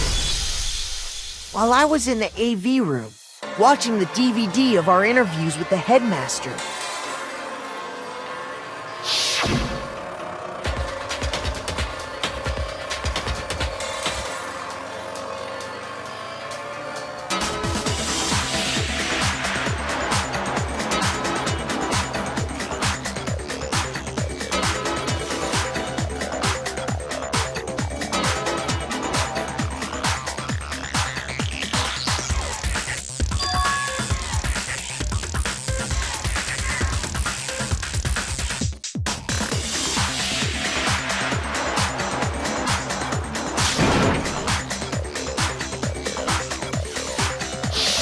you made sure I couldn't finish watching the video. And the reason you did that is because you didn't want me to see the real Junko, did you? Oh, yeah! If everyone was in that video, of course Junko would have had to show up. And if Makoto saw the real Junko, it would have been totally obvious that the Junko we met was an imposter. That whole power outage thing was just a fluke!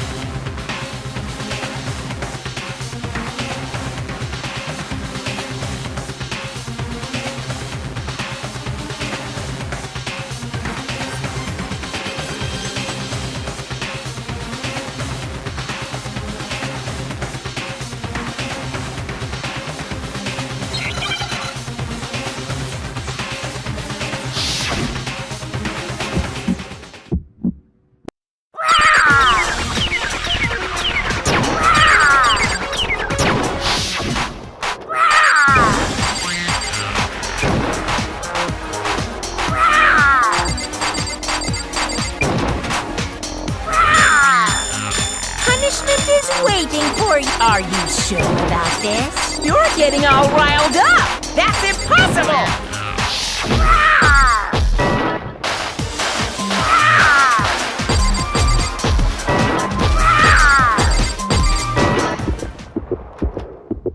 That's impossible!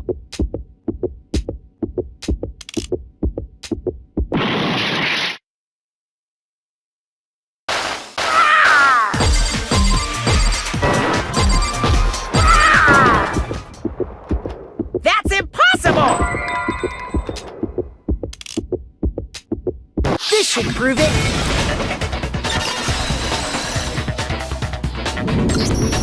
The video wasn't the only thing you tried to cover up. You did the same thing with this group photo.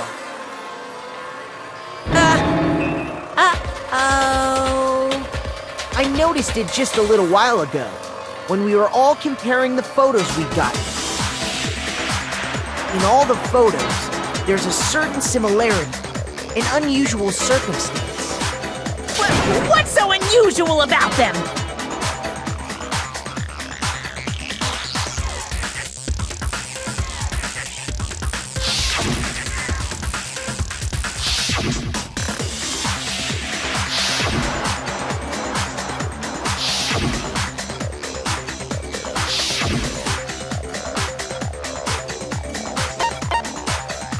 I got it!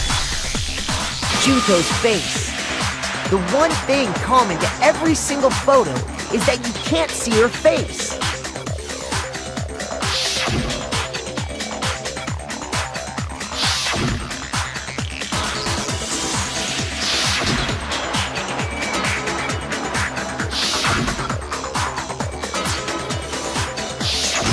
It's hard to believe her face would just happen to be hidden in every single picture, don't you think? And on top of that, in this photo, you can see that Mukuro is clearly visible. So in other words, at that point, the two of them hadn't switched yet. With all that in mind, there's no doubt that the girl whose face is hidden here is the real Junko. Which is why you had to have pictures that didn't show her face. Because if we could have seen her face, then it would have clearly revealed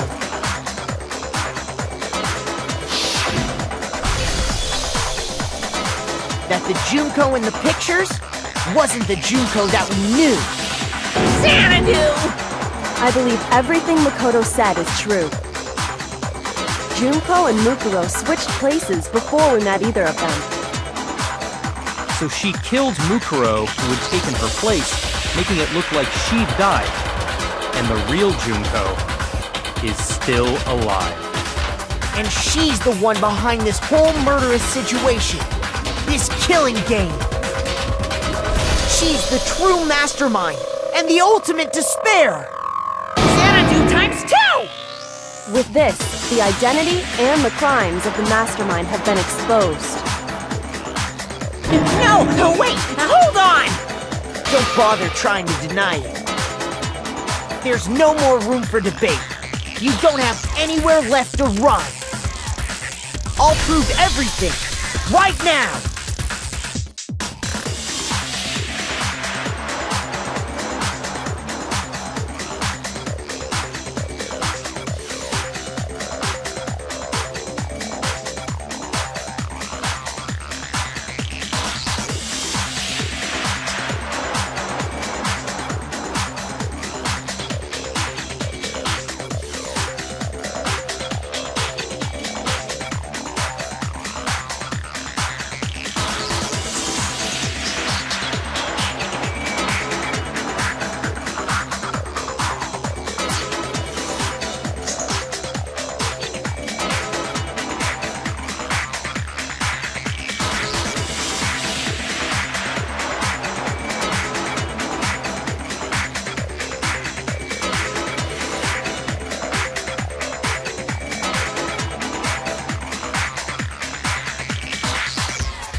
You!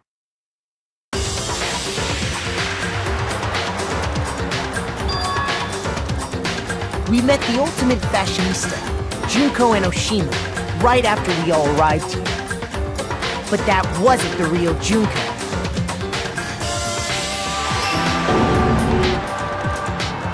The girl we saw before us was actually the 16th student who had taken Junko's place.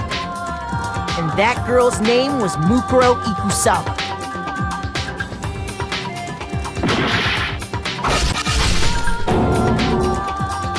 But it wasn't long before she died at the hands of Monokuma. In other words, the mastermind, Junko and Oshima.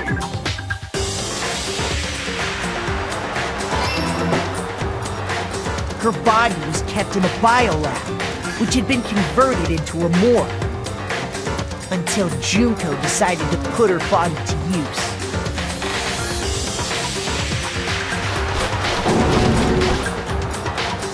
Junko dragged the body out of the biolab, using the tarp to carry her to the garden. She fabricated the murder to try and frame Kyoko, who proved to be one big thorn in her side. Meanwhile, she wanted us all to think Mukuro was still alive and hiding somewhere inside the school.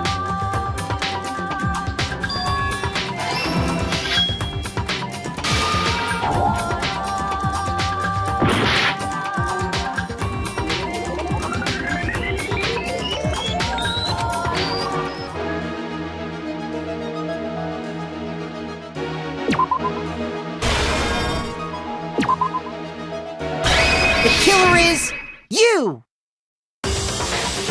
Meanwhile, she wanted us all to think Mukuro was still alive and hiding somewhere inside the school.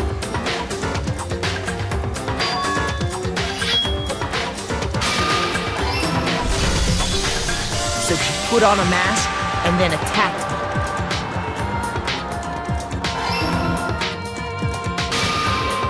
After making sure I'd gotten a good look at the mask, she left the room.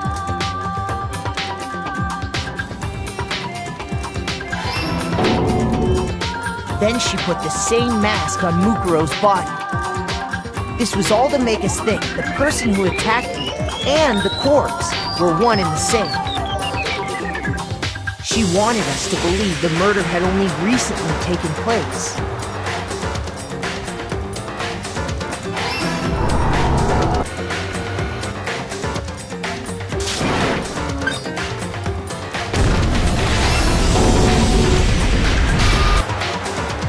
Finally, by strapping a bomb to the body, she was able to destroy any remaining evidence. She needed to hide the body's true identity. She had to make sure we didn't find out it was actually the same person we'd met in the beginning. This is the truth behind Mukuro's murder. And the one who carried it all out is the true mastermind. The one controlling Monokuma.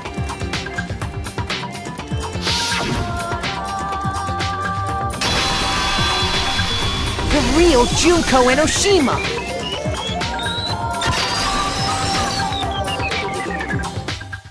That's the whole story behind this incident. Well, what do you have to say to that?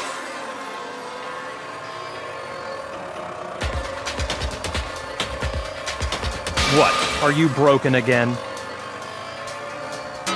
You can't get out of this, so don't even try. Come on! It's time you finally revealed yourself! It's not like you're an endangered species or something. How long do you plan to keep hiding? Give it up, Junko. The game's over. Over? Did you really think the story would end once we reached the climax of the case? Wrong! There's still plenty more to go!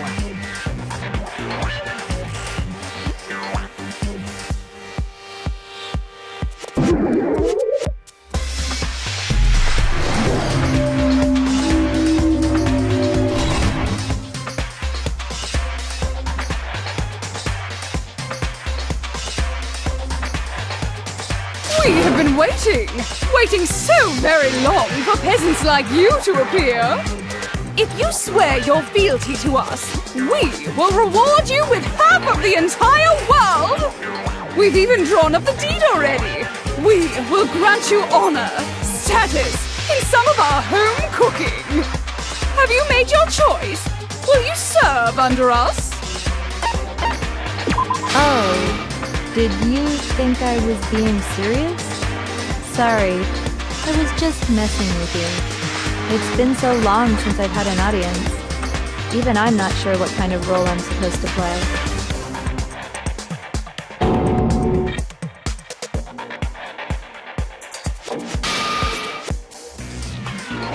Anyway, looks like I've finally been set free.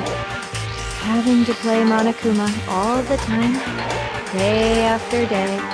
It was like I was stuck in purgatory. Or like a slow suicide. I get bored so easy, you know? Face! Huh? What about my face? What's wrong with my beautiful face? People have told me I'm cuter than 100 chihuahuas combined. I feel like this isn't the first time I've seen you.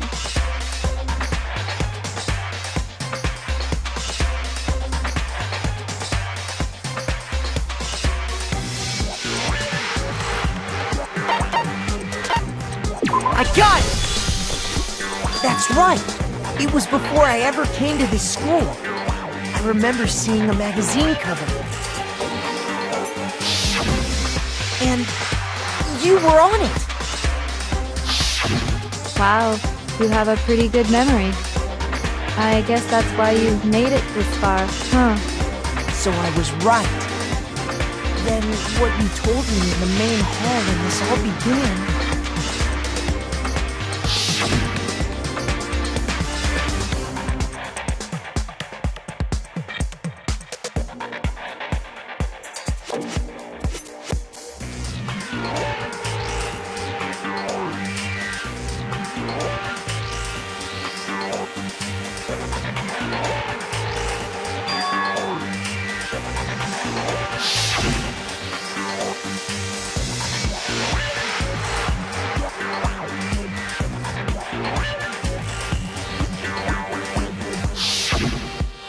Sometimes a little lie is necessary to keep things moving along. Wouldn't you agree? That explains why she didn't quite seem the same, because she was a different person all along. I'm me, and Mukuro is Mukuro. She tried her best. But there's just no way she could have passed as the ultimate fashionista. Two people can never become one as long as the walls of mind and body exist. Not even if they're twins. Twins! I know, it's such a cliche, right? I'm almost embarrassed to admit it. So basically, Mukuro and I had your stereotypical twin relationship. The older sister, tough and proud. That was Mukuro. The younger sister, smart and cute. That was... Me! Junko fucking Enoshima! And together, we were the Despair Sisters, aka the Ultimate Despair! Whoa! She's a totally different person now!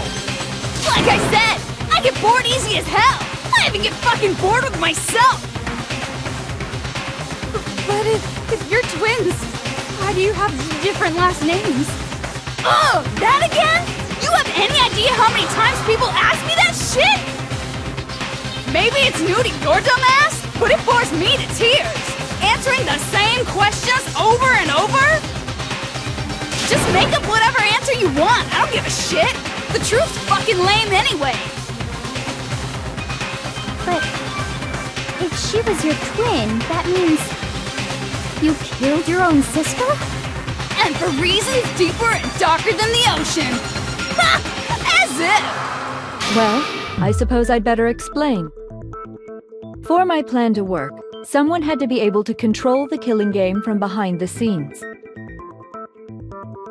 The so-called mastermind had to operate Monokuma, keep an eye on everyone, things like that.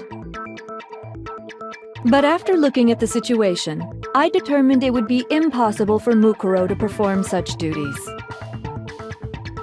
Because naturally, she turned out to be the letdown of the family, leaving me behind to run off and join some band of mercenaries. Such a disappointment. So, I decided to play the role of director and have her join the rest of you in your school life. I could have let her work alongside me, but she would have been useless to me that way. Besides, 15 students seemed like a solid number to start with. Of course, the fact that she was the ultimate soldier posed something of a problem.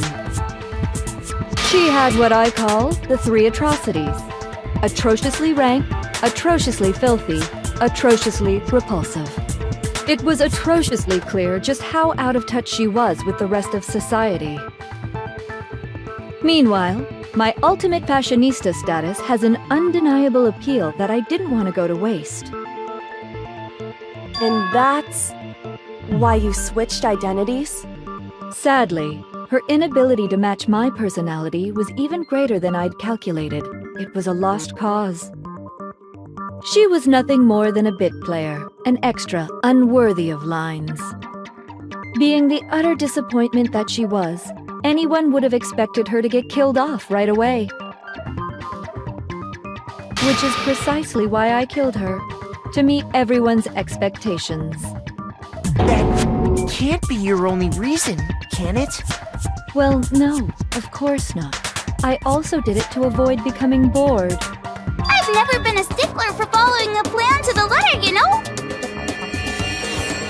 If I planned everything out and knew just what was gonna happen, that'd be so boring. So, I changed things just a bit and decided to use Mukuro to make a little point. In other words, Mukuro's death was a one-sided, premeditated act of betrayal.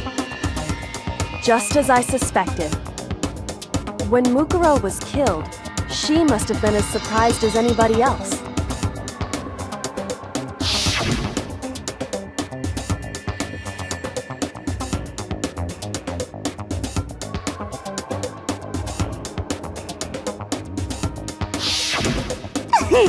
So, you figured it out?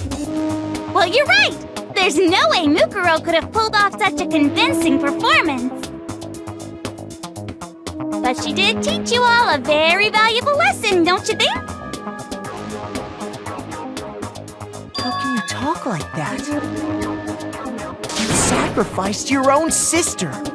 How does that not even bother you? What? I sacrificed her? That's what's got you so hot under the collar? Please, misunderstandings sure are scary. We were the ultimate despair, you know? So we never had any kind of hope or expectations. No, I felt despair as long as I can remember. Like I never should have been born at all. When I was born, I cried tears of total despair. So that's why for us, it's not a big deal whether we die or kill. We're just those kinds of people. We can do anything. We've always been filled with despair.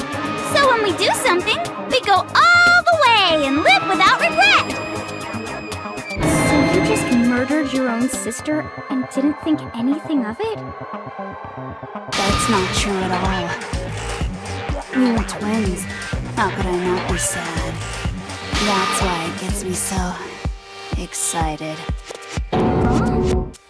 Killing my precious sister with my own 2 hands. That act is filled with so much despair. You can't help but put a super in front of it. It's like super, super, super, super, super despair. No, more than that. Super, super, super, super, super, super, super, super, super, super, super, super, super, super, super despair. It just feels so good. What the hell is wrong with you? And my sister too. In that moment of death, I think she must have felt that despair. After all, to be murdered by your own sister, and only as an example to someone else, She must have died feeling such excruciating hopelessness. I'm so jealous of her. Super jealous. I knew you couldn't be just some ordinary person. You're some kind of abnormality. Turning your own despair into some kind of fetish. Abnormality doesn't even begin to describe it. Like, Genocide Jill is crazy for sure, but this is a whole nother level of nuts! You're saying I don't compare to some lowly beast that can only kill the weak, right? So I'm hopelessly attractive, hopelessly brilliant, hopelessly athletic. I'm the hopelessly perfect ultimate human. No, I don't think there's anything perfect about anything you just said. Yeah, Master's way more perfect. Because on top of everything else, he's got that noble blood. Don't you mean had that noble blood? What did you just say? What do you mean by that? You still haven't figured that part out yet? Man, you guys are so slow! You haven't even solved all the mysteries, and yet here you are, yapping away! Are you talking about our memories? You've already solved this mystery, right? I'm the killer, so how about the next one? Maybe you should solve the riddle of your missing memories. Then you can start gloating. Damn straight! That's exactly what we're going to do. We're going to solve all these mysteries. And then, we'll have our victory! I can't wait!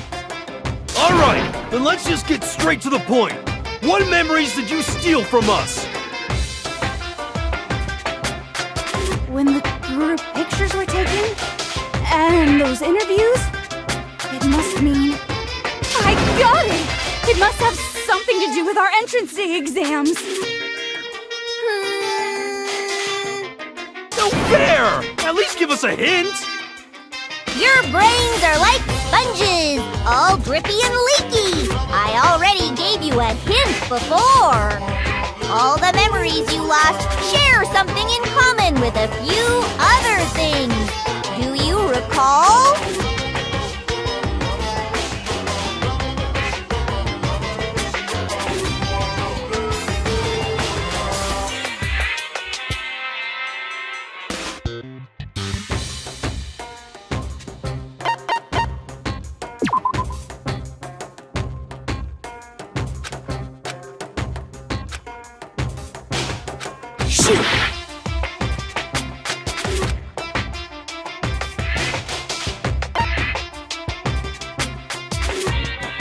I got it! You're talking about the motives you provided to try and get us to kill each other, right? So you do remember after all. Well, I would hope you wouldn't forget something so important. It was stupid of me to even ask. I apologize from the bottom of my heart for my bad manners. So then, let me ask you another question. Did you notice that each motive I presented you had a specific theme to it? Theme? Yep, you got it. So that's my question to you all. When Sayaka was murdered, what was the theme of the motive I presented?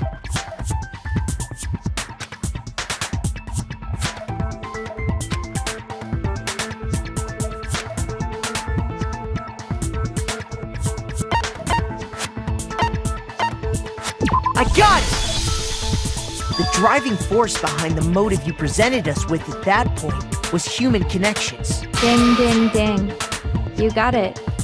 Remember those DVDs I gave you guys? Each video showed the total destruction of your most important relationships. For example, your friends. For example, your family. I ruined all those relationships and showed you the results. It was to motivate your desire to escape and kickstart your urge to kill. But still, what a cruel thing to do. You're the one that did it! Yes, well, I'm perfectly happy to accept your disapproval. Okay! Time for the next question! So, what was the theme for the second motive?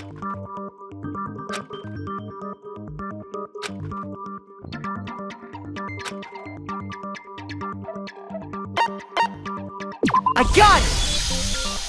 It was our past, right? Yay! Makoto got it right again! That time, the theme was... embarrassing memories and secrets! Yeah! And the whole reason Mondo did what he did was to protect his secret.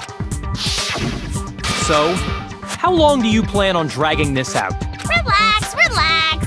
Okay, on to the next question. So, what was the motive for the third murder?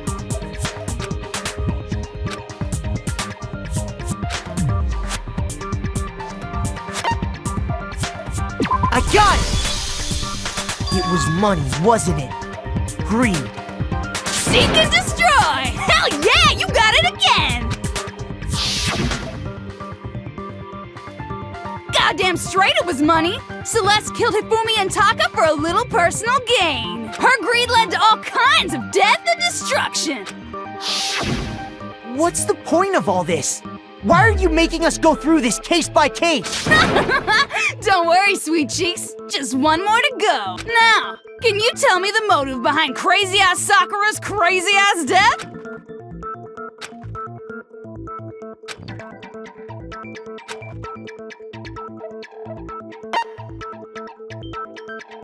I got it! In her case, it was betrayal. Precisely. You see, once I revealed Sakura's betrayal, that led to everything that came afterward. Anyway, it looks like you answered all of my questions correctly. How painfully delightful. But what's the point? What meaning is there in asking those questions now? Relationships, secrets, money, betrayal? These are all pretty standard motives, right? The most normal of normal. Totally middle of the road. But of course, those aren't the only motives that exist in this world. In fact, there are as many reasons to kill as there are people on Earth. They compel humans to kill each other, bringing despair to the world. This is what we refer to as the seed of despair. Seed of despair? Just as water, air, and food promote growth in living things, the seed of despair also needs nourishment. And that nourishment is hope. Despair can grow only in the presence of hope. Two sides of the same coin, divided by a razor-thin line. Such is hope and despair. How much longer is this stupid speech of yours? Weren't we discussing our missing memories? Why are you trying to change the subject? If you would listen, you would see I'm not changing the subject. We are discussing your memories. What I'm trying to say is, the seed of despair is closely tied to your own memories. How so? You see, by taking away your memories, I gave you hope. Of course, that hope merely existed to be consumed by despair. How could taking away someone's memories give them hope? And plus, you haven't given us any hope anyway! Is that so? All you've been able to think about during your time here is how to escape, right? The mere fact that that's what you want proves I gave you hope. What are you talking about? If none of you wanted to escape this school, the killings never would have taken place. That is why we took your memories, so that you would have the desire to leave. The only reason we want to leave is because you took our memories. Is that what you're saying? Correctamundo! Which means if we did have our memories, then we wouldn't want to leave. Do I understand that right? What? Why the hell would having our memories make us not want to leave?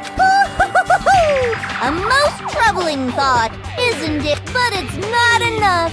I want more distress, more despair. I put so much effort into creating hope in order to feed your despair and make it grow. So, just like Crazy Yeti slashing his prices and passing the savings on to you, let me give you a hint. Really? Then hurry up and tell us. Okie dokie. Like they say, seeing is believing. I'd like for you to see the outside world. You mean the world beyond the school walls? So something really did happen out there. Now are you interested in what I have to say? You wanna see what's out there? I wanna see too. see your faces sink into despair. Now then, open sesame! Behold! The world beyond the school walls! This is the outside world you've all been so anxious to claw your way back into.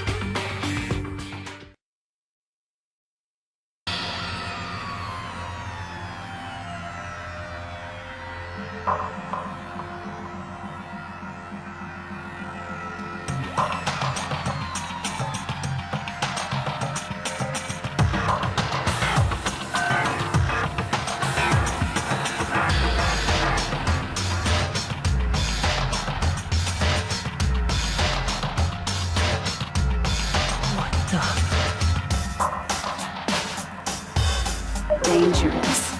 The world has grown so very dangerous. That's what this means. What are you talking about? None of this makes any sense! What am I looking at? This is a scene from a movie or something, right? What you just saw, all of you should recognize it. That world is locked away within the memories that were taken from you.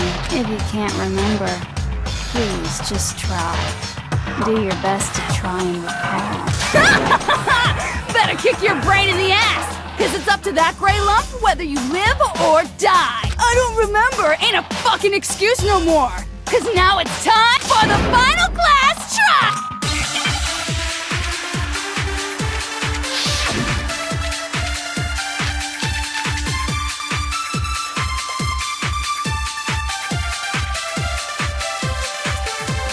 Come on, bitches! Remember or die! What the fuck happened outside? You want us to remember or whatever, but when it comes to that crazy confusing video you showed us, I don't understand a damn thing! What's the meaning of the footage we saw? Is this another one of your practical jokes? I mean, you're telling us to remember, but what am I supposed to be remembering? Nobody can remember anything. No, it's wrong.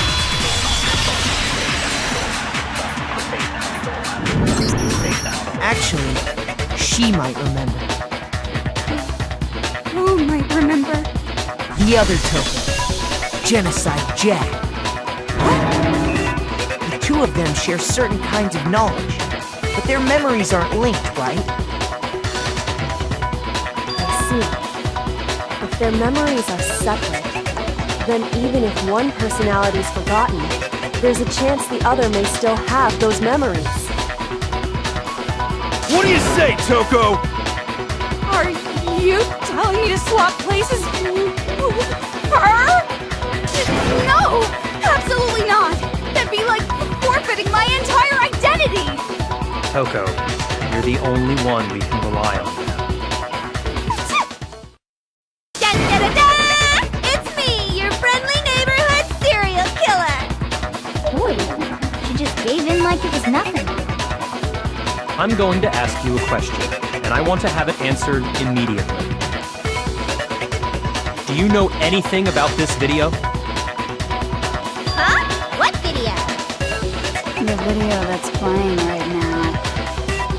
Who the hell are you? Oh, I'm the mastermind. Oh, nice to meet you! Nice to meet you too. That's enough! Just look at the stupid screen! Aye aye, Roger, you got it, Captain!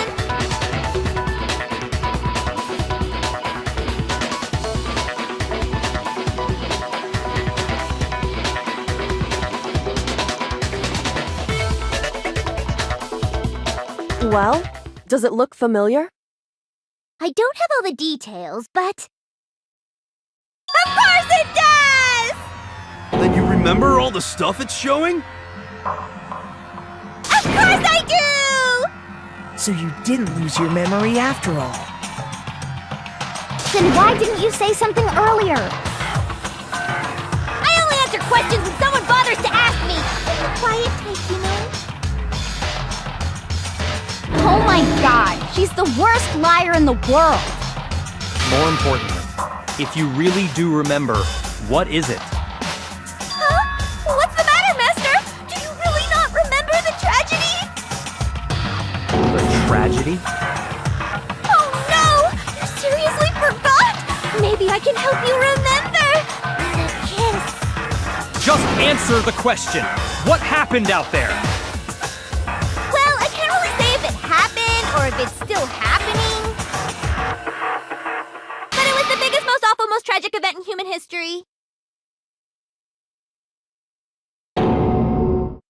Why is that phrase coming up now?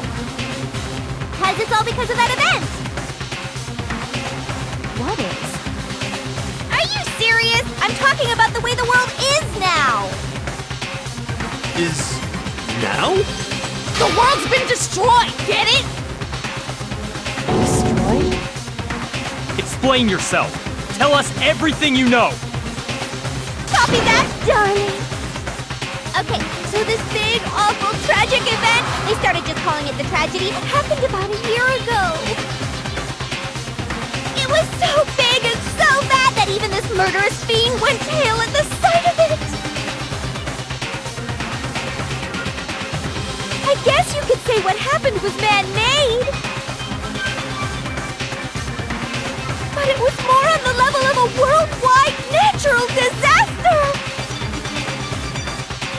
Either way, there's no doubt that it was the biggest, most awful, most tragic event in human history! And as a result, in basically no time flat! The world turned out the way it did, and that's that. That's all there is to it? Come on! There wasn't a single concrete description in there! Well, it just so happens I don't know any of the specifics. Miss Moreau saw it all play out in real time, so why don't you ask her? We already did, and she didn't know anything. That's why we're asking you.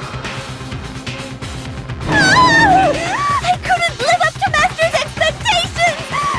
To die! To die! This is the true tragedy! Okay, that's enough of your little lover's quarrel. Whatever happened, it doesn't matter at this exact point in time, right? The end justifies the means. Everything serves the outcome. In other words, the world has ended. That's the important thing. How can the world just end? It's the world! Calm down. It's okay. There's no need to panic. Every living person will be dead in 100 years anyway, so the world ending isn't that big a deal. Oh, come on. Now you're just being ridiculous. Well, as long as we're being ridiculous, I have another ridiculous story to tell you. It's the story of the Togami Corporation, which has given Byakuya's life all its meaning. What? What did you say? I'm glad to see you took the bait. You bit into it like a middle-aged secretary at an all-you-can-eat cake buffet. Hey! So, what do you think happened to the Togami family? Correct! Well done, peasant! But I didn't say anything yet. I just got so fucking bored waiting, I couldn't help it! Even if you're wrong, eventually you'll figure it out, right? Till then, you're just going in circles. So, no matter what you pick, you get the right answer! Pretty innovative, don't you think? But do you think it might be a disease? Getting bored so easy, I mean. Do you think I might be sick? Anyway, like I was saying, Byakuya's entire lineage has been totally annihilated! What? What the hell are you talking about? I can confirm that his entire family has died. Even the distant relatives. The Togami name has perished. Stop with these idiotic jokes! Stop! And said with such authority! A peasant would dare challenge us? The avatar of divine punishment? You must learn your place, peasant! You are no longer the ultimate affluent progeny!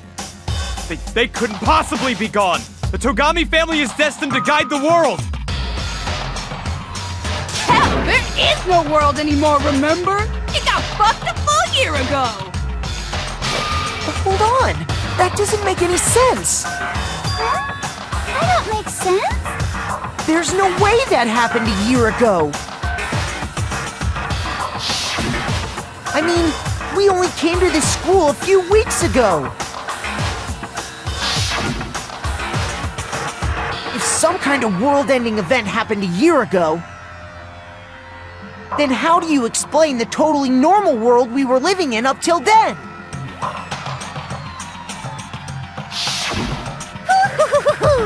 Have you considered the possibility that you're mistaken about that? Mistaken? Well, if I'm understanding you right, it sounds like you think the tragedy happened a year before you arrived here. Well, yeah. I mean, like he said, we just got here a few weeks ago. A few weeks ago? Ooh, I get it. You're saying that what happened 2 years ago actually happened more recently, right? Huh? 2 years ago? Well, I mean, you guys all started attending Hope's Peak Academy 2 years ago.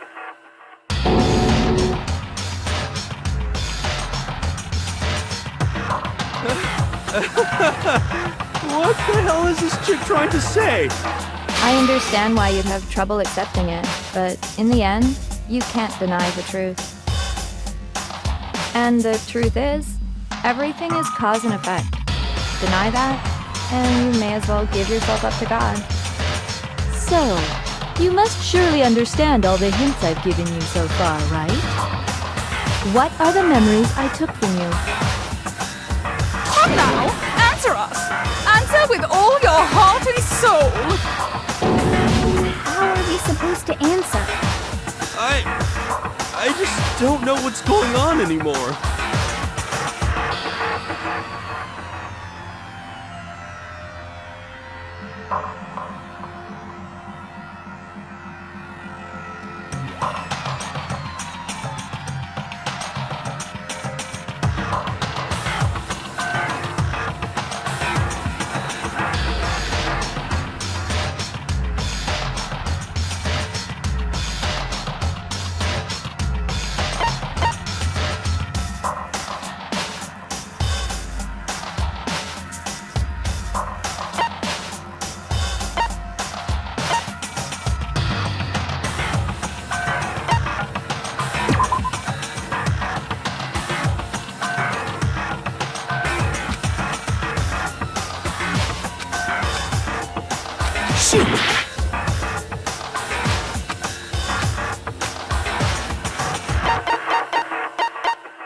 I got it! If we accept that what you say is true, then we've all lost our memories of the last 2 years after coming to this school.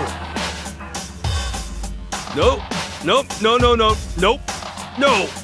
I mean, no matter what anyone says, Another correct answer. Well done, peasant.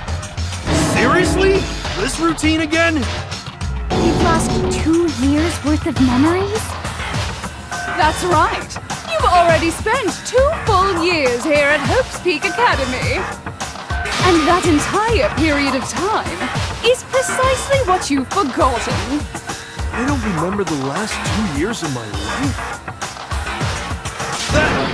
That's not possible!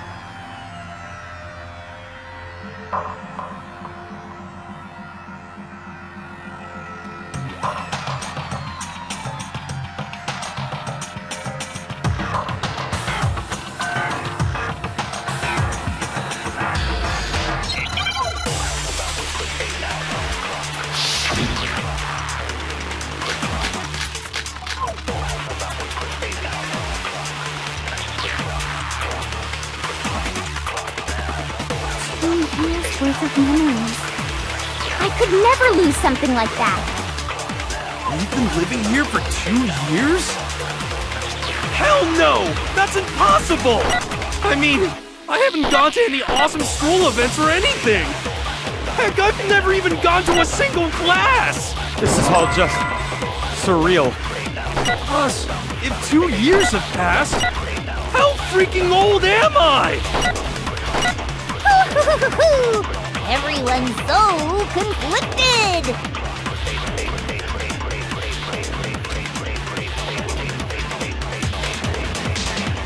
2 years worth of memories.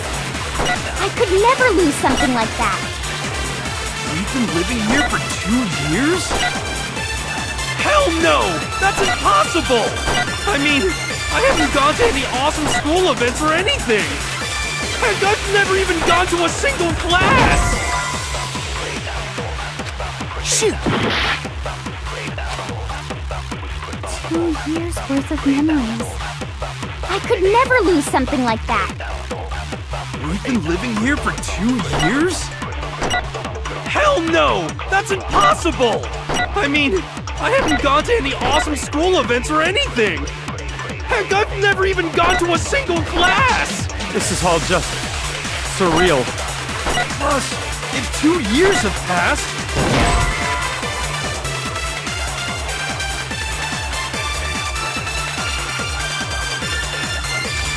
Shoot! 2 years worth of memories. I could never lose something like that. We've been living here for 2 years? Hell no! That's impossible! I mean, I haven't gone to any awesome school events or anything! Heck, I've never even gone to a single class! Shoot!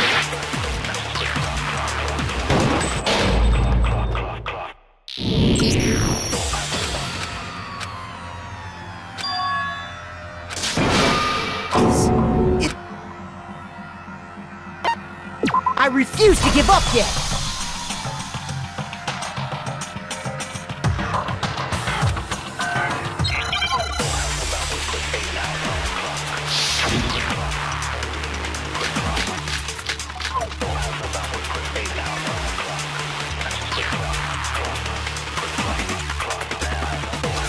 Years worth of memories. I could never lose something like that. We've been living here for 2 years? Hell no! That's impossible! I mean, I haven't gone to any awesome school events or anything! Heck, I've never even gone to a single class! This is all just surreal. Plus, if 2 years have passed, how freaking old am I? Everyone's so conflicted!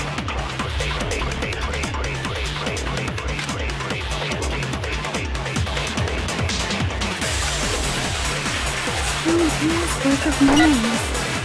I could never lose something like that. Shoot! 2 years worth of memories. I could never lose something like that. We've been living here for 2 years? Hell no! That's impossible! I mean, I haven't gone to any awesome school events or anything! Heck, I've never even gone to a single class! Shoot! 2 years worth of memories.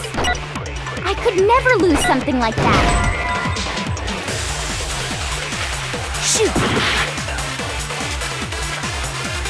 2 years worth of memories. I could never lose something like that. We've been living here for 2 years? Hell no! That's impossible! I mean, I haven't gone to any awesome school events or anything! Heck, I've never even gone to a single class! This is all just surreal. Plus, if 2 years have passed... Shoot! 2 years worth of memories.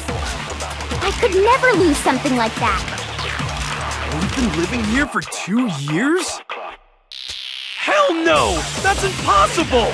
I mean, I haven't gone to any awesome school events or anything! Heck, I've never even gone to a single class! This is all just surreal. Plus, if 2 years have passed... Shoot!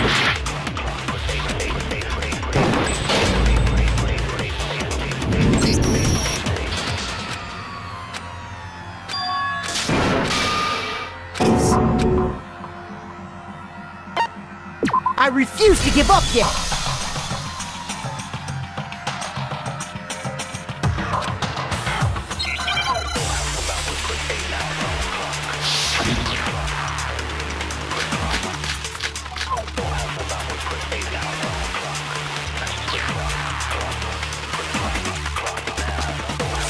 Years worth of memories. I could never lose something like that. Shoot! 2 years worth of memories. I could never lose something like that. Shoot! 2 years worth of memories. I could never lose something like that.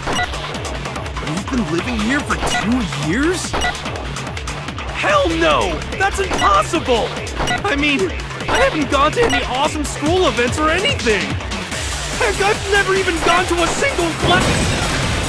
No, it's wrong!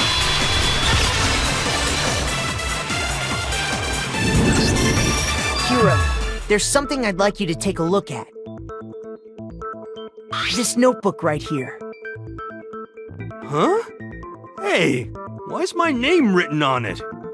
I found it in the locker room on the 2nd floor. If you don't mind, could you take a look inside? Sure, whatever you want. But I've never seen this notebook before in my life.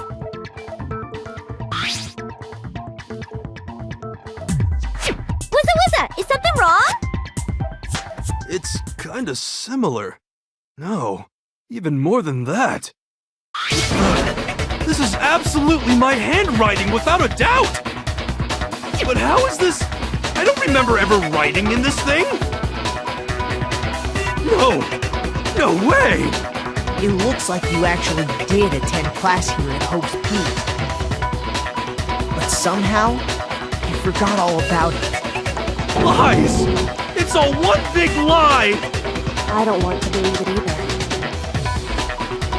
But there's also no explanation for this pocketbook.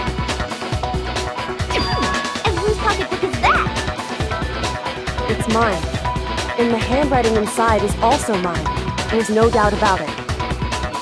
But just like Hiro, I have no memory of ever writing in it. And the reason for that is the 2 years of missing memories? After seeing all the evidence, do you have any choice but to acknowledge the truth? Isn't it just so desperately dark? The mystery's solved, but it's like a goddamn funeral in here! Shit, man! I've never been to a funeral! Hell yes! 2 years of school life. How many moments of blossoming youth have you missed out on? How many fun classes? How many school events? This was your chance to build lasting friendships, right? And on top of that, something tragically sad happened 1 year ago. The biggest, most awful, most tragic event in human history. Right before everyone's eyes, the world came crashing down. You absorbed all that despair, but then you forgot it all. And once you'd forgotten, you made the choice to subject yourselves to this killing game. Oh, and there's one other thing. To be even more precise, the memories you all lost were... Actually, never mind. I'm bored. Explaining stuff is boring. What? We are bored of this world. Everyone always talks big, declaring all the great things they'll do. But then they always fizzle out.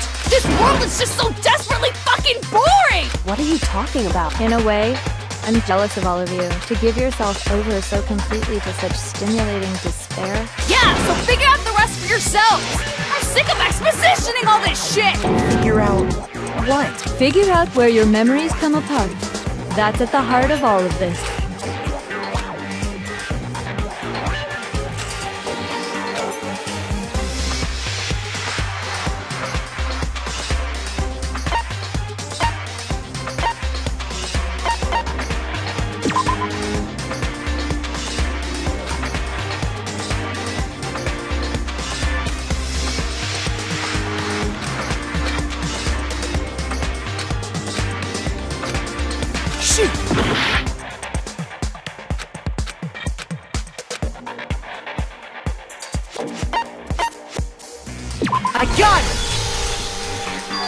I lost my memories. I can't think of any time other than that day.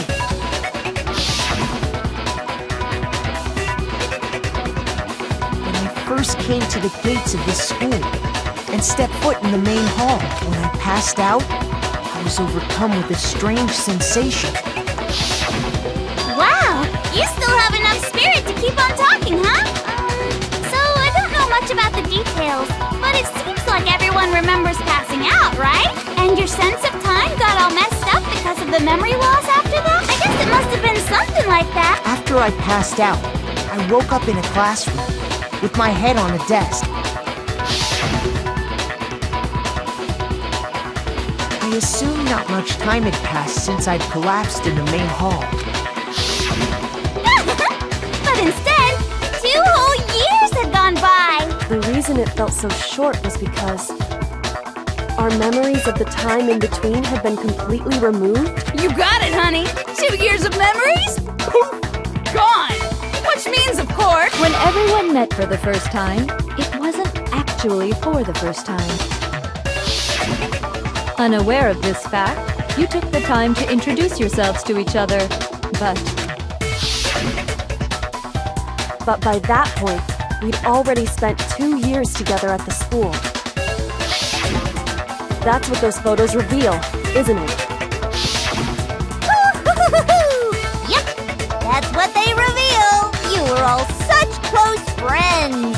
You spent 2 years together, and then you started killing each other. And it was all so you could escape into a world that's already been annihilated.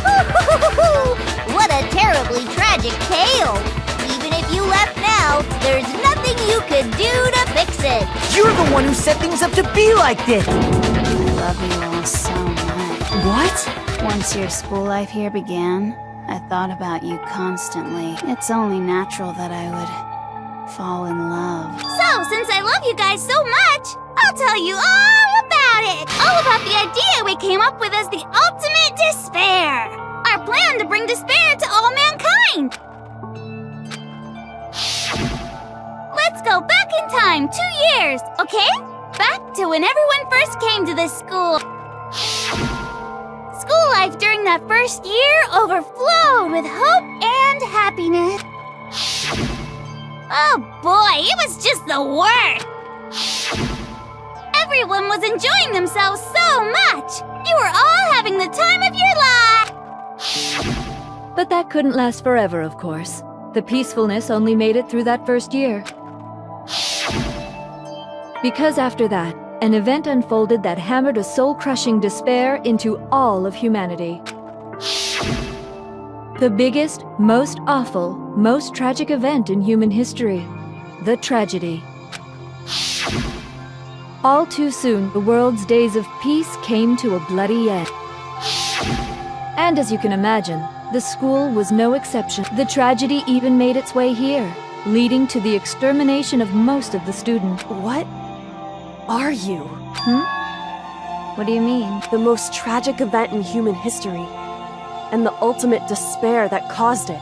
I can't believe it's all because of just you and Mukuro. Was it some kind of organization? An angry mob? An incredibly motivated family? You have a point. If I had to describe it, I'd say it was none of those. How can I put it? It was more of an ideological thing. Despair is contagious, you know? It's almost like a natural phenomenon. Everyone is capable of it, and now the entire world has fallen into despair. In other words, if you see despair as the enemy, then your enemy is the world itself. I just don't understand why. We didn't ask you to try to understand. This was a tangent anyway, unrelated to the matter at hand. Okay, so let's get back to the story. Hope's Peak had taken so much damage. You guys were the only survivors. The members of the 78th class of Hope's Peak Academy were the only ones left. And then, something super neat happened! Now pay attention, because this is important, and I'm only gonna say it once! So guess what? To protect everyone who had survived, Hope's Peak was transformed into a shelter! That's right! It was transformed into a shelter. Ah, I said it twice. Now, someone was responsible for that transformation, for creating what would eventually become your prison. Do any of you know who that might have been? I got it! It could only have been the headmaster of Hope Peak Academy. He wanted to turn the school into a shelter to try and protect us.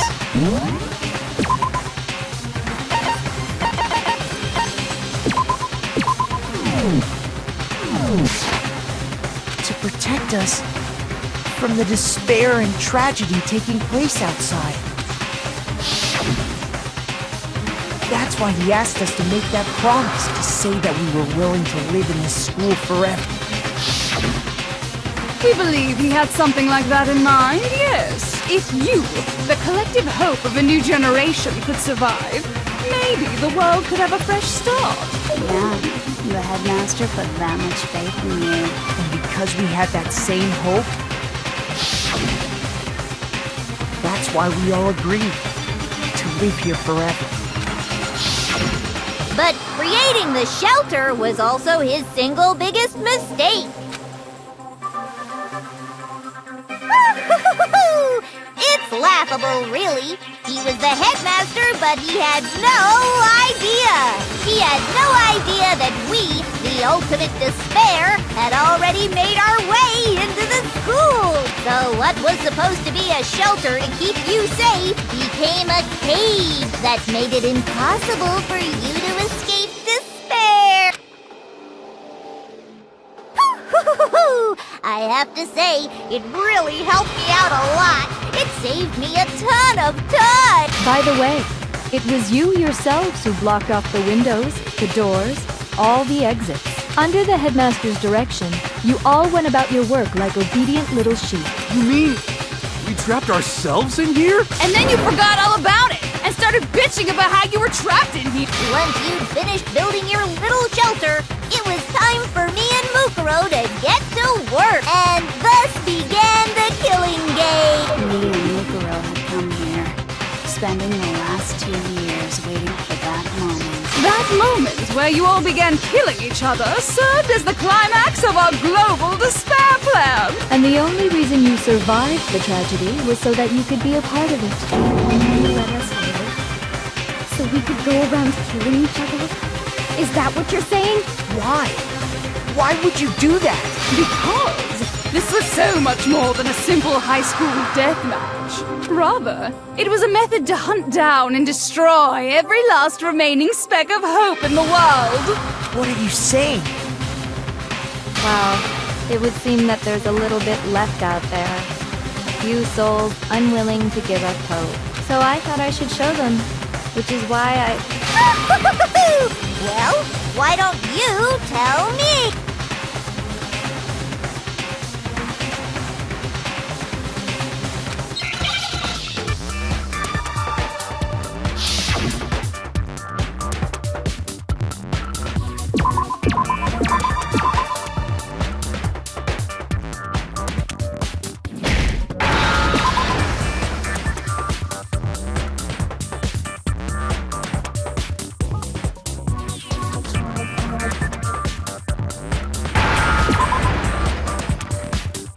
Now I understand. You're talking about you hijacking the airwaves, aren't you? Uh-huh. That's exactly what I'm talking about. To show the world the murders taking place at this school, which was meant to be a symbol of hope. That was the whole point of the ultimate despair. When I said climax, that was what I was talking about. The world watched as you fell into despair and began to kill each other one after another. Despair is as contagious as any disease. Any hope left turns to despair. Isn't the power of television just amazing? By the way, since we started broadcasting, a whole bunch of people have tried to come and rescue you. Are you serious? But utilizing the heavy weaponry I installed around the school grounds, I had no problem expelling them. Expelled them? I have to thank you all. They were a relentless bunch, refusing to give up on hope and trying to force their beliefs on the world. But in the end, I was able to give them the final despair. Death. So you just used us? To bring despair to everyone in the outside world? Well, sure, but I also gave you a second chance at life, right? So it's like, give and take. Give and take? You're so full of shit! And there's a reason I chose you guys to survive when all the other students were dropping like flies. I mean, we built up 2 years of memories together. You were all my treasured classmates. Sorry, that's a lie. I just figured you'd despair even more when you found out a friend had betrayed you. And that's the truth, which is what you wanted, right? So, does it make you feel utterly lost and hopeless? You solved the mystery, but despair at the truth, right? Don't tell me. Did you seriously count on the possibility that we would solve your mystery? And if we did, then what? Our final desire for creating this world of despair was so we could experience one last class trial. If you were bold enough to solve the mystery, only to discover that the truth was utterly hopeless, how would you react? What would you do? See? Discovering the truth doesn't necessarily lead to a sense of hope. Truth can be full of despair, too!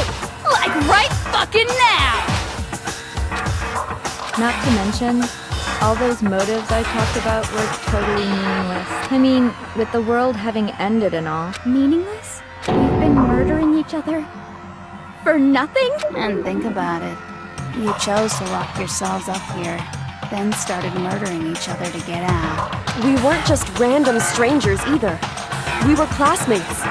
We'd spent 2 years together. No, even I can't laugh at that. We get it. We get it, okay? You're totally awesome, right? We get it already. So help us. I'll do anything. Just help me. A peasant begging for his life? Oh, how delightful. We've never witnessed such a travesty firsthand. But I'm sorry to say, begging doesn't work on me. All I want is despair, and there's no reason for it. And since there's no reason, there's no argument against it. There's just no understanding it. No argument, no understanding. What better definition of ultimate despair could there be? Wait, hold on. You've just been going on about whatever you feel like, but there's no real reason for us to believe anything you have to say. Huh? You say the world's fallen apart, but I haven't seen it for myself, so I don't acknowledge it. I don't accept it as the truth. Until you see it with your own eyes. Truth and falsehood overlap one another. In other words, you're not unlike Schrodinger's cat right now. Is that what you're saying? If so, what then? Are you saying you won't accept the truth until you can go outside and see for yourself? Well, you better not. You go out into that world and you're all gunners for sure. Trust me, I'm not lying about any of this. Well, even if it's all true, I refuse to give in. I refuse to lose to you for the sake of everyone you've killed. Huh? Everyone I've killed? What are you talking about? You're the ones who killed them! I didn't kill anyone. I simply gave you a little nudge in the right direction. And that's all it took for you to start killing each other. You're nothing but bloodthirsty animals. That's why anyone was murdered here, peasant. Say what you want about hope. We're all creatures of instinct, right? Despair comes naturally. Hell yes! That's funny as shit! No! This isn't just some game to us. It's murder! Plain and simple. You stole our memories. Invented reasons for us to do it. You pushed us all into a corner. It's all your fault! You certainly have a talent for passing the buck, don't you? That must be your hope, huh? But we don't have much time left to keep up this banter. We have to draw things to a close soon. What do you mean? I'm talking about the vote, of course. You didn't forget about that little rule, did ya? Oh, and also, since this will be the last vote, I decided to change the rule. What? You guys so full of hope, And me so full of despair, I've decided to have you vote which one will be punished. If even one of you votes to punish Hope, well then, I'll consider that a win for me and punish everyone on the side of Hope. It's just one person? Oh, but don't worry. I won't be voting, of course. Even if you don't, you've still got the upper hand in all this! It's okay. Nobody would actually vote to kill themselves, right? Oh, let me just mention one more thing. When I win, to punish you guys, you'll have to stay here till you grow old and die. No fighting, no killing. That's your punishment. You mean we'd have to just live here? She's saying she'll let us live. If you're not happy with that, then go ahead and punish me. And make your way to the outside world. Enter a world fallen from grace, where only despair exists, where you'd likely be dead within a day. What are you saying? So no matter what, we're doomed! Wait a sec! I just got hit with an inspiration bomb! Dying of old age is boring as shit, right? The audience at home isn't gonna dig that at all! So, here's what'll happen. One of you will get to experience an instant, super impressive punishment! What? You can't just... Do you mean to say you'll execute one of us? And I get to decide who's gonna have to suck it down! Makoto, you're up! Me? Yeah, you've been acting up, causing all kinds of trouble. I hate you! So let me make this clear. Everyone has two choices in front of them. If a single person votes for Hope to be punished, then only Makoto will receive a harsh punishment, and the rest of you will live here in peace. If, on the other hand, you desire to see us punished, then you must all leave this place. I will force you out, ensuring you all die horrible deaths in the outside world. What I'm saying is, if you sacrifice Makoto, the rest of you will get to live out your lives. What? Has your resolve softened? Have you lost confidence? Are you afraid of being punished? Don't you have faith in your friends? No! That's not it! It's okay. You're right to be afraid. It would seem all of those around you have realized the futility of going against me.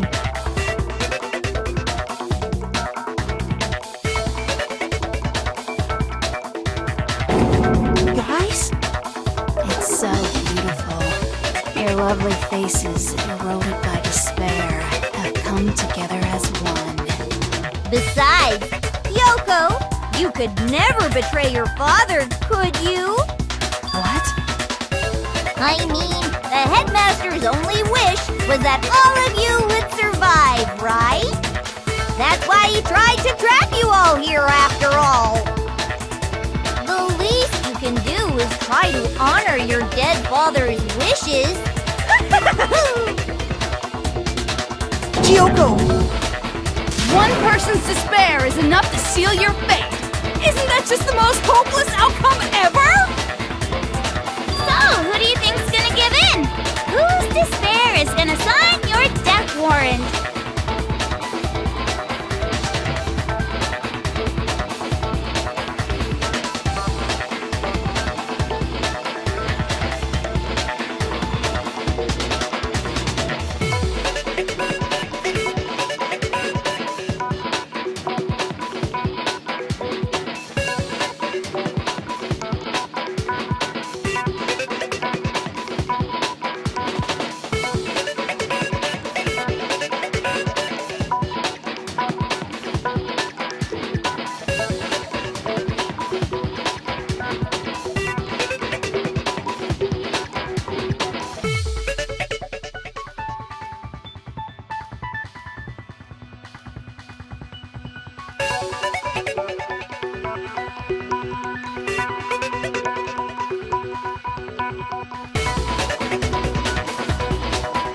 No one. Nobody's gonna give in to despair! We're not gonna lose to you! So boring. Stubborn till the very end, huh? Well, that's fine. Then let's just hurry up and get it over with. It's time for the final vote. everything will come to an end. Your stupid hope. And your stupid life!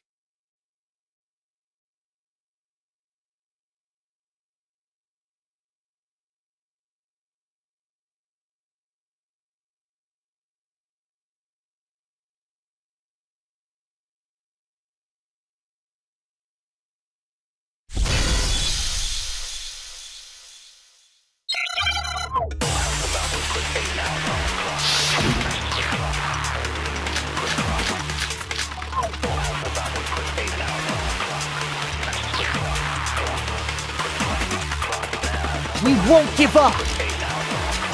As long as there's hope, we'll never give up! If I were to die, that would be the end of Hope's Peak Academy.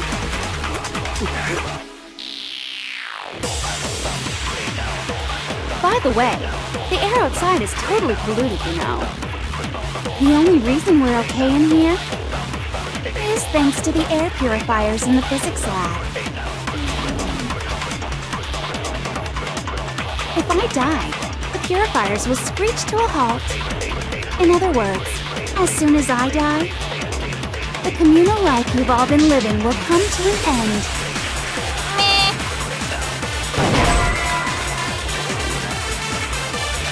Shoot! We won't give up! As long as there's hope, we'll never give up! If I were to die, that would be the end of Hope's Peak Academy.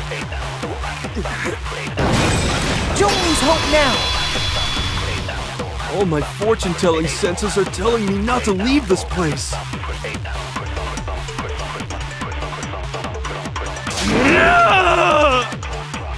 But to live means moving forward, right?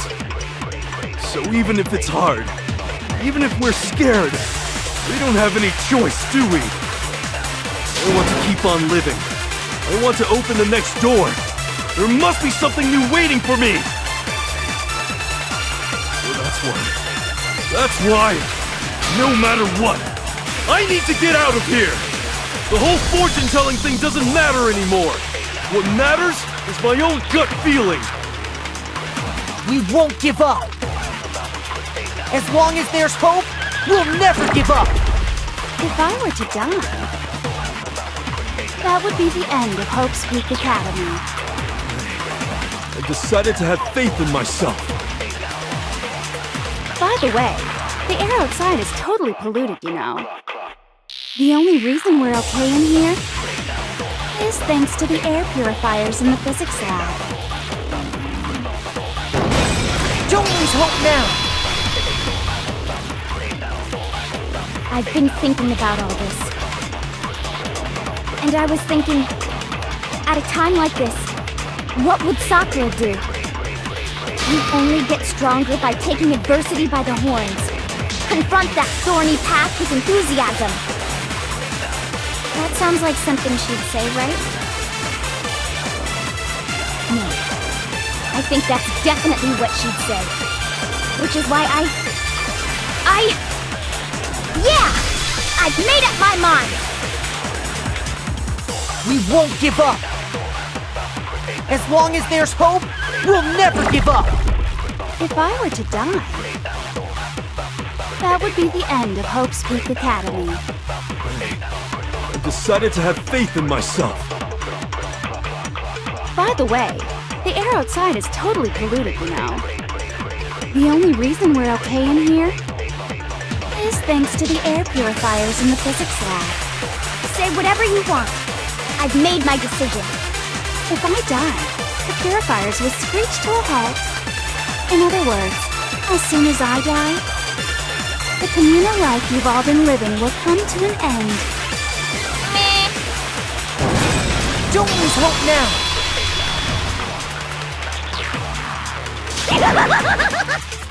I don't care either way. I'm fine with whichever one is more interesting. Actually, I may not look like it. I always hated school. Hell, no matter how I look, still hate it.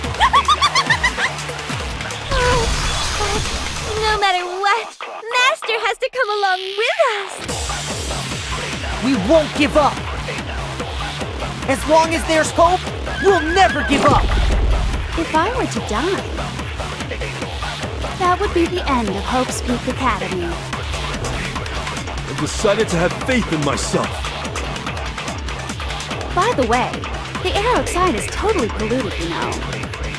The only reason we're okay in here is thanks to the air purifiers in the physics lab. Say whatever you want. I've made my decision. If I die, the purifiers will screech to a halt. In other words, as soon as I die, the communal life you've all been living will come to an end. I can keep on living as long as I have my master's love! All of you will have to leave. You'll have to go into the world outside, where only death and despair are waiting. Don't lose hope now! What's the matter? You're not actually trying to encourage me, are you? Ridiculous. It never even crossed my mind that I might give in to despair. But don't misunderstand me. I couldn't care in the slightest what happens to you. I just have to keep my word. I swore I would end the life of the Mastermind. Besides, the Togami family isn't dead, because I'm still alive. So until I can restore the Togami family and bring it greater glory than it's ever known, we won't give up! As long as there's hope, we'll never give up! If I were to die, that would be the end of Hope's Peak Academy. I decided to have faith in myself. By the way, the air outside is totally polluted, you know.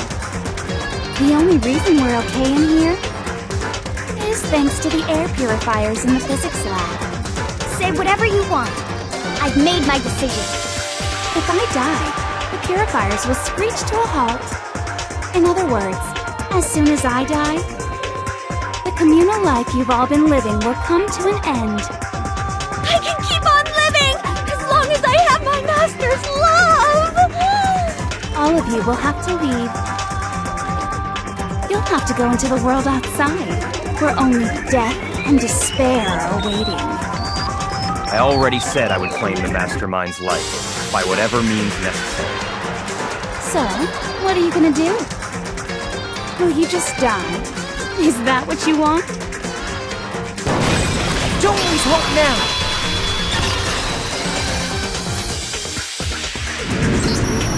I didn't really know my father, so I can't pretend to know what he was thinking.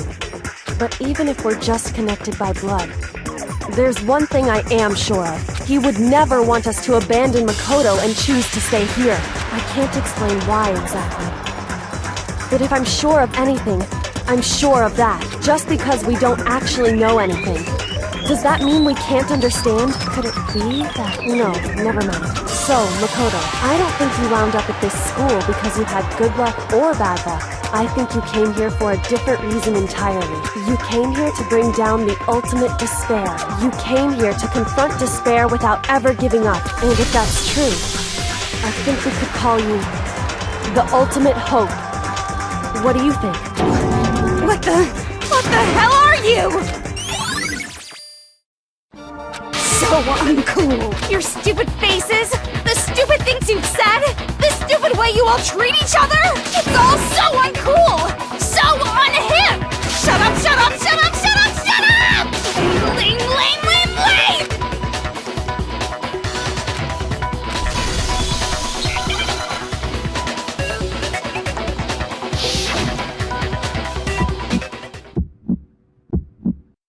You suck!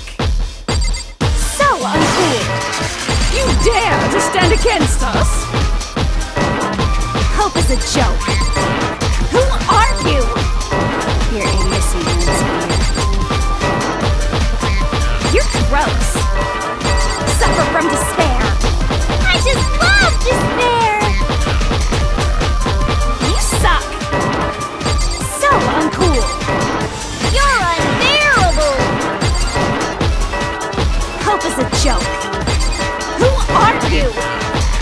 Would you like to die? You're gross. Suffer from despair. Everything is pointless! Despair into Hope keeps on going!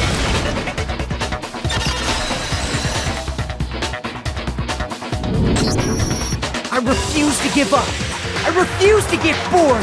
I refuse to throw it all away. I refuse to despair. Because all I have going for me is the desire to keep moving forward. What's going on? What's happening?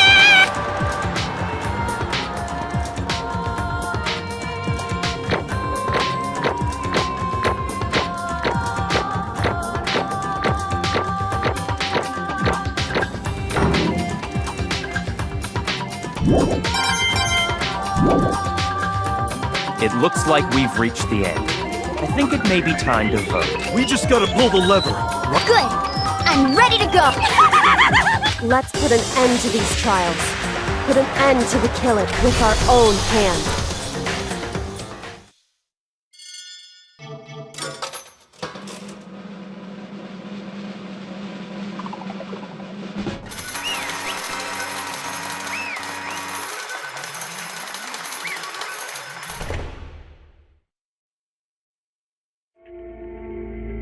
The hell?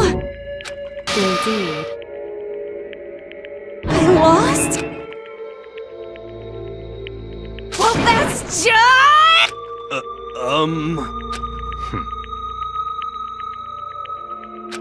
What the heck? Well, that's just...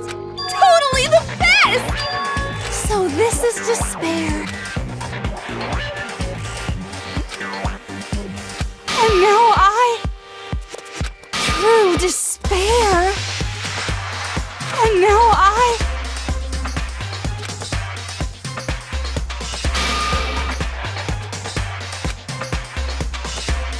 true despair. Huh? Anyway.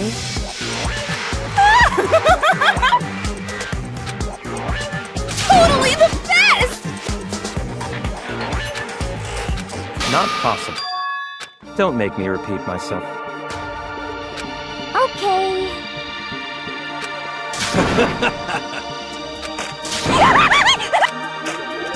Hey. However... Danganronpa. No. There's one last thing.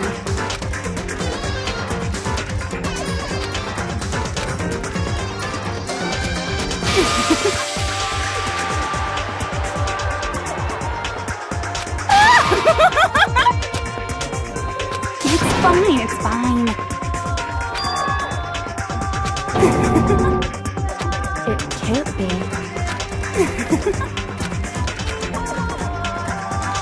Stop it! How many times do I have to tell?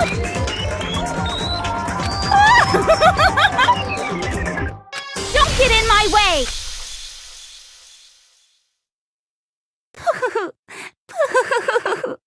So this is how the despair of death feels.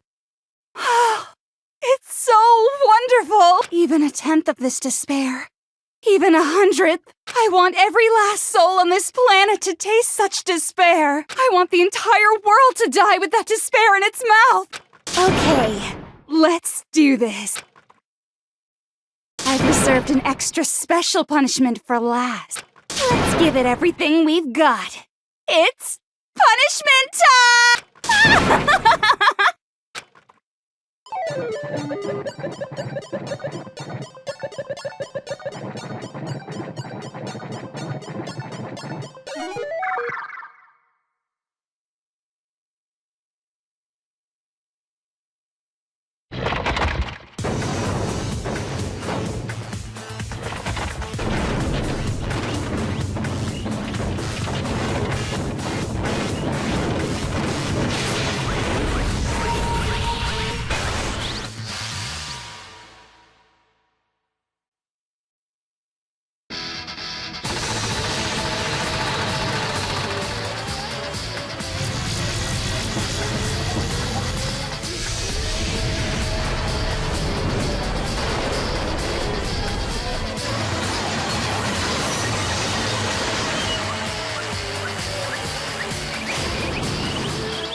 Danganronpa.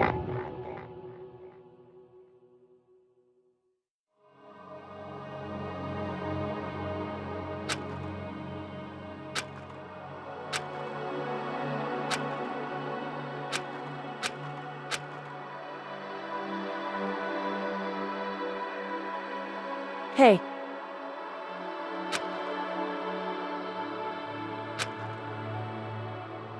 Makoto.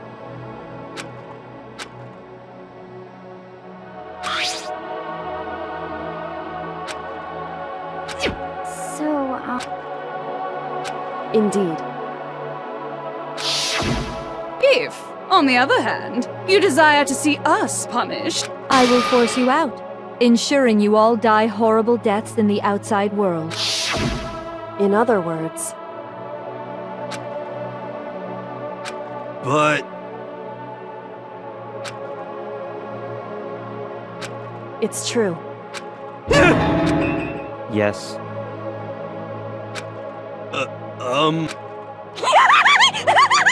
My beautiful scissors!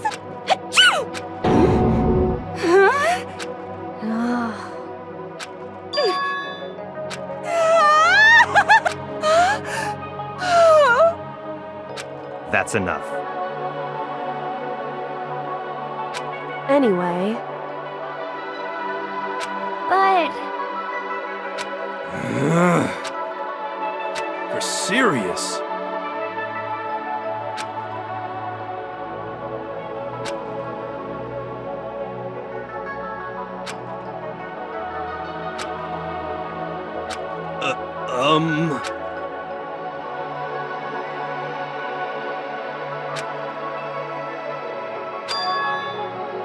In other words...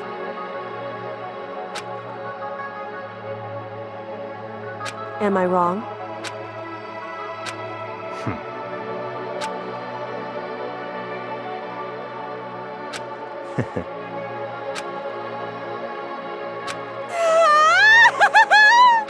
You got it! Hey. Okay.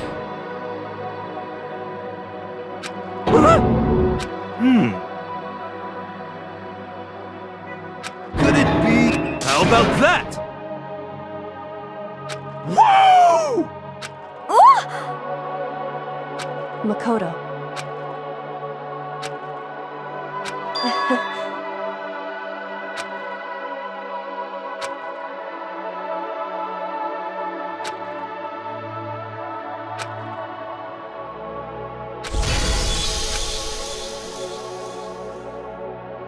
Well, I guess this is goodbye. And goodbye to Sakura. But hey, if we gotta say goodbye, we may as well do it with a smile on our face. Hey guys! You guys want your fortunes told anywhere, anytime. You just let me know. I'll be there. You know how much I hate being annoyed, but if something does come up, you may as well let me know. I can't guarantee I'll actually bother listening, but, you know. I don't know why, but I have a burning desire to start writing. I might be able to pull it off. A story about Master and me, and the others, I guess. I can't say I'm sorry about what happened, but still. It does feel kind of strange. I really don't know what to say. I guess we graduated?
Interesting. Things are getting very interesting indeed.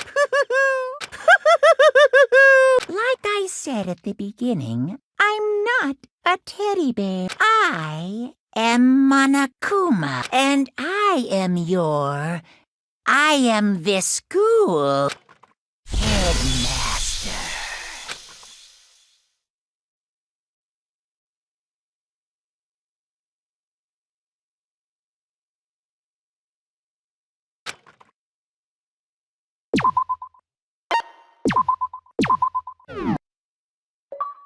Danganronpa.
Danganronpa.